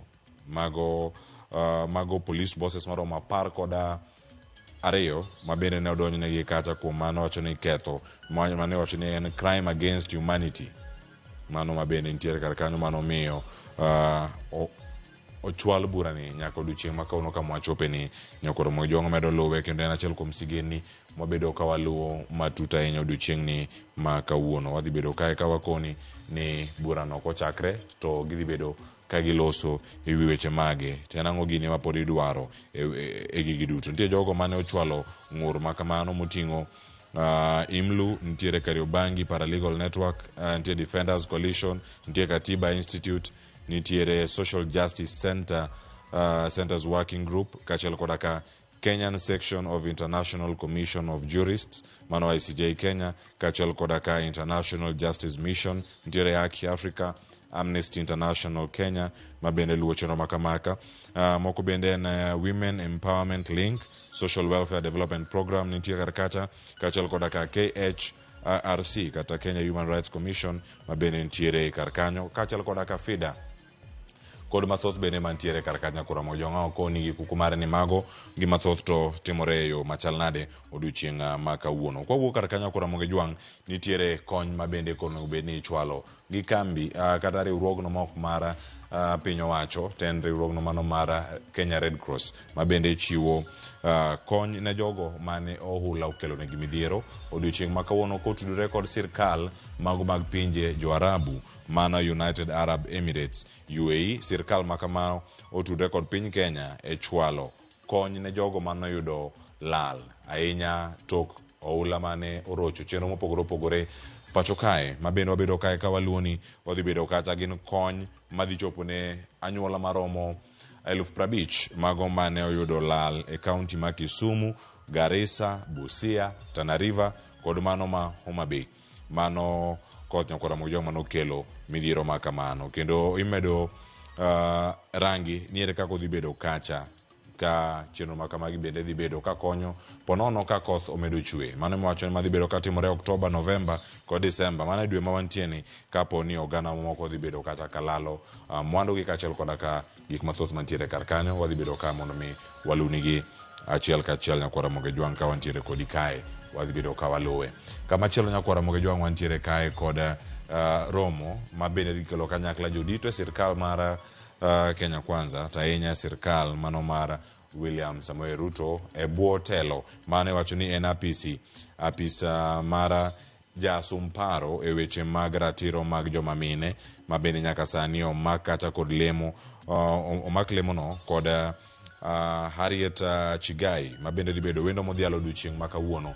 Gino magida bedo ka gilose en mano motenore kod wacho ni lal mara ngima mathoth ahinya mag jogo mamine kama gintiere achiel kachiel nyakora mogo jwang. Romo makamano timore okinyi ma kawuono ochako saa 2 mar okinyi, saa 2:30 dhi nyaka saa 7 en mano mar neno ne diere gik makamagi gibiro yo machal nade. Watemo rango ka bura mar Baby Pendo osechako ka okinde kachiel koda ka jogo modonjo karkacha ochopo kanyo wadhi bedo gi thuolo mar rango ni ikruok makanyo to timore e yo machal nade. Nitiere oganda mathoth ahinya mochopo karkacha mar mondo mi giwinjgi. Mago wacho ni sani en bura miyalo kacha e yor mbui. Nitiere jogo mantiere jayalo bura kachiel koda ka mathoth mapod nitiere karkanyo wadhi bedo gi thuolo mano mar neno gi nyakwara moge jwang. Nitiere jogo mapod nitiere karkanyo wayudgi mago joyal buche ineno gi kanyo nitiere Lilian mano e jayal bura mantiere karkanyo mano Honorable Lady Justice Liliana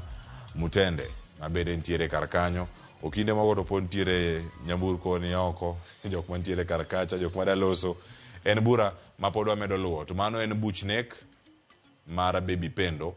Buchnek mar Baby Pendo mabende wageno neno kanyo ni wabo yudo kanyo ka thuolo ni ochakre nyakora mojo kinde montiere kanyo kachiel kora ka moko mapod nitiere. Wan ka wadhi bedo thuolo mar rango ni kendo wakel nigi kuku magi weche giduto mabende osebedo kae katimore ahinya kotenore koda bura makamae. Ka bura nochako ang'wa bedo kodi kachiel chenro makamano mara nyayo kata jiwo ratiro mag joma mine bende wamedo luoni kae kaunti ma Nairobi kama bura makamano dhi nyime magawa moro Nairobi kae.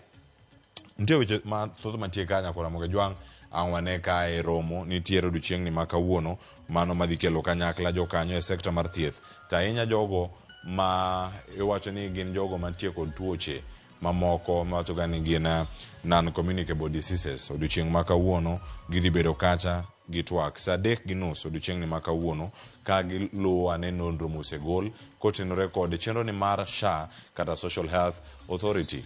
Giwacho kata ni bima bora afya nyumbani bende na adier ni mane gimatimore e kor gwenge kata jogo modak kod tuoche machala kod magi. Wabedo kaya kod weche mamoko nyakora mogo jwang odiochieng' ni ma kawuono wadhi koni gi kuku magi weche giduto madhi bedo ka waloso kendo waikoni e weche manyien mag migago kagi kacha duol kod mano mara oimore odiochieng' ni ma kawuono. Aduogo kaka kod twak nyakora mogo jwang tok winjo chal mar fwambo e mbako mo ka wadhi twak e weche mag osuru. Diponi medo osuru e yo to sirkal nyalo tiyo gi yore mage mar jiwo kata mag rango chenro mopogore opogore mago mag bero ngima jopiny. Nitiere maliekore kata gino ma jatend migawo mochung'ne weche mag omenda pacho kae, mano John Mbadi CPA, ma bende oseloso ka medo lero ni chenro mantiere mida medgo juogo osuru kata ler mantie. Iwacho ni moko gin kata mimedo, moko bende igolo. Jopiny onego bed ni odiochieng' makiny en twak ntiere mbalariany moro kachiel kod jopiny mar neno ni adier bende giwinjo chenro ma sirkal nitiere godo. En okang' machal nade? Gima kamano miyo jopiny odhi e ndara ka nenda med wechegi mag osuru. Kama ntieni weche ochung' kama chal nade? Kawuono nyakora mag jonga twak kae kod jolony weche mag uchumi kachiel kod ka kwan mag osuru. Adhi bedo kae kod CPA Evans Ogutu kachiel kod ka Sheila Olang mondo mi watwaga na achiel kachiel kwagoyo mbaka nyaka sabich mar Onyango. Ikete karkani mar kaunti mari bende wabiro mondo mi konwa mathoth kotenore kod paro ma in godo e twak mwan godo sani. Koro akwaye mondo ka in gi remote mari ka wiket mabor ni mar twak chakre sani ka in mbui mar Facebook yudwa achiel kachiel, mbui mar YouTube yudwa bende achiel kachiel, search mana Ramogi TV Kenya tidhi yudo wakaja achiel kachiel. Mbui mar Citizen Digital bende download app no e Google Play Store mari kachiel kod aka App Store ka itiyo gi simu achiel kopogore gi Android. Ilo achiel kachiel mana Citizen Digital kidienyo mar live.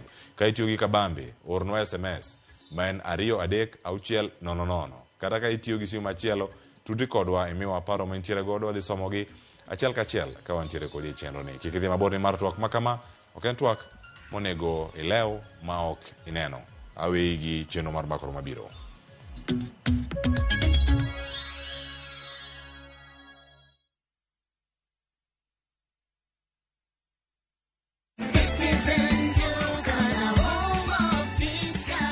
Najua unapanga kwenda shopping. Citizen Duka na Quickmart inakuletea ofa mpya ya mama mpenzi. For only 1,765 shillings unapata unga ya ugali ya 2 kg at 109 bob, unga ya chapati 2 kg at 149 bob, mchele ya basmati 2 kg at 649 bob, skari 2 kg at 279 bob, mafuta ya kupika 2 liters at 539 bob. Hizi zote ni less than 2,000 shillings, meaning una save 332 shillings ukitumia Citizen Duka. Piga *487*5#. Chagua Quickmart, then chagua mama mpenzi. Lipa na utapata message ya kwenda kuchukua package yako kwa Citizen Duka counter ya any Quickmart supermarket karibu na wewe. Citizen Duka, home of discount. Ma e chenro makeloni danji maliet. Ma e chenro makeloni weche mamolo seche duto. We are only beating job. Kik od belo bai. Kawuono an kod moral mar mdakel belo kaka winjore. Ma e chenro makeloni duond yawuoto nagi. To wakwayo rowere bende kiyudo matin kik icham te. Ikungo. Duond mine. Ka jaodi miyo nigi pesa malo dichuo. Support. Kod ohala. Gimotimo as a fashion house, we measure in both ladies gi chuo. Mane mbak ndalo chakre wuok tich nyaka tich abich saa 8 odiochieng'. Mane Ramogi TV.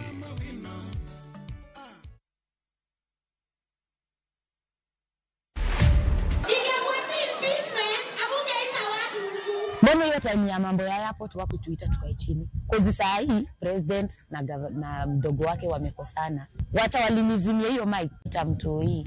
Auntie nibaie. To watch this story and more, download the Citizen Digital.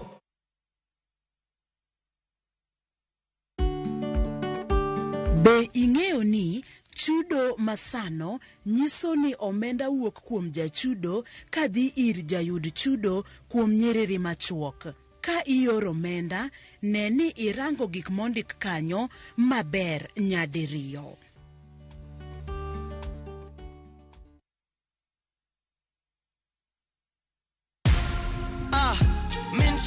Kwa majina ni Peter Kariuki Ngoge ama Kamla Styles.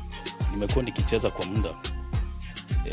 Natoa na win 50,000, 100,000, 200,000. Leo nimekujia check ya 675. Nikihesabu zote naweza kuwa nimewin 1.3 na nitaendelea kucheza.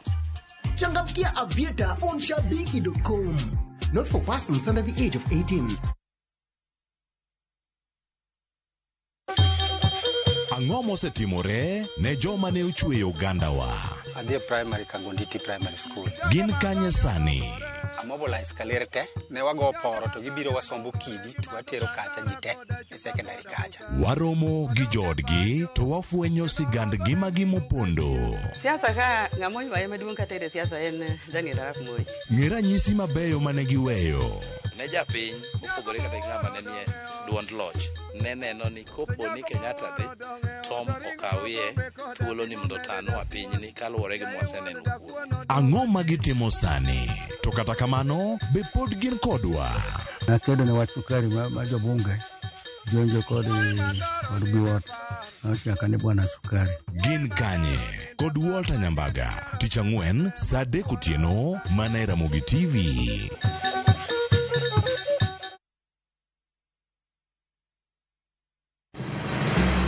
Be isepenjori e sigendni mayudore kuonde ma waluongo ni pachowa? Kapuonjani nobiro nikech gwenyruok e kind owete. Riwri kodwa mondo wanon sigendni mabeyo mag kuonde ma wadakie.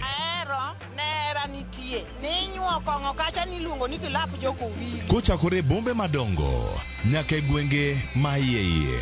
Otusenge en piny joimbo mar oganda kiluongo wasenge. Ng'e gigo mamiyo oganda ka oganda bedo mopogore. Nueng'o ma wan godo ka en mar kunyo goldi.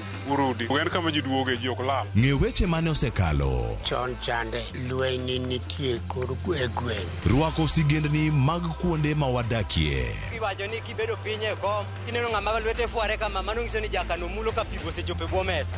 Ng'e gwengewa chieng' tich ariyo saa 3 otieno mana e Ramogi TV.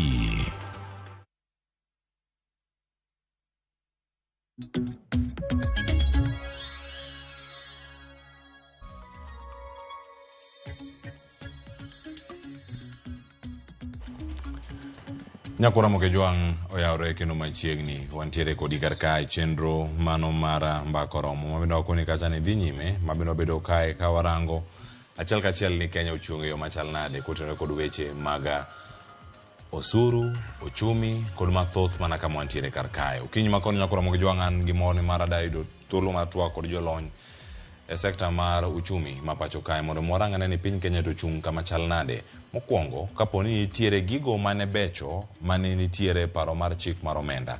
Ageno ni pare nyaka sani en wach maliet manomiyo oganda mathoth owuok odonjo ndara. Josiasa bende noriwre kodgi ma bende bang'e oduogo wach ni ero nitie jogo mane oriwore kodgi achiel kachiel mano e weche gi mag ng'anyo mane wacho ni ne ok omiyo gidhiro ahinya mise magi mane gintiere godo e chenro mag ng'anyo kaka ne dwarore.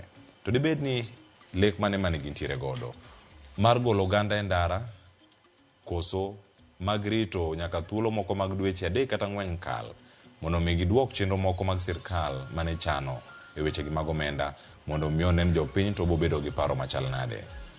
Bang' mano jatend migawo manyien mar omenda no donje tich mano John Mbadi CPA mabende tinende oseloso kalieko ni moko nitiere mane becho e Finance Bill 2024 mano wit oko duto. Iwacho kanyo ni ka wacho no wit nyathi kachiel koda ka nyaka pi teka mane nitiere no chal nade nyaka sani kama nitiere karka kiwacho ni moko mabecho nyalo yudo thuolo mar duogo to mabecho gi ne gibecho duto kachiel koda ka paro mano mara bero chenro mano mar pei kata ng'eto ming'ado jogo machudo. Nitie ywak bende nitiere ni omenda manok ahinya miore counties. Chenro ma counties dhi chung'e machal nade. Makon mathoth arwaki ni wuoth koda ka nyaka giko mar chenro en saa 3 osekalo dakika 29 wadhi nyaka saa 4 dakika 55 ka dakika 50 kanyo ka watieko wadhi bedo gi thuolo mar ng'eyo gigi mantiere kar kae. Magi ok datim kenda asekone antie ka gi welo modhi twak koda achiel kachiel nyaka giko mar chenro. Okinyi ma kawuono antiere kae koda jolony e weche mag uchumi ang'ami gi thuolo mondo miyangi moswa achiel kachiel. An gi mor mar bedo e twak kanya kora mojwang' kod Sheila Olang ma en jalony e weche gi mag uchumi. Sheila yawre kendo machiegni. Oyawre Cleophas. Kama chelo bende nyakura mag jwang' wantiere kae koda jalony e weche mag uchumi CPA Evans Ogutu. Oyawre kendo machiegni. Oyawre Cleo. Nyakura mag jwang' noko pangi ne adhi poka bedo ka kod jo Migori kata jo mai kaunti ma Migori mondo mi wabedo ka achiel kachiel. Adhi miyo gi thuolo mana mondo mi angi konwa paro mantiere karka. Mokwongo en paro ma onyacho ni en ma awie ka jatend migao loso to wacho ni kadwaro nitiere mag kelo chike manitiere nikech ne gin amendment bills kama ne gintie ka. Kagoro neno ka gidho thuolo mar duogo. Gidhi ketowa kama chal nade chako DCP Evans Ogutu mondo mi lernwa ne kama onya bedo kaka wantiere tich ma CS CPA John Badi osetimo nyaka sani kotende kod kaka medo osuru. Mane penjo mapenjo kawuono. Medo osuru ni eyo. Ang'en ng'ato penjo kacha ni medo osuru eyo. Medo osuru eyo mane penjo mantie maduong' anyi mondo waduok kawuono. Erokamano ahinya Cleo, ing'eni seche duto miwinjo ka japiny winjo oko kanyo ka owuoyo chik mag omenda. To paro mabedo ga kuom japiny seche duto ni nitiere kaka sirikal dwa medo ne osuru. Nikech pok ging'eyo ni chik mar omenda nitie clauses moko manyalo bedo ni hinyo japiny ma sani kaka nitie nenore kaka hinyo japiny ma nyaka walos ne changes. To nitie moko ma japiny ne nigi nafu to koket chik no tiyudo ka japiny dhi yudo pek. Omiyo chik mar omenda mokwongo kane CPA John Badi, who is my senior in the profession, nodonjo office, ne wan gi expectation mang'eny ne nitiere kaka odhi konyowa mondo mi pek mar ngima mane japiny osebedo ka nitie goni obed reduced. An gima nyalo wacho for the duration ma koro no osedonjo, nowacho ka entie kacha ni chik mar omenda the finance bill 2024 did not require amendment. En gima nonego go piny. E gima omiyo kane wajowa matindo nodhi ng'anyo, nowacho ni reject, do not amend. To gima chanda gi CPA mapok obedo very open ni kosekawo office mar CS ni to wacho ni nitie 45 clauses moko mane bere finance bill 2024 modwa duoko iwinjo. Seche mano wacho ni reject, do not amend, chan waneno ni the concept kaka ne gicho bedo structured nok wane kama odhi kelo go yot ne japiny. To wacho ni ne nitiere sections moko mane ber magineno ni gin gi pachgi to ningo be ni bedo amended. En no Cleo, those amendments kane jo piny poko go ne wabunge koko ne giseketo memorandum amendments mane gi propose to the committee ni one clause ni modwar amendment. But japiny kaka ne nitie to nowacho authoritatively ni finance bill 2024 ok wane berne. Nikech kata finance bill ma 2023 was under litigation. Mako kanyocha Supreme Court oyie ni there was adequate public participation monego bed notimore nade odhi mbele. These 45 clauses ere kaka gidhi konyo japiny. To ere kaka gidhi hinyo japiny. Sani nitie chike 4 mapani CPA John Badi otere bunge. One en tax law amendment bill mang'iyo the general administration gima ochala umbrella duto ma kaka osuru osebed kichoko to gi areas magi fail ni nitiere gaps monyalo keto mondo mi loopholes mosebedo ka ji chamo ushuru ok donj ne sirikal gidwa kawo chike manyalo konyowa mondo mi gaps go otimno nade odin. Mar ariyo en procedures mano beno keto to gi public finance management bill number 3 and number 4. Gige duto ong'iyo gi kategori ariyo. Oneno ni nitiere manyalo kelo yot. To nitiere adieri king'iyo the amendments ma CPA John Badi kelo, dhi kelo kendo pek.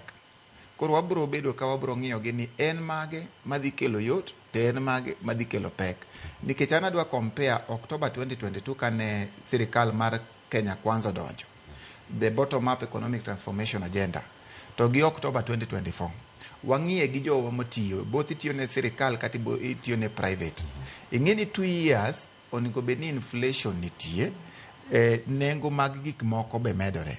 To ng'ama ne an 50,000 to October 2022 ne nyalo dhi dala gi almost 41,000 or something.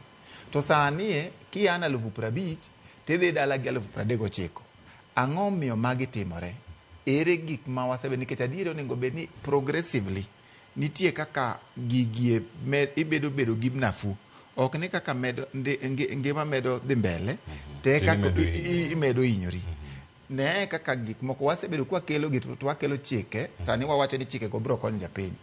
Ing'e ni housing levy mano ket at 1.5 cha en onge pre Kenya Kwanza. ing'eni en gima koro sirikal ni ema nokelo sani at 1.5 ohinyo ng'ama ondiki iwinjo Shif Gishani enyo onge en okele mana sani iwinjo koro Shif Gishani kosekel tiwacho ni wadwa kelo chik moro mamiyi relief moro matin e iye koro ikuongi mai ti ichalo ng'ama kudhi matin mondo mi kikene ni okamayi ahinya koro magi dute ma kwang'iyo particularly gi CPM badi no wacho ni sirikal ni mai gi lwedo ni to temo no duoko ni kata ok oduok ni gote iwinjo magi gik moko ma moko wadwa sani NHIF band nen ga around 500 to 1700 to sani Shif Gishani dongen 2.75% manyiso ni gigi duto mane onge kocha kan gikelo sani ne kaka NSSF chon wachulo 200 sani NSSF bando dhi nyaka 2160 manyiso ni at the end of it sirikal kungo mai to dwa wuondre na kelo chik moro mar konyi omiyo magi gik moko man wacho ni concepts mane gikelo ndalo cha ne richo and we said authoritatively ni reject do not amend because these 45 clauses ana seng'iyo gi kata gik magiluongo ni explainer to I'm not convinced ni chik ni ka gikelo pod nitie kaka wadhi yudo nafu kaka oganda erokamano ahinya Sheila Ulang nitie thuolo ma wayudo nitie paro gi ka sirikal ne kawo amendment bills gi tero e od bura mondo mi yudhi otwagi ka ok ng'ato moro modhi kata mokolo gi mogolo gi oko ni japiny ok ng'e chaka gima sirikal nosomo gimoro kuom ng'anyo ma in bende achiel kuom jogo mano ng'anyo ka nitie Nairobi oko ka mondo mi owite oko to nowite oko te kaka entiere sano duok gi ang'wen mana kaka winjo ka CP Evans wacho ka nitie business laws mana amendment bill ma 2024 nitie tax laws nitie tax procedures kachel koda ka public finance management mano bende bill ma 2024 kama gintiere karka kendo imedo weche mag osuru ewi japiny ma tayari struggle kod ngima kata pek mar ngima owinjo matek ahinya kitwa kama chalande gi telo mani wacho ni broad based mokawo jogo mani nitie the other side kendo koro orero gi sirikal tachiedh nade polien maka erokamano Cleophas anyalo siro gima wadwa wacho kae ni nitie gima waluongo ni spirit of the bill ma gima omiyo nwa mor kane wacho ni koro wan a broad based government nikech nodwaro ni ka CS Mbadi ni kacha to olos chike masiro miyo yot ne jopiny mane monego bed priority mokwongo kabisa to anyalo wacho ni osuru ok en gima rach piny ka piny ji golo osuru pile koro kik kaka wan joma nodhi e ng'anyo nwatemo wacho ni ok wadwa chulo osuru mano ok en gima watemo wacho watemo wacho ni osuru ni kata ka wachule nyaka wang'i ni budget gi kaka wadwa tiyo gi pesa ni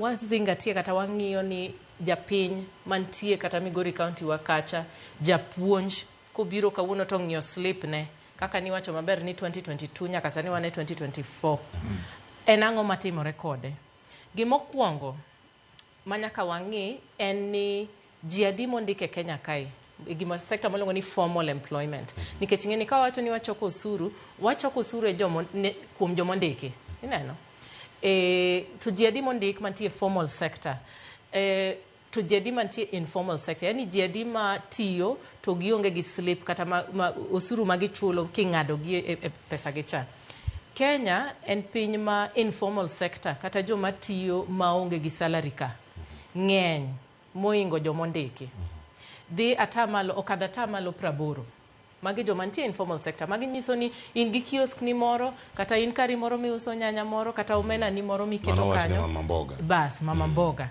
gine magi ng'eny moingo jomondiki to kawaneno bill mar omenda moket sani o target kata ong'iyo ahinya joma yudo mshahara e giko mar dwe koro ing'eni dhi tinyogi kabisa nikech ka wacho wach Shif Sha gine midhi ng'adgi ka wacho wach housing levy gine midhi ng'adgi to gini kikawo section matin magi jok ma waluongo ni gin gi purchasing power msara mimiyo gi cha emomiyo gidhi to ginyiewo alot to ginyiewo gik moko e chiro to giduogo koro inene kikawo purchasing power cha ti ikawo ti irido negi matek mano miyo jopiny kata kumodwa dhi mondo kawe alot moro japuonj moro dwa dhi kawo alot nurses moko dwa dhi nyiewo gik moko kamano mano bedo matek koro iyudo ni kata kiwacho ni uchumi dhi maber Kenya sani to ber cha japiny mani piny kabisa ok winje Koro an narito mondo ane ni bill mane biro kawuono ni nowacho ni reject don't amend.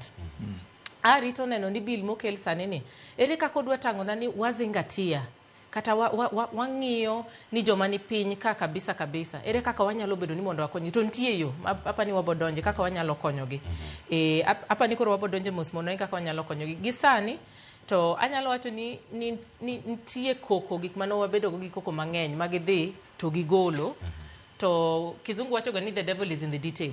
Yani samoro mana kaka iwacho no anya dhi ta gol gik mane ni kaka nadhi ng'anyo kana neno ni taulo mag ria kata sanitary towels ne dwa bedo taxed kato gidhi to gitemo amend wane joma nowacho ni do not amend reject ne gitemo amend ka giwacho ni koro wagolo kibichulo usuru e taulo mag ria miloso Kenya ka ineno to wachako penjo gi ni to taulo mag ria gi adi miloso Kenya ka wayudo ni onge mino ni podi wadhi chulo pesa mang'eny e taulo mag ria ka nikech pod ng'eny gi bowuok oko koro mane kaka nopuonjowa ni kata ka giwacho ni waloso gik moko nyaka wadhi to wang'iyo ni in details en ang'o exactly magiloso kata magigolo kata magimedo. Erokamano Sheila.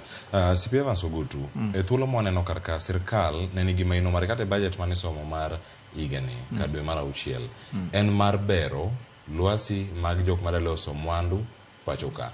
Mewacho ni gin local manufacturers kod kembe mantiere e piny Kenya. E chike makoro kel karka ma bende iwacho ni mokwongo en mano mar digital marketplace.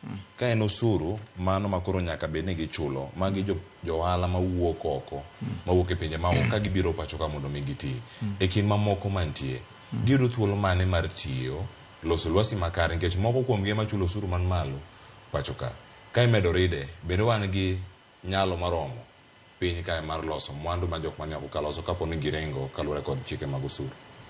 Erokamano ahinya. An kang'iyo matut proposal ma CPA John Mbadi okelo nitie kamo target godo the investors mobiro pacho ka loso mwandu to gi kaka mwandu no nyalo dong' ne sirikal. Iwacho ni at least seche ma iloso mwandu to reserve manyaka dong' ka en at least 15%. Mano onego bed ni bedo ka mondo mi pesa ma iloso Kenya ka kik bed ni pesa no dhi oko te, which is a plus. Ok onego bed ni ng'ato biro to loso mwandu kuom jo Kenya to kawo pesa to dhi go oko. Onego wabede nikech nitiere kembni moko ma gin Kenya ka to gin gi bede gi moko oko mar Kenya. Koro kwa yie ni pesa gi magiloso Kenya ka ni dhi oko te, mano gi kawo pesa wato gidhi go oko, which is a plus. Aneno ka CPA John Mbadi kendo target kabisa the digital marketing. Any let us be very honest, the generation manitie digital market ng'eny gi atamalo gin jowa matindo to seche mowacho ni odwa target kendo the digital marketing space mondo mi sirikal otax gi ano katamora ushuru but eri infrastructure ma sirikal oseketo ne jowa matindo miwacho ni aketo numa gima manyalo keto mayot mondo mi gimoro amora mutimo online no koro wanyalo tax.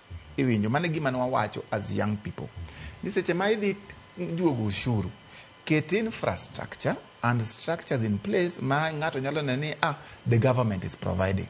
Most of people gimomiyo yudo ka jowa matindo ne ng'anya about the taxation, ng'ato chandore kien oyudo kata data to dhi online to timo the professional services manyalo timo kanyo to jogo chule tiyudo ko ushuru ma sirikal koro biro go ni malo kabisa. So the struggles momiyo jowa gi dhi kuonde go nikech onge thuolo mag tije.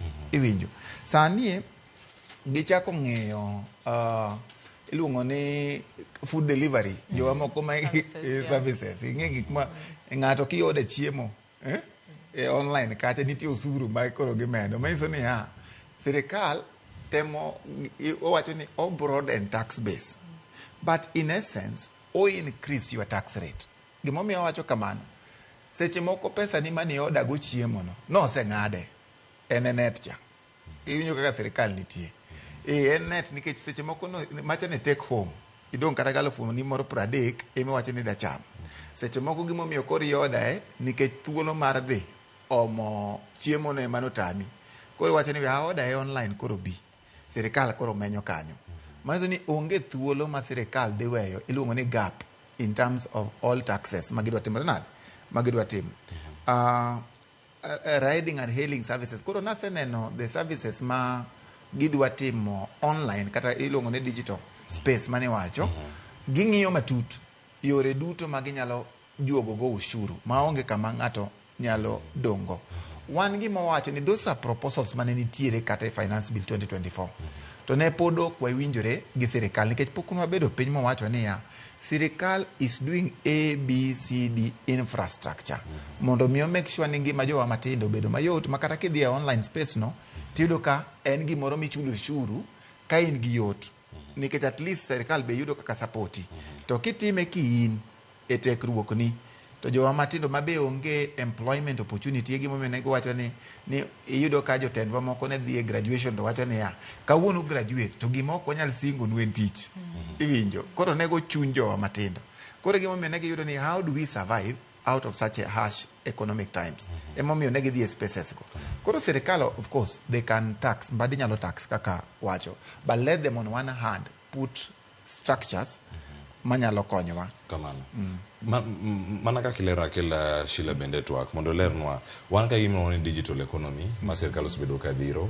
ahinya e bwo mano bottom up economic transformation agenda margi kama ne wache mano mar beta to kit economy ni wacho ni dhiro chenro mopogore opogore e mbui ere kaka irango ni infrastructure chopo kare nikech waseneno joma ntiere taxi kata jok ma tiyo gi online gi jogo sebedo ka nie ng'anyo kinde ka kinde jok ma timo transport ne kembe ma ji oda e chiemo gi gin jok ma nie taxi business bende ma kata mag riembo apiko e yor mbui jogi bende kale chiedh nade gi kama gintiere infrastructure ni machalane monego bed ni loso nikech sirkal chulo osuru jogi ok otamre bari chulo osuru nang'o matimore ochalo mana kayo hospital achulo osuru to kayudo yath hospital achulo osuru to ndara ok los tama dhi go hospital kama ntiere sirkal otime yo machalnade mondo mi kata ka jopiny ikono mondo chudi kik gine peke chweche apa ni penjo maber kabisa wan kaka rowerni gima omiyo kata sani wa increase gimoluongo ni civic education kata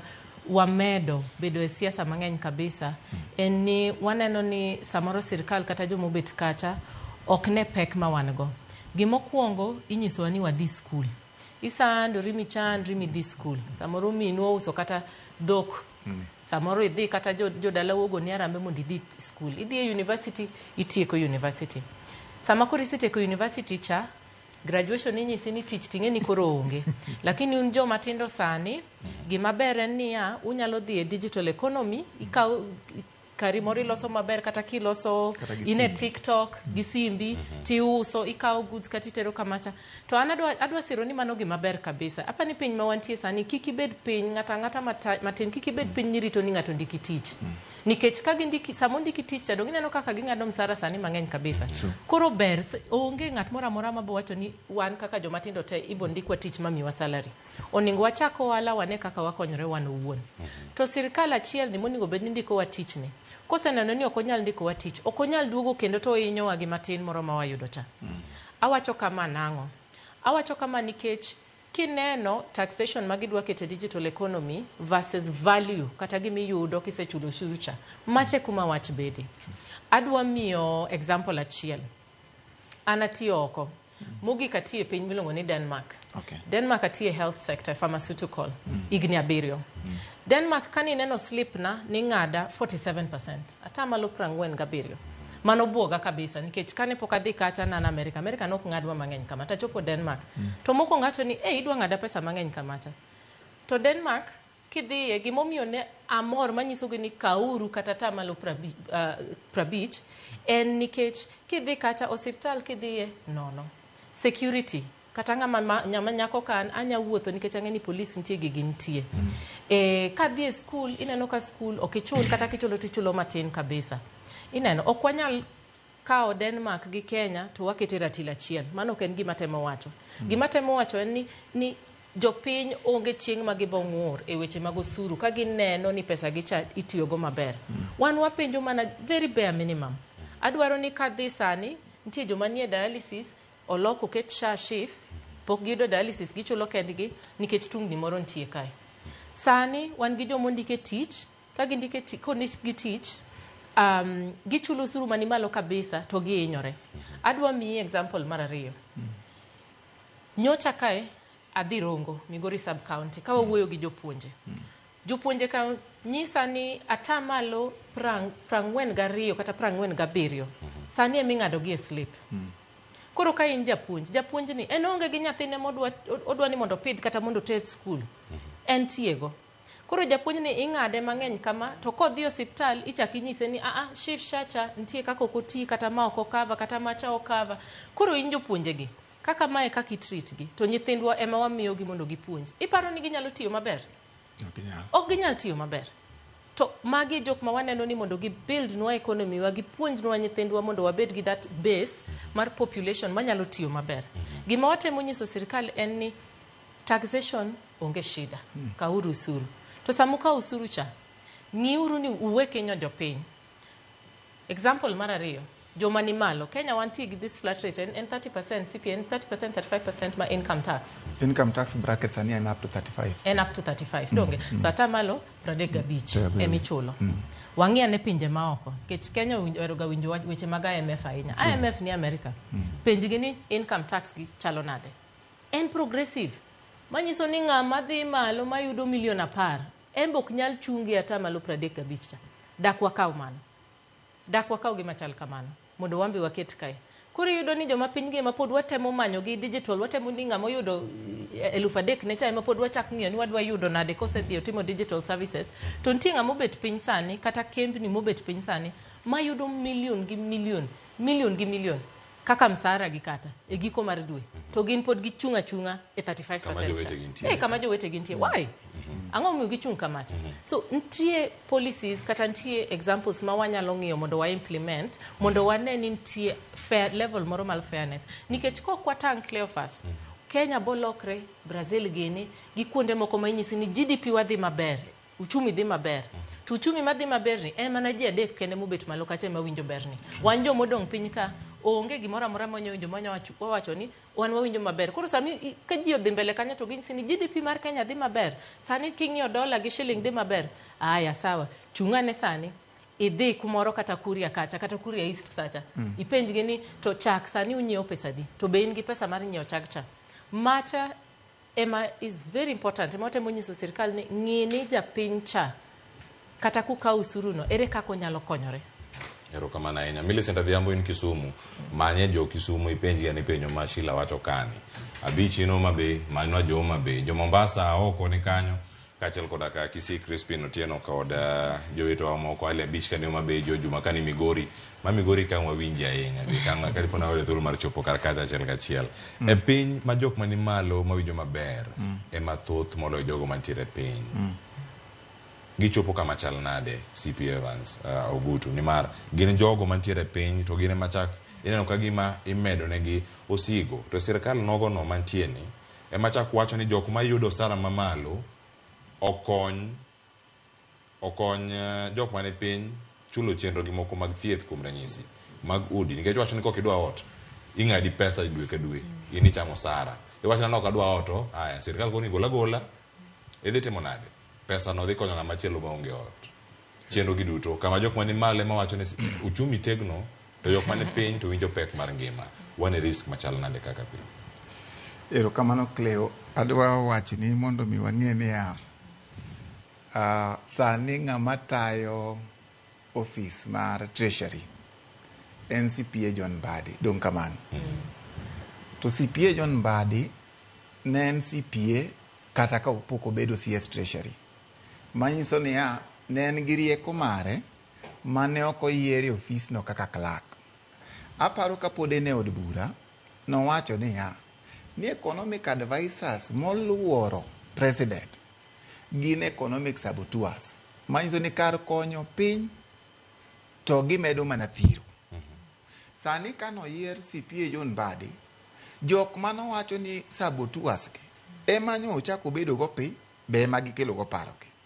Lokruok biro ga kaka sodonjo sirkal. Koro ineno gima koro inya gi CPA. Ok noyiere kaka jalwedo. Noyiere kaka jatelo. To ok onyal bedo piny gi jowa manowacho ni jogi saboteurs. To gikelo go chike. Ok chik ma okelo adieri gi sani mana nyalo wacho openly manyalo siro ni apart from very simple thing. Donganyisi ni mane gikelo en chik mokel sani manyo onge.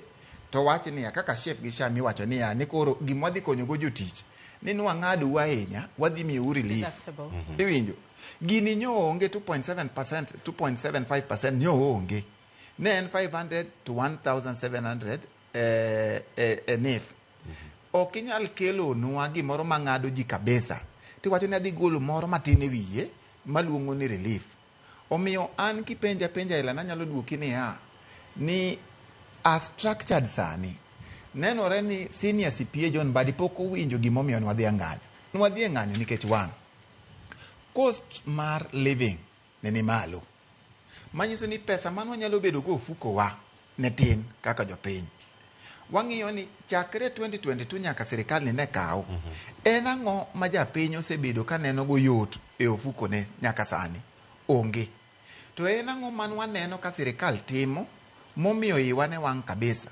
nwaneno ka ministers moko rwakore gi sama bechgi ng'eny opulences ne nitiere kaka budget obedo structured miyudo ko office achiel nigi over 100 million in terms of domestic travel dhano dwa mano no wuothi iwinjo koro nwayiere nikech nwawacho niya kuongi cost nwa programs mag budget iwinjo mondo mi wastage mane sirikal odog ang'owa piny iwinjo gimomiyo nwadwa gini ka wastage odok piny manyiso ni pesa mang'eny dhi bedo diverted gidhi bedo gibedo a portion mondo mi gidhi konywa development gima dhi kelo yot ne japiny iwinjo to ma apok waneno kotimore nikech kane president obiro kane waseng'anyo nowacho ni budget cha ok odhi kadho kamacho duoke piny iwinjo to gima nochako timo in one hand en ni nodhi osign gimiluongo ni appropriation bill en teko mar tiyo gi budget no as is iwinja owacho ni finance bill kaka dhi choko ushuru nitaduoko piny koro nochako wacho ni nikech aduoke piny tachaka sign appropriation bill manyiso ni kopo ni ok anyal choko pesa to abro olo manyiso the status quo mar gik momiyo nwa ng'anyo pod nitie iwinjo we wanted that changes to be effected mondo mi japiny onene ka pesa ni ofuko gi adieri pesa onge ofuko japiny from the county level to the national level iwinjo these structures temo dwa kelo onego gimon triple effect mwadwa ng'e chikegi niere kaka pesa dhi bedo ofuko jomatindo jowa madongo gi ng'ata to ka onge triple effect mar gino on a short term to pod wadhi bedo mana gi pek onego wang'e the structures mowacho ni nitie Mbadi nyo wacho gimoro kane en e meetings moko makoro miyo wachako shuko nikech trust deficit marwa gi sirikal ni piny nobukore ni en office ma en go gi sida sani ma inyo county en office of control of budget ni office of control of budget tamo counties gi yudo pesa gi eyo maka kare ni ka gisegolo pesa to pesa ni onego dhi adhiya to gimomiyo waketo constitutional office kaka office of the control of budget en niya ong'ira tiro ni pesa ma ore counties gi bigolo gibe gitie yo makare ok apar ni a professional mobedo employed kaka control of budget nyalo bukore ni tamo governors mana pesa gi aoyaye otamo gi nikech seche moko ng'ato kaka dwa gole gi kaka dwa tiyo kode onge kaka gino dhi konyo japiny en kanobiro kacha to nosewacho ni loopholes nitie kata KRA ok choki kama ne tiyo maber to wacho ni ya temuru comply ok wach ni inan kodi gi shida koro kowacho ni usuru nitie modwa no medi ok watamore to ere programs moseketo mondo mi ushuru gi otie yo makare iwinjo mane gimo wacho as young people egi mena ka shilo wacho ni ya no yie chulo tax even up to 50% because services ni nyalo ne iwinjo wan wa yie chulo usuru no kaka gidware no to badi okuongo address the loopholes mano wacho ni ya Mbadi ka anitie shida kuongi dine oula mwachoko matin gi dine oula mondo mi wastage gi otimne nade ochung kise dino oula binwa gi chike kaka idwaro medo ushuru wabro bedo very open mondo mi wayie ni mondo mi timre na nikech as is now onge ber mwaseneno kata mana sani mane wawan gi broad based ni broad based an pokanene kata within here in the city kata Migori County mwacha ni nyaka ne Mbadi gini koro ka office to koro wan gi yot nyo aneno ka Migori County wa no ng'adi nyaka sitime osiptende iwinjo ni governor nyo wacho ni pesa pod deko mondo mi odonje ka e county to ere kaka pod deko to ni wacho ni koro pesa nindo Homa Bay iwinjo dogi gima no wacho iwinjo to Homa Bay chigni Migori koro ere kaka koro Podo ne kuma nyaka stimi ngado. Koro wacho niya, ajo matindo wawe wach mat pesa nindo mabe wangi kaka ginie duto. Taxes magidwa kel nyalo konyowa. Erokamano. Adan mag paro kanyo sa ng'wen osero mondo ka ywa masani mondo mi ka waduogo. Waranga ne chenro mamoko ma sirkal osebedo kaka timo. Omenda ma koro ichoko kata ka ne budget ni. Ikeyo machal nade. Machal mantie madhi e county manyaka sani ywaruok ntiere ni to chal nade kama gintiere. E kind weche mamoko ma pod wabiro luwo ni bang' ywa makao sani. Kik dhi mabor.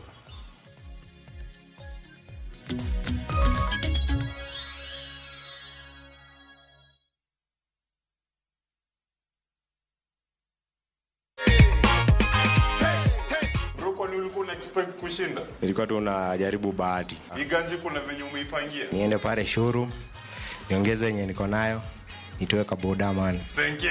Hello. Wape top shota. Acha nikupe hapa hivi goodie bag. Goodie bag ingine ya Gen Z. Mavijana wa pale wa wanyama, tujipange na view sasa.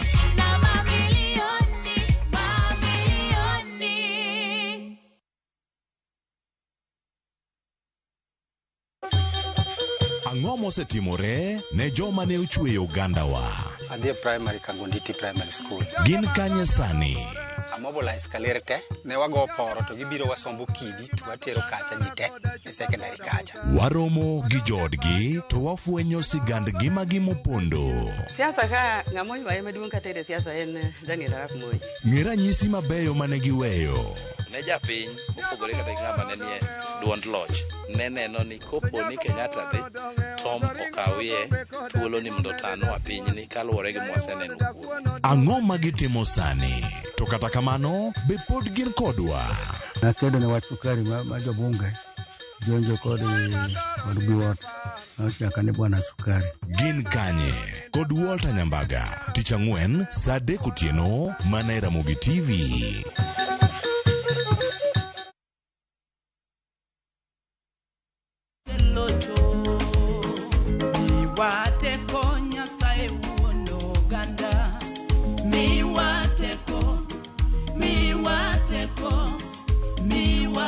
Kidwa yudo werni kaka skiza tune mari, dial *860 *418#. Par ni Citizen e od jower duto.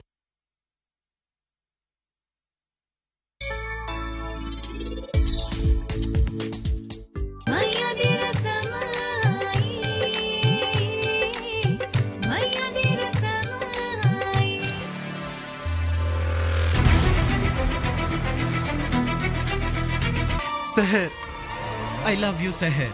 To onge kata odiochieng' achiel ma an anyalo timo ne gik makamago. Wan gi wach moro maduong' ahinya kae. Bende ng'eni Kunal oro ne Seher voice message moro kanyo. Ting'eni mano ok en voice message. Mano en time bomb.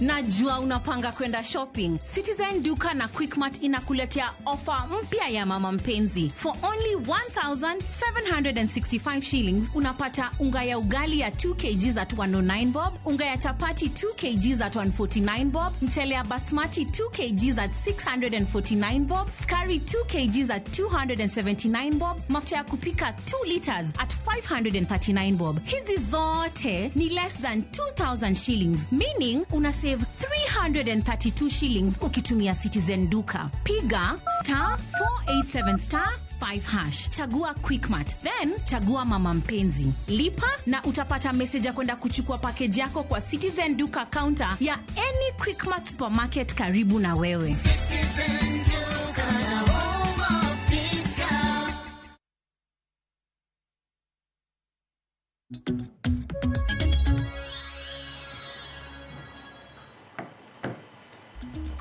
Nekora magijoma chiegni moro bana kod kete kaka e chenro ni mara mbaka romo wamedo rango achiel kachiel ka nyingen mage. Aya, penjo ni ang'eni ok wadhi neno kachiel to orgi e mbui mago mag Facebook. Ne Sheila kachiel kod CP Evans Ogutu.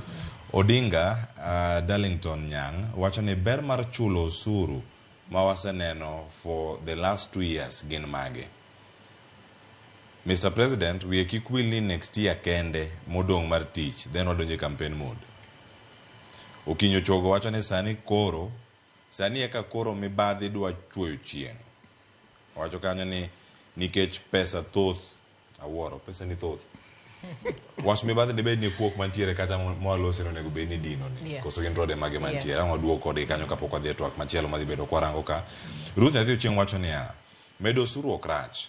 Rach biro sama koro osuru idho to ngima medo ridore ne japiny. Jopiny owinjo ne gima osuru konyo gigo. Osuptende onge yedhe, jopuonje ok chop dwachgi, lakteche gomo. Donge nitiere wach mopondo e medo osuru ni. Chal ma osuru donje ufuku motuch. Medo osuru eyo kende bende dhinyo jopiny, mane yo kende madhi jopiny. Owacho ni kendo nyalo medo weche mamoko bende, owacho ni kaka masiche matimore e piny kod mamoko, nikech mae dimiyo kata PSVs moko bende dhi medo kata bech wuoth. Dimiyo gitemo dhi rounds mang'eny e apaya mondo mi recover pesa mago ma bende biro kalure kod osuru mano mikawo kuomgi. To mae nyalo keto ngima jawuoth kama rach. Mogik wacho ni ka osuru mago mag jotije man gi payslip dhi medore. Aneno ka mbele ka thoth ji ndikore giwegi gidhi wuok e tije andika, nikech sani jal mondiki hinyore zaidi. Sirkal ema dhi faidika, ok en gima ni kare. Aluo to akanu moja inako. Erokamano ahinya kuom ote mari.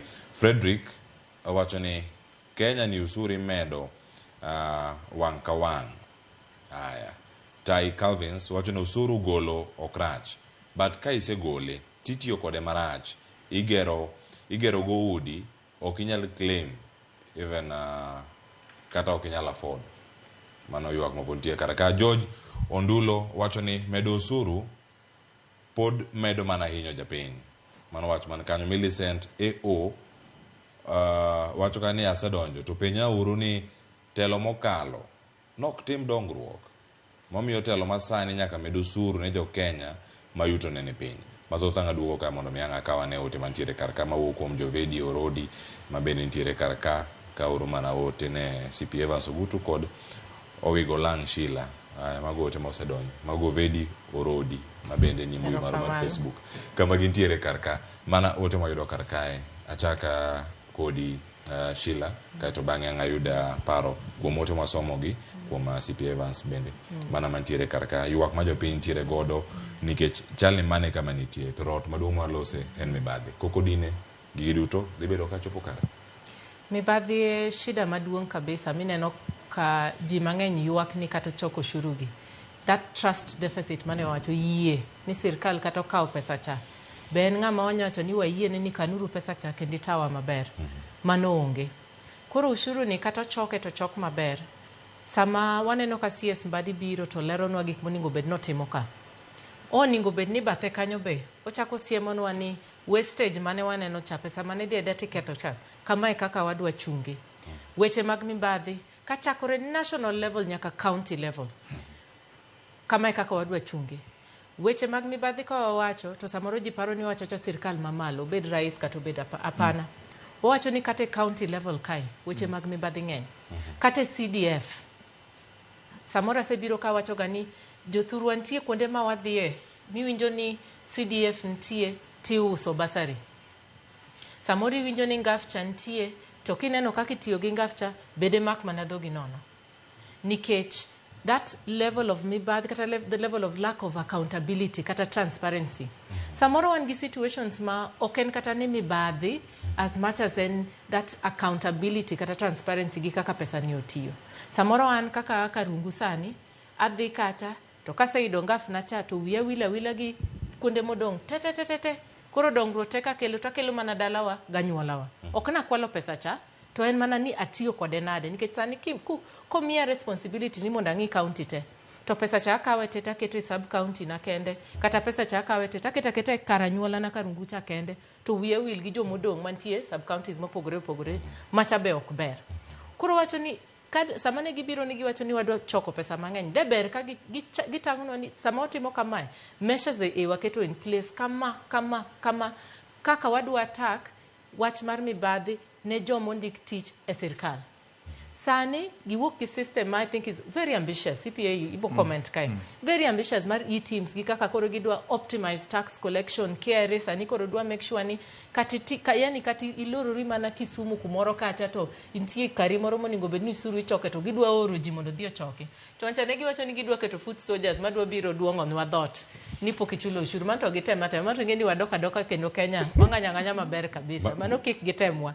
Gimatemo wacho ni kar mondo gior jo KRA ka mondo bi e dhot ka ng'iyo ni wachok ushuru gior gi ne county offices gior gi ne offices mag MPs offices mag kamano mondo gicheck mondo gipimane ni pesa ni tenders gi ominga to pesa ni itiyo go kama then jopiny nyalo chako bedo gi trust cha nikech kitemo wacho ni wan kaka jopiny kende wan e jok mok dwa chulo usuru to mano be iriambo nikech jok mantie sirkal gi waneno kaka gitiyo gi pesa okwafuo to bende irango karka jogi duto wacho ni medo usuru okrach to benefits mage mawayudo kawuok karka mano otema wuku mwalimu Joseph ka wacho ni medo usuru okrach but if you can't see the benefits mag usuru to mano wadok mana endara wacho ni we teachers almost everything is taken as tax mano kaka jopuonj mantiere and in the hospital kaka outpatient mantiere mobedo capped at 500 mano kama gintiere Sheila and which bar mosebedo godo kinde giduto gin jotelo ema ok ni kare kod mibadhi mantiere kar kae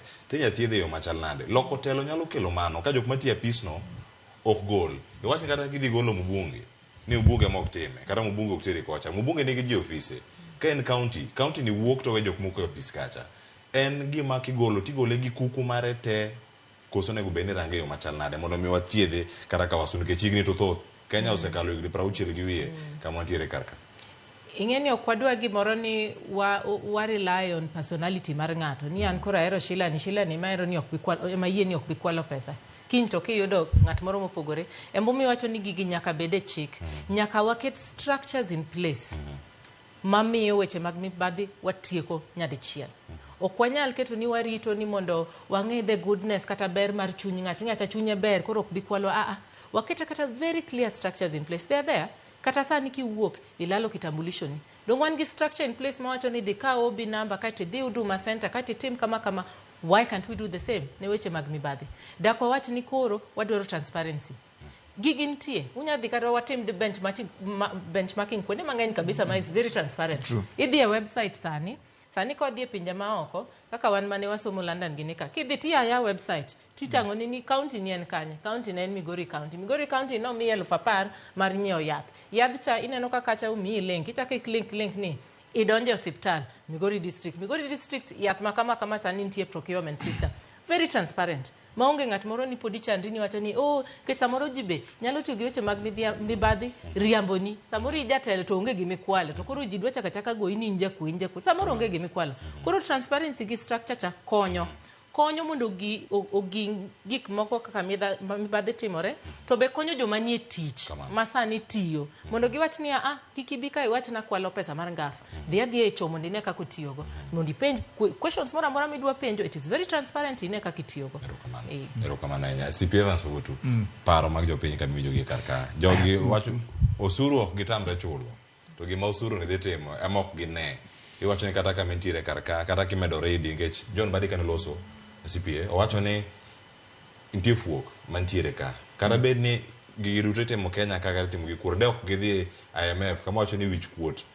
kuot mako gi kaka luongo Nigeria Rwanda Kenya odongi tije ko dakika 30 kata kine kushiri gimide mi kata komi geti wuok mana kine magintiere karka mono mi kikwa chop kuro kama nitie gi pat jopiny gi Kenya lo medo erokamano ahinya mokwongo dawach ni winjo kopenyo ni for the last 2 years ere kaka medruok mar osuru osekelo lokruok kuom ngima margi kaka oganda anyalo duoke kanyisi ni an gima ng'eyo gi gima aseneno higa 2 mokalo jowa moseyudo teko mar telo ema osebedo ka yudo pesa moko mwakia kuma gigole giluongore mani delaru iwinjo lakini japiny adieri for the last 2 years pok waneno ber ma japiny otimore nade oyudo.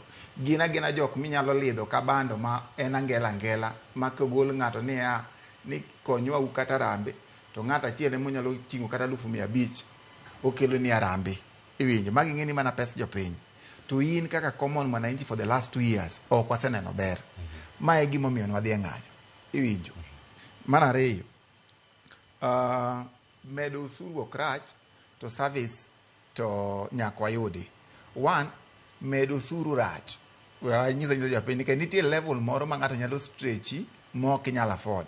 Awacho niya, jowa mondiki manitie gi payslip gi, some of us ok ondiki, to jowa mondiki inyore.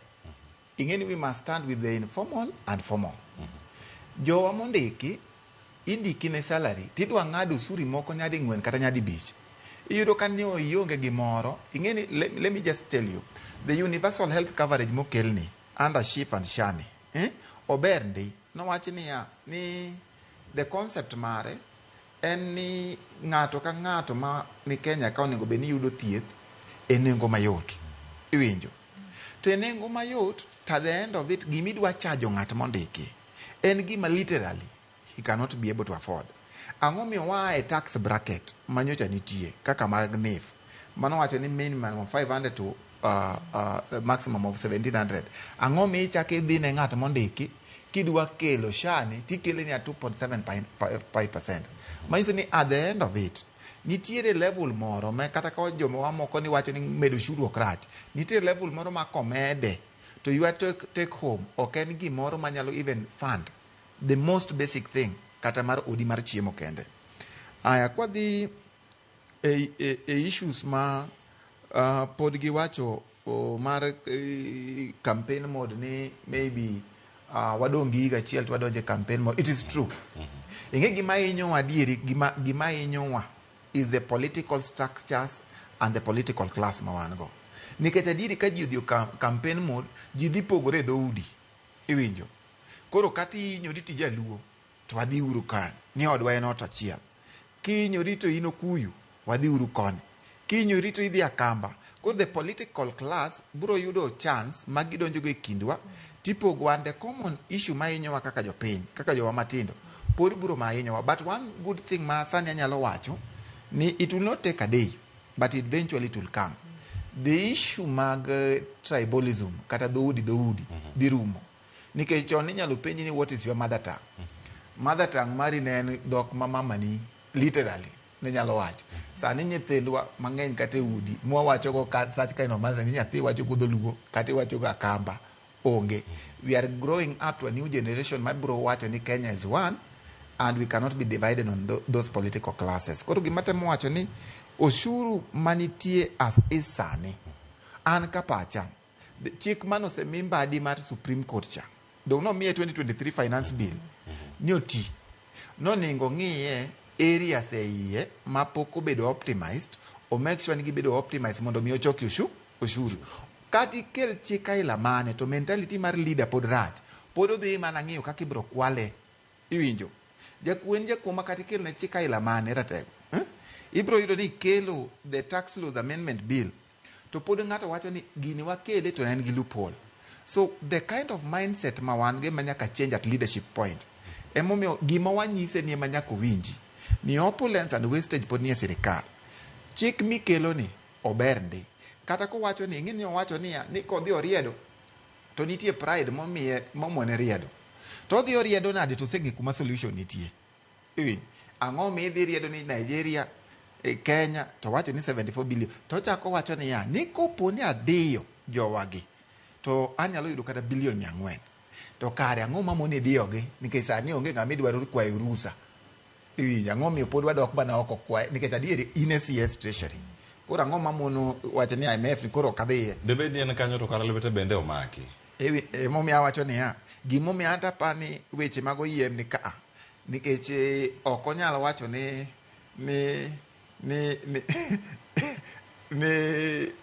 treasury ka ni ok onyal time functions mage tene CS treasury. Gima nyalo mako lwete ni economic advisors mano wacho ni jok maricho ka te maneno ka sani giluoro go mesa te. Koro kanyalo wuoyo ne tapani en gi thuolo maber mar tiyo. An awinjo kowacho ni jok moko nitie iye kanyo ma oppose policy. Iwinjo nowacho ni jok mineno oppose policy you are wrong. Manyiso ni adieri otemo wacho ni ei waka nitie jok ma kadwa kelo lokruok to pod kwedo. Mani ng'eni gima nowacho ni president nokoyiera na jalwedo. President noyuoro professional mondo mi akel policy. To jowa maka matemo oppose policy gi to ut waja nyiso ni un wrong. Manyiso ni badi kata okwachnwa publicly ni nitie jok ma pod pengo policies nego to sirikal pok oyie gi policies nego 100%. Erokamano ahinya. Nyakora mujwang' paro thoth ahinya mana kama lose kar kae kendo achiel kuom gigo mane jatend piny Kenya nolose kendo noseyo sirkande kendo jogo machiegni kode mano kuom rem miye paro maliw kata somo ne paro madwarore. En okang' moro maneno ka John Badi okawo, waneno ka John keto ite ma oboke madhi 4 ka olero ne jopiny gik ma sirkal kata kokalo migawo mare mar omenda gigeto timo. Sheila, weche mag tudruok gin achiel kuom gino mosebedo ka duoko sirkal piny ahinya kendo jatend piny Kenya William Ruto nowacho ni communication team mare osego e piny e chenro machalo kama. Machielo mantiere ka jatend migawo mar omenda John Badi chano mar twak kod jopiny wacho ni town hall syndicate mopogore opogore mondo mi okon jopiny paro mentiere godo e gima nolero kacha e weche mag explain agi mondo mi ogolo dok e jopiny. Okang' mokawo ni en okang' mipuodhi to bende ipani odhi chopo ne japiny man piny cha mane kia weche mag taulo mag ria e kinde mano ng'anyo cha babang' koseng'anye koko ng'eyo ni kare sirkal ne chano timo gima chalo kama.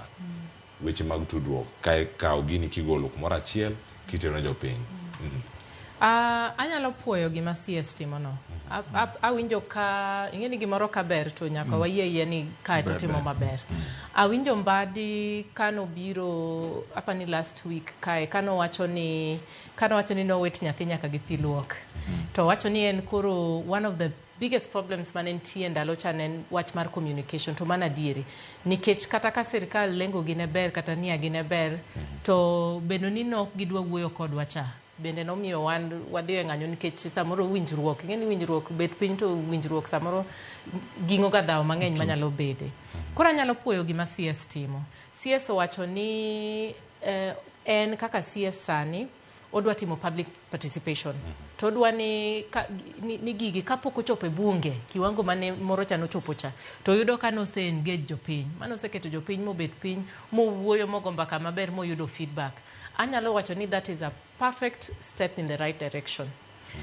Nikech sani wang'eni public participation watemo loso chike manyalo ensure ni wantie gi some structures mar miwa public participation nikech samoro be itimega mana for the sake of time as a sham. To nyaka wami CS Mbadi that benefit of doubt. Nikech ageno ni inyruok manowinyo cha kano ng'anyo kodwa kata kano go sirkal kodwa cha podi macha podo paro dhawo mane wadhawo cha kano wacho ni jopiny nyaka bed joma winjo jopiny. Koro nowacho ni odwa timo twak gi jopiny kuonde mopogore opogore.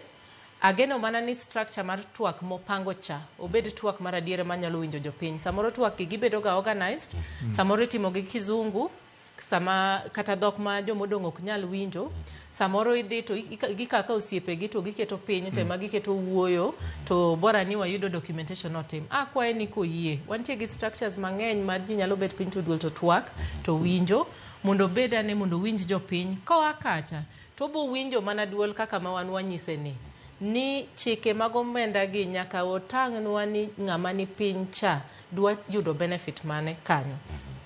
Gimar ariyo ma ageno ni wanyalo address ka Mbadi omiwa opportunity mar twak kode en wach mar development. King'iyo budget te sani Kenya wa allocate atamalo I think it's 17% kende ma oketo ne development. Mai wan chien kabisa kawa pimo gi pinje moko. Pinje ng'eny pinje at least gibedo gimoro between 20 to 30% berga. Kikaw ngeni kichoka pesa nite to budget dicha en mana mar chulo recurrent expenditure kata mar chulo ji msara nite micha king'ado to jogi kendo onge gi purchasing power ntie kaka okwa address issues mane watemo address in the first place.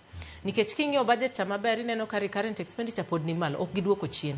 Aparo ka Ruto samoro no wacho ni odwa ng'iyo parastatals to odwa mondo ong'iane kaka odwa golo gi tich jok mantie gi redundant positions gi gik machal kama. Budget mocha koduogo ni aneno ka pod en mana kaka entie cha. to ka entie kaka entie cha to achaka ringo tang'iyo development nikech ing'eni development ni nyaka wang'iye maber. Development ni en ang'o? Development gi en ndara midhi gernwa, development energy mondo iyud stima kuma intie nyaka dala kucho, development ni AICT magi wacho ni koro magi infrastructure mabo miyo sirkal kik bed gi pek moro ni nyaka ndik kila ng'ato tich. Koseketo infrastructure ibo neno mana ka wala pick up kende. Kidhi e center kumoro, last time mane wantie ka Cleophas ni waneno ni got kachola ginene ne onge stima ne pokuka kene sani got kachola oseyudo stima. Kech no wacho ni ka koro energy koro ni kaluo kae. Wadwa ne transformer yani wan kawaga kona to wan mana transformer. Chiro ka chiro wantie gi street lights. Okade ni town maduong' idhi tiyudo ka street light onegrwa. Mago gik moko nya yie. Koro watemo wacho ni development, that percentage magi tiyo ge development nyaka ging'i ni macha udhi malo. To development ka be ma wach kendo bete. Ka wang'iyo sani gi reduce percentage mar domestic funding ne development. Sani koro gidwa ni development about I think it's 43% donge masani bo work from partnerships. Mae kama wach madani bede. So on one hand inyapuoyo ni mano ber koro gidwa ni mondo ginjo piny ka gitimogo weche mag development kata weche mag dongruok. Mano wapuoyo. On the other hand ka giyudo partners magidwa timogo development gi kaka dani wanyalo bede shida ma afadhali nwabed kata maonge development gi. Ka onge transparency kata onge ler ni partners ma wakelo gi wada tiyo kodgi nang'o. Ang'o miyo wacho kama? Awacho kama nikech 1 trillion achiel e budget wani en di ochulo loan, ochulo gowi ma wantiego.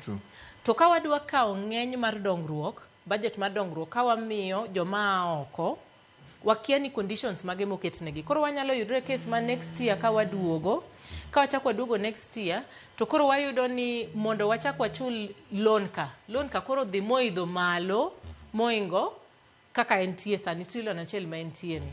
Koro ka gitimo wach development ni ok gidwa ni jopiny ohinyre to gidwa kolo pesa cha oko, nyaka gibed transparent kodwa mondo wang'e nikech nyaka development ma oko to ni igero gimoro kata igero ndara moro to kata msumal midwa kete ndara no ok bi ya Kenya ka.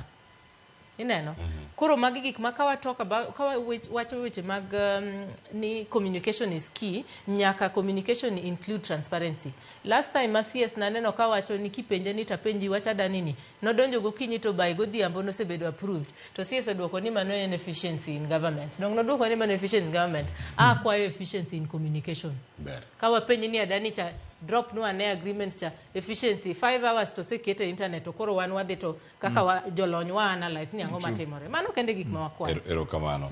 Thuolo madongo kaka pok aka ywe awinj pachi kotenore kod weche mag tudruok ka sirkal chano time weche gi mag osuru mondo meke gidoge makosa mapono notimore e kinde machon mano kelo ng'anyo. Erokamano. Wan gima anyalo kwayo bunge marwa. Nyo aneno teko manyo gigolo go jalup president. Rigathi Gachagua ne en efficiency mahali ya juu. Mainzo ni mbunge kare nyalo mana tiyo kimie thuolo gi gimoro mohero gi chunye no nyalo timore nade onyalo timo. To nyaka sirkal ni ne kao lochi gariyo mokalo. Chik mar public participation gitamore kalo. Mondo wabed gi clear framework makoro kanitiere chenro mar sirkal magidwa timo public participation wang'e ni kamae kako ni gwalo chik ni. Sani gima CS Mbadi timo wacho maber explain aber ndi to structures mag public participation gi chik matae podonge iwinyo manyiso ni kata ko itinga ji mang'e miyo gine matin fuel moro matin bi urudhi wache kama tangu wuogi ni wasetime nikech onge chik manyiso ni kako dwa time no e kaka en ing'eni gima onge chik everything is law iwinyo. Koro ana nyalo wacho ni is taken a right step in a right direction. To gima dhi tayo gini kaka chik mar public participation e gik ma crucial kaka magi. To podonge. Ing'eni the budgeting process is a legislative process. King'iyo kako chakore from the formulation magimbe gikao views mag oganda. Nitiere what is anchored in the budget process miluongo ni public participation. To public participation en onge framework. Koro itime kama. Imanyo MCA nikech you can exercise your power directly kata indirectly. Ti wacho ni kama wadadhi bede hall ni. To koro maybe ang'o yiero joge ne mopani jogi to pache winjore gi pacha jogi nyo konya e campaign ma last. Bi uru wadhi ure public participation station ng'ata ilano ng'ama ne pinge okuting nikech ong'eni ng'ani to nyalo dhi wacho wach moro ma dhi pinga gini iwinjo nikech onge structure koro ni public participation views ikawo mana ng'at manie office iwinjo for instance ni chung kata Sheila ne ochung kata gi woman rep moro to ni Sheila mano yombo to wach ni public participation dong en odhi mana ng'e agents ne wadhi uru chieng' ma kama wadhi timo public participation kama koro gimotimo ni first phase osome no oganda te how it is going to be structured mondo mi oganda duto madhi kacha kik bed ni wating'o ma jowa wang'eyo as young people wang'eyo gik matimore ga gigi iluongo ni kiny wan kama kiluongnwa jowa moko wuod ka wuod adware kata ji 50 to be nitie gimoro nitie gimoro aya 1000 moro nika 50 waseoro koro joka kadhi to gin jo haleluya gi pamo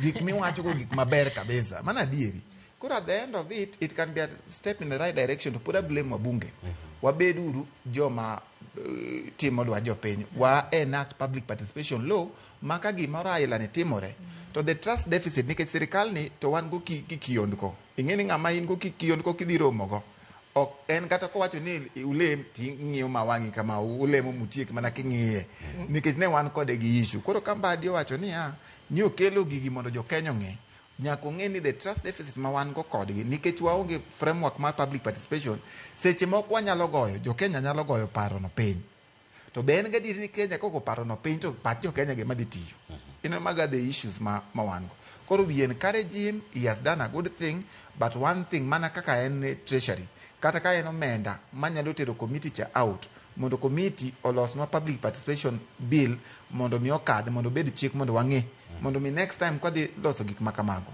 to wang'e gima wadhiye nikech adieri kawacho mana matin nikech Mbadi kanye wuoyo noluomo gik moko adek nowacho ni sani ni kiretire to pension mari at 60 years is taxable winje kama no dhiye odhi ni kiretire iwinjo ni mano gima ber manyaka lokne ni sani kok idwa no bed tax en 65 koro sani kiretire at 60 to koro wadhi golo tax koro pension ni nyalo makao iwinjo ayo wuoyo kuom jok mose gik 60 mano bokonyo ing'eni kidwa loso chik iloso chik for the young generation and the old generation iwinjo nikech kano luomo gigi to chako wacho ni nikech shift ni ne ng'ado ji iwacho ni it was not allowable deduction koro shift ni wabro keto ni mokwongi gole koko wang'iyo issues mag pay gi gik makamago koro pesa moro matin pod itimo na koro magi dute momiyo na wacho ni gik mano luomo katin ahinya koro public participation ko bedo maber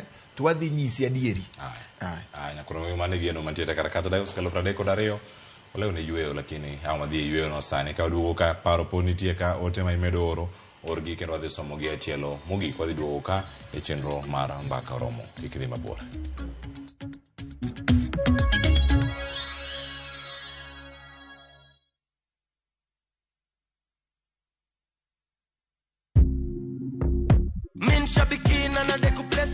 My name is John Dungu Mwangi from Subukia. I've been participating in Aviator for quite some time. I've been praying that one day luck will be on my side. I'll continue playing because there are stakes there that are higher than what I got. I won big on Shabiki Aviator. Changamkia Aviator on Shabiki.com. Not for persons under the age of 18. Authorized and regulated by PCLB license number 428.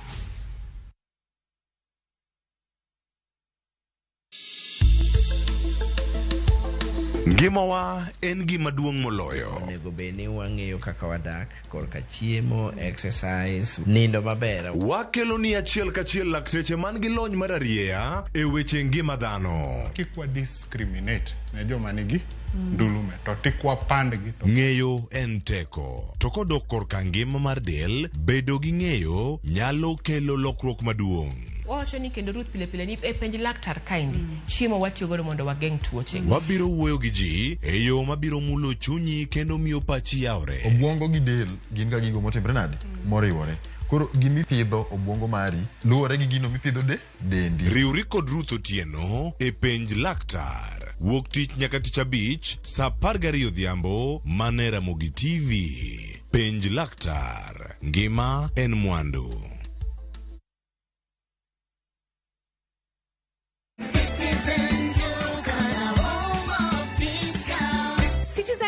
the home of discounts inakuletea this week's Mama Safi package from Quickmart. For only 906 shillings, utapata 1 kg powder detergent at 329 bob, 800 grams bar soap at 149 bob, 4-pack white tissue paper at 189 bob, 140 grams toothpaste at 199 bob. Hizi zote ni less than 1,000 shillings, meaning utasave 219 shillings ukitumia Citizen Duka. Piga *487*5#. Choose Quickmart, then select Mama Safi. Lipa na ukisha lipa utapata message ya kwenda kuchukua package yako kwa Citizen Duka counter ya any Quickmart supermarket karibu na wewe. Citizen Duka, home of discount.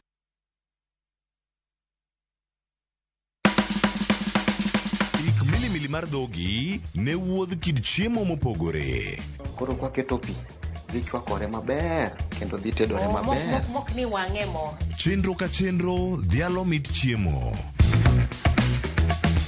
Gitedo itime nyaka obed makare gi suya kod ndhadhu mamit. Kitedo to dwaro ni ndhadhu go duto te mondo owinjre. Omiyo kihero chiemo in jatedo kata mana ng'ama ohero tedo, tudri kodwa tich adek juma ka juma e chenro mar tedo gi chiemo gi Jailieta tich adek saa 2 okinyi mana e Ramogi TV.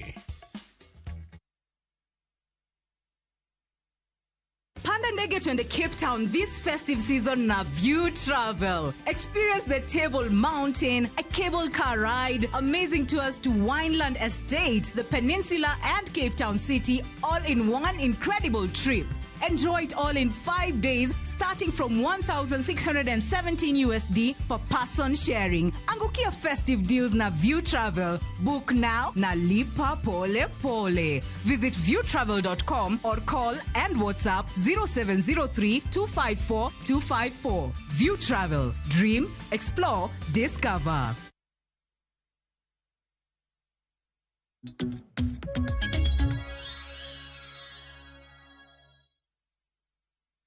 Machiegni kendo nyakoro Ramogi Jwang' ma en tielo mogik machenro mar mbako romo yien adhi e kaunti ma Mombasa kama jopuonj romo, jotend jopuonj kata jotend sikunde magiwacho ni gin teachers mag sikunde primary ma pacho ka ahinya githoth ahinya nyakoro Ramogi Jwang' kendo kama warango gie ka wabedo gi thuolo mar ng'eyo joja oko uneyo machal nade iliekona ka ni jopuonje ma oheo 10,000 ni kaunti mano ma Mombasa kama untiere romo no chal nade to ang'o magini mwageno kawuok e romo kamano. Erokamano ahinya Cleophas Oluoch chawinji maber kowuok e kaunti ma Mombasa kuma mana kaka iwache no wantiere e romo magalamoro mokelo kanyakla jopuonj mawuok e pacho ka mangima e skunde mag piny owacho mago mag primary ka gitwak e weche mopogore motenore ka weche mag somo e pacho kae. Ang'e achiel kuom twak madhi mbele sani endi en wach nok mag jopuonj mago madhi timo penj mag jopuonj mantiere junior secondary chakre grade 6 nyaka grade 9 ma koro idonje higa manyien. Wang'e nitiere weche mag capitation, wang'eyo ni nitiere weche mopogore opogore kotenore ka weche mag somo. To ka nitiere gima kuom jopuonj wadwa mani to ginyiswa ni to gin weche mage, thuond weche mage magitwakie odiochieng' ma kawuono. Suda ka endi tichak nachaka gi nyingi to nyisa ni to weche gin mage mutwakie odiochieng' ma kawuono. Erokamano ahinya. Kuom nyinga iluonga ni Odwara Bonyo Steven. Awuok e kaunti ma Siaya, e sub county ma Ugunja, e school miluongo na Mbera Primary and Junior School. Ang'e ni nitiere weche mathoth mutwakie romo ma kama endi to gin mage maki muwache to be uneno ka dhi yudo solutions? Weche to ng'eny ahinya e yore mag somo e Kenya ka kaluwore gi lokruok mar somo mayando chakre higni mokalogo miluongo ni competence based curriculum.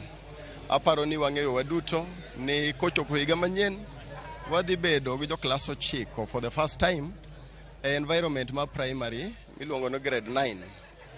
To gin e somo masani miluongo ni CBC mano chakre e klas 7, klas 8, klas 9.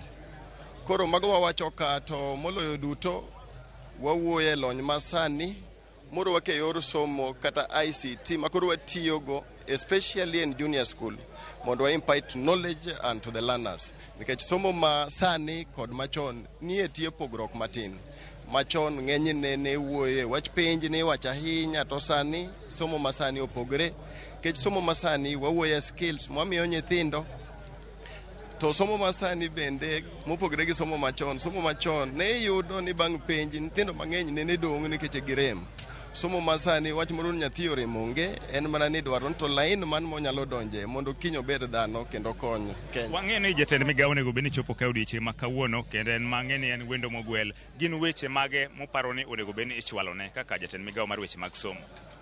Mokwongo jatend migawo mochung' ni weche mag somo wadwa go erokamano ahinya nikech wang'eyo hali mar uchumi ma Kenya sani, lakini serikal osetemo matek kabisa mondo support somo mar CBC e yor oro gigo madwarore mondo wapuonj nyithindo maber. Wanyalo mana medo jatend somo e Kenya mangima ni odhi adhia mbele kako tiyo no, omedwa mana nguvu kaka heads of institutions, komiyowa gigo ma wanyalo tiyogo mondo wapiag nyithindo gi obed jogo maber e higni mabiro. Erokamano ahinya. Wayude japuonj machielo, wawinjore japuonj machielo, chakna chaka gi nyingi tinyisa ni issues gin mage miparo ni onego bed ni itwakie e odiochieng' ma kawuono? Erokamano, nyinga iluongo ni Dr. Edward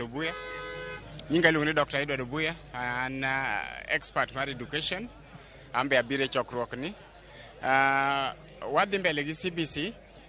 Though ponitie problems teething issues monego bed ni the ministry address. One of them, policies onego bed formulated e parliament mondo CBC oriere maler. Nitie the presidential working party ne oweyo issues moko mondo parliament mondo tim nyaka sani wadhi higa mar grade 9. Issues gi pok obedo addressed gi parliament. Koro parliament onego oket chike, enact laws mabiro streamline CBC ahinya sama koro wachopo higa mar 9 ni. Kendo machielo ne ber ka the NEC, the National Examination Council, o streamline process midhi lu mamiyo jo klas 9 mondo mitim piny magidhi go e senior school. Koro en paro nwa ni the cabinet secretary ma kawuono nitie mayawo chokruok ni ayanga biro lero channels midhi lu mondo mi CBC orieyo. Mana kaka iwinjo no janeno mar Ramogi TV, mago mana moko kuom jopuonj maromo chiegni 15,000 mikoni oywere romo ni. Matemo mana liekonwa moko kuom gigo magitwaki odiochieng' ma kawuono ni, to gi moko kuom paro magichano chwalo ne jatend migawo mar somo mondo mi gine ka wechegi inyal ketie tem. Wantiere kae kendo wago tach, wadwa medo luwo wachni kendo wabro medo nyiso janeno mar Ramogi TV kaka weche medo tuch e romo magala moro matimore kawuono ni e kaunti ni ma Mombasa. Ne Ramogi TV, nyinga en George Aoko. George Aoko, erokamano ahinya. Irom kod jopuonj, imose jopuonj, ang'eni kawuono Kiswahili dhi bedo mang'eny ka gin Mombasa. Mago jotend jopuonj koro mag joang' ka gintiere kache kaunti ma Mombasa. George Aoko, erokamano ahinya. Nyakoro mag joang' adhi ne kaunti ma Kisumu, jodak ma Kisumu wacho nade kar kaka to bang'e aduoka atieke an gi thuolo mar dakika manok ahinya to atieko kar ka Millicent Adhiambo. Jo Kisumu wacho nade kotenore kod twak man go kawuono mano mar osuru. Erokamano ahinya Cleophas, achiel kwa wuok e kaunti ma Kisumu. An kod jopiny mana mapiyo mondo gimiwa pachgi kochno kod chenro ma sirikal nigo mar medo osuru kaka achiel kuom yorno mar reso ochumi ma pacho kaendi. Abro tere achiel ka achiel mondo gimiwa to ginto giparo nade be mano yo kende minyalo chier godo osuru, minyalo chier godo ochumi ma pacho ka. Koso nitiere gigo ma sirikal owinjo bed ni timo. Machiegni abo chako kodi mana mapiyo, chak na gi nyingi mondo ilero ni to pachi chalo nade. An iluonga ni Sayo Nyango, an jadak mar Kisumu ka. Kaluwore gi penjo miwachono, en adieri ni piny nyaka chokie osuru mondo eka piny odongi. Piny nyaka chok osuru, to gima timore en ni choko osuru ok onyiso ni nyaka imed osuru mabed mang'eny. Mano tiende ni hinyo joma ichoko kuom osuru. Osuru kidwa ni mondo ichoke mang'eny tikete piny mondo jopiny bende kik winj pek ahinya ka ae to gibiro chule te makoro ok gibadhre ne chulo osuru. To gima duong' mogik e wach mar chulo osuru ni en ni jo Kenya nigi pesa moromo ma ginyalo timo gik ma gidwaro. Mak mana pesa kosechoki to donje e ngima marach, odonje e lwedo marach. Ka ok wanyalo yudo yo mwadil go gi weche mag corruption, mag kuo mar pesa mosechoki, to kata wachok $40 trillion pod obro lal nikech odonjo to wuok kae to wan iduogi chajowa to joma riek mong'e kawo pesa to dhi kawo peswa kendo gidhi gitiyogo e yo ma ok ni kare. Omiyo sirikandni ka nochopo nowacho nobiro kedo kod ufisadi. Noketo ufisadi kaka achiel kuom pillars mag gik manodwa ni mondo eliminate. Ufisadi koro komedre sani ma kata gichokna pesa, jo Kenya pod biro mabedo kamichoke pesa to gima pesa dhi timo to onge. Omiyo da tigi wach mar ni punda ol. Waol gichoko osuru ma ok dhi tiyo gik makonyowa. Erokamano ahinya. Machiegni nyalo wacho ang'o? An iluonga Alfonso Odhiambo, amba jadak ma Kisumu ka. En adieri ni poko obudho, poko tiyo kata mana jumbe dweche 2. Kalwe kod wach osuru ma ncho osekelo kata mana tungni. En mana ni okang'eyo ni sirikal masani paro mana ni wan jopiny gin jok ma wigi wil piyo. En mana ni gima ncho goyo matek no kod dwar wach bill finance. En ni gichako bwana giduogo yo moro machielo. Ngima tek, ngima poko dok kata matin. Osuru okwane ka gik ma gimedo gi osuru nyalo chok adier to kaka loro kaka piny dhi gi kaka waneno kaka pesa bende mosebed kisolo Kenya ka okwane gik ma gikonyo sana. Koro wach osuru momed madhi medo piny okwamorgo kata matin. Mano gi pacha. Mapiyo. Erokamano, nyinga Joseph Onyango, jaohala e dier boma ma Kisumu ka. Yo ma sirikal dwa timo godo taxation ne japiny ok en yo maber. Ok wadagi ni kik wabed tax, but yo ma idwa timogo ema yo mok ber. Wakwayo ni sama sirikal tax japiny to gidin bugni rode moko mag corruption mamiyo pesa ma japiny obedo tax lal ma onge gimotimo gimokonyo godo japiny. An iluonga ni Victor Mondi, aja ohala Kisumu ka. Yo ma sirikal chokogo pesa mar osuru kuom japiny omiyo japiny chandre, joma ni malo ema yudo konyruok. Koro wakwayo ka ng'at monego konywa ma leader wa miluongo ni Raila be odhi odonjo ofuk Ruto gin gatuoli.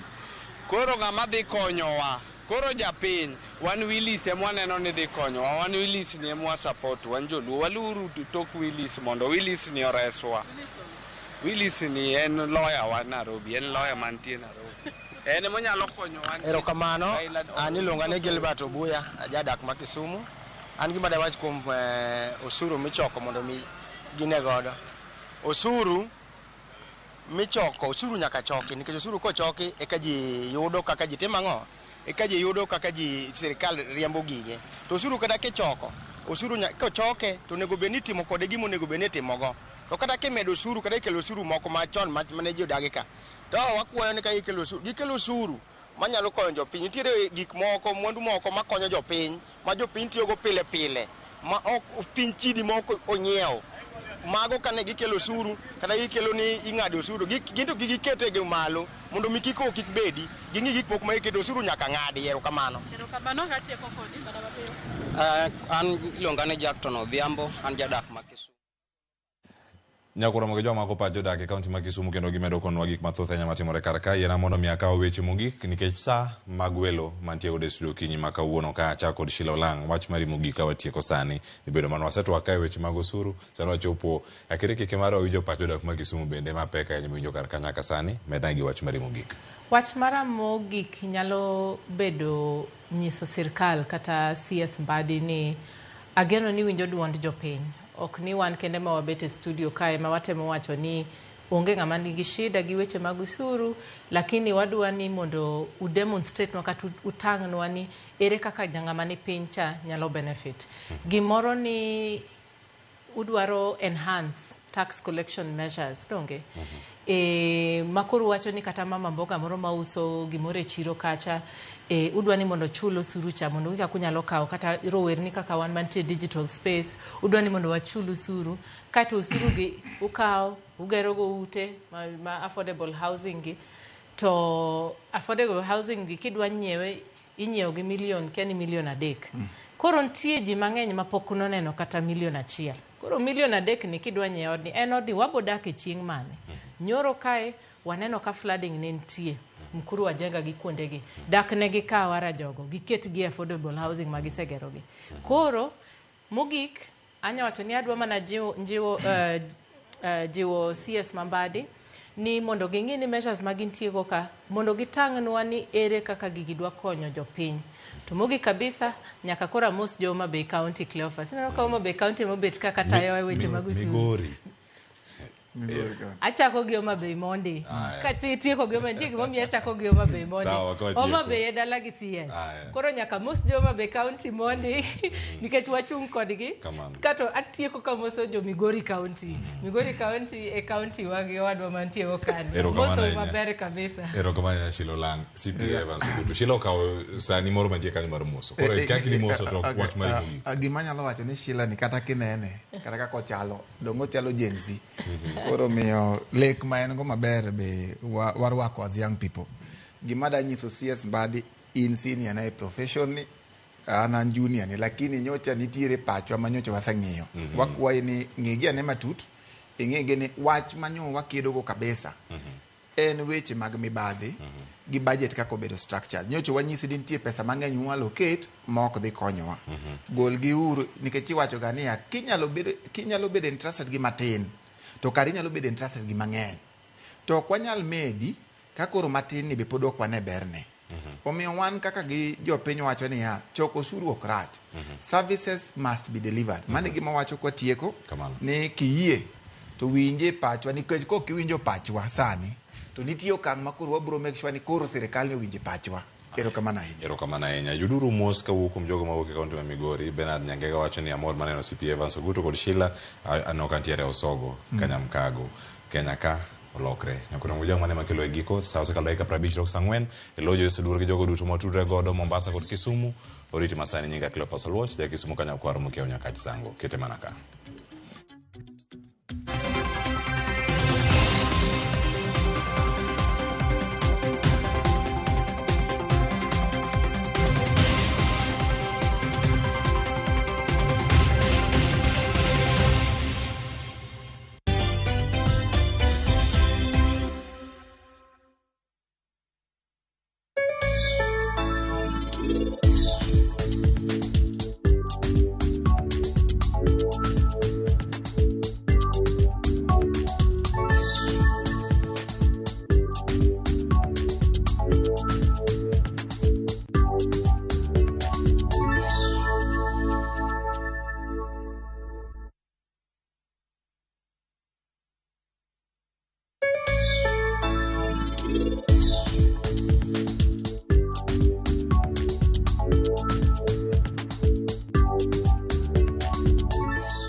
Mogo mar dole.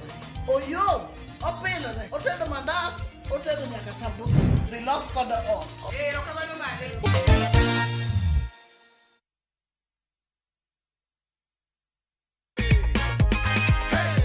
Wacha nikupatie ushikilie cheki yako. Uhakikishe ni cheki ya shilingi 50,000. Si unaona? Kabisa. Hii inaitwa the Jipange goodie bag. Atuambiange watu nini iko ndani. Tunaenda kuangalia nyumbani. Leo mimi nafurahi sana. Hata unakaa kufurahia? Mimi nafurahi kabisa. Hata msichana wangu aliambia ukipata hiyo ndio taamini ni ukweli. Sasa mimi naruhusia wajibu tamwambia ni ukweli. Ni ukweli. Nimeona.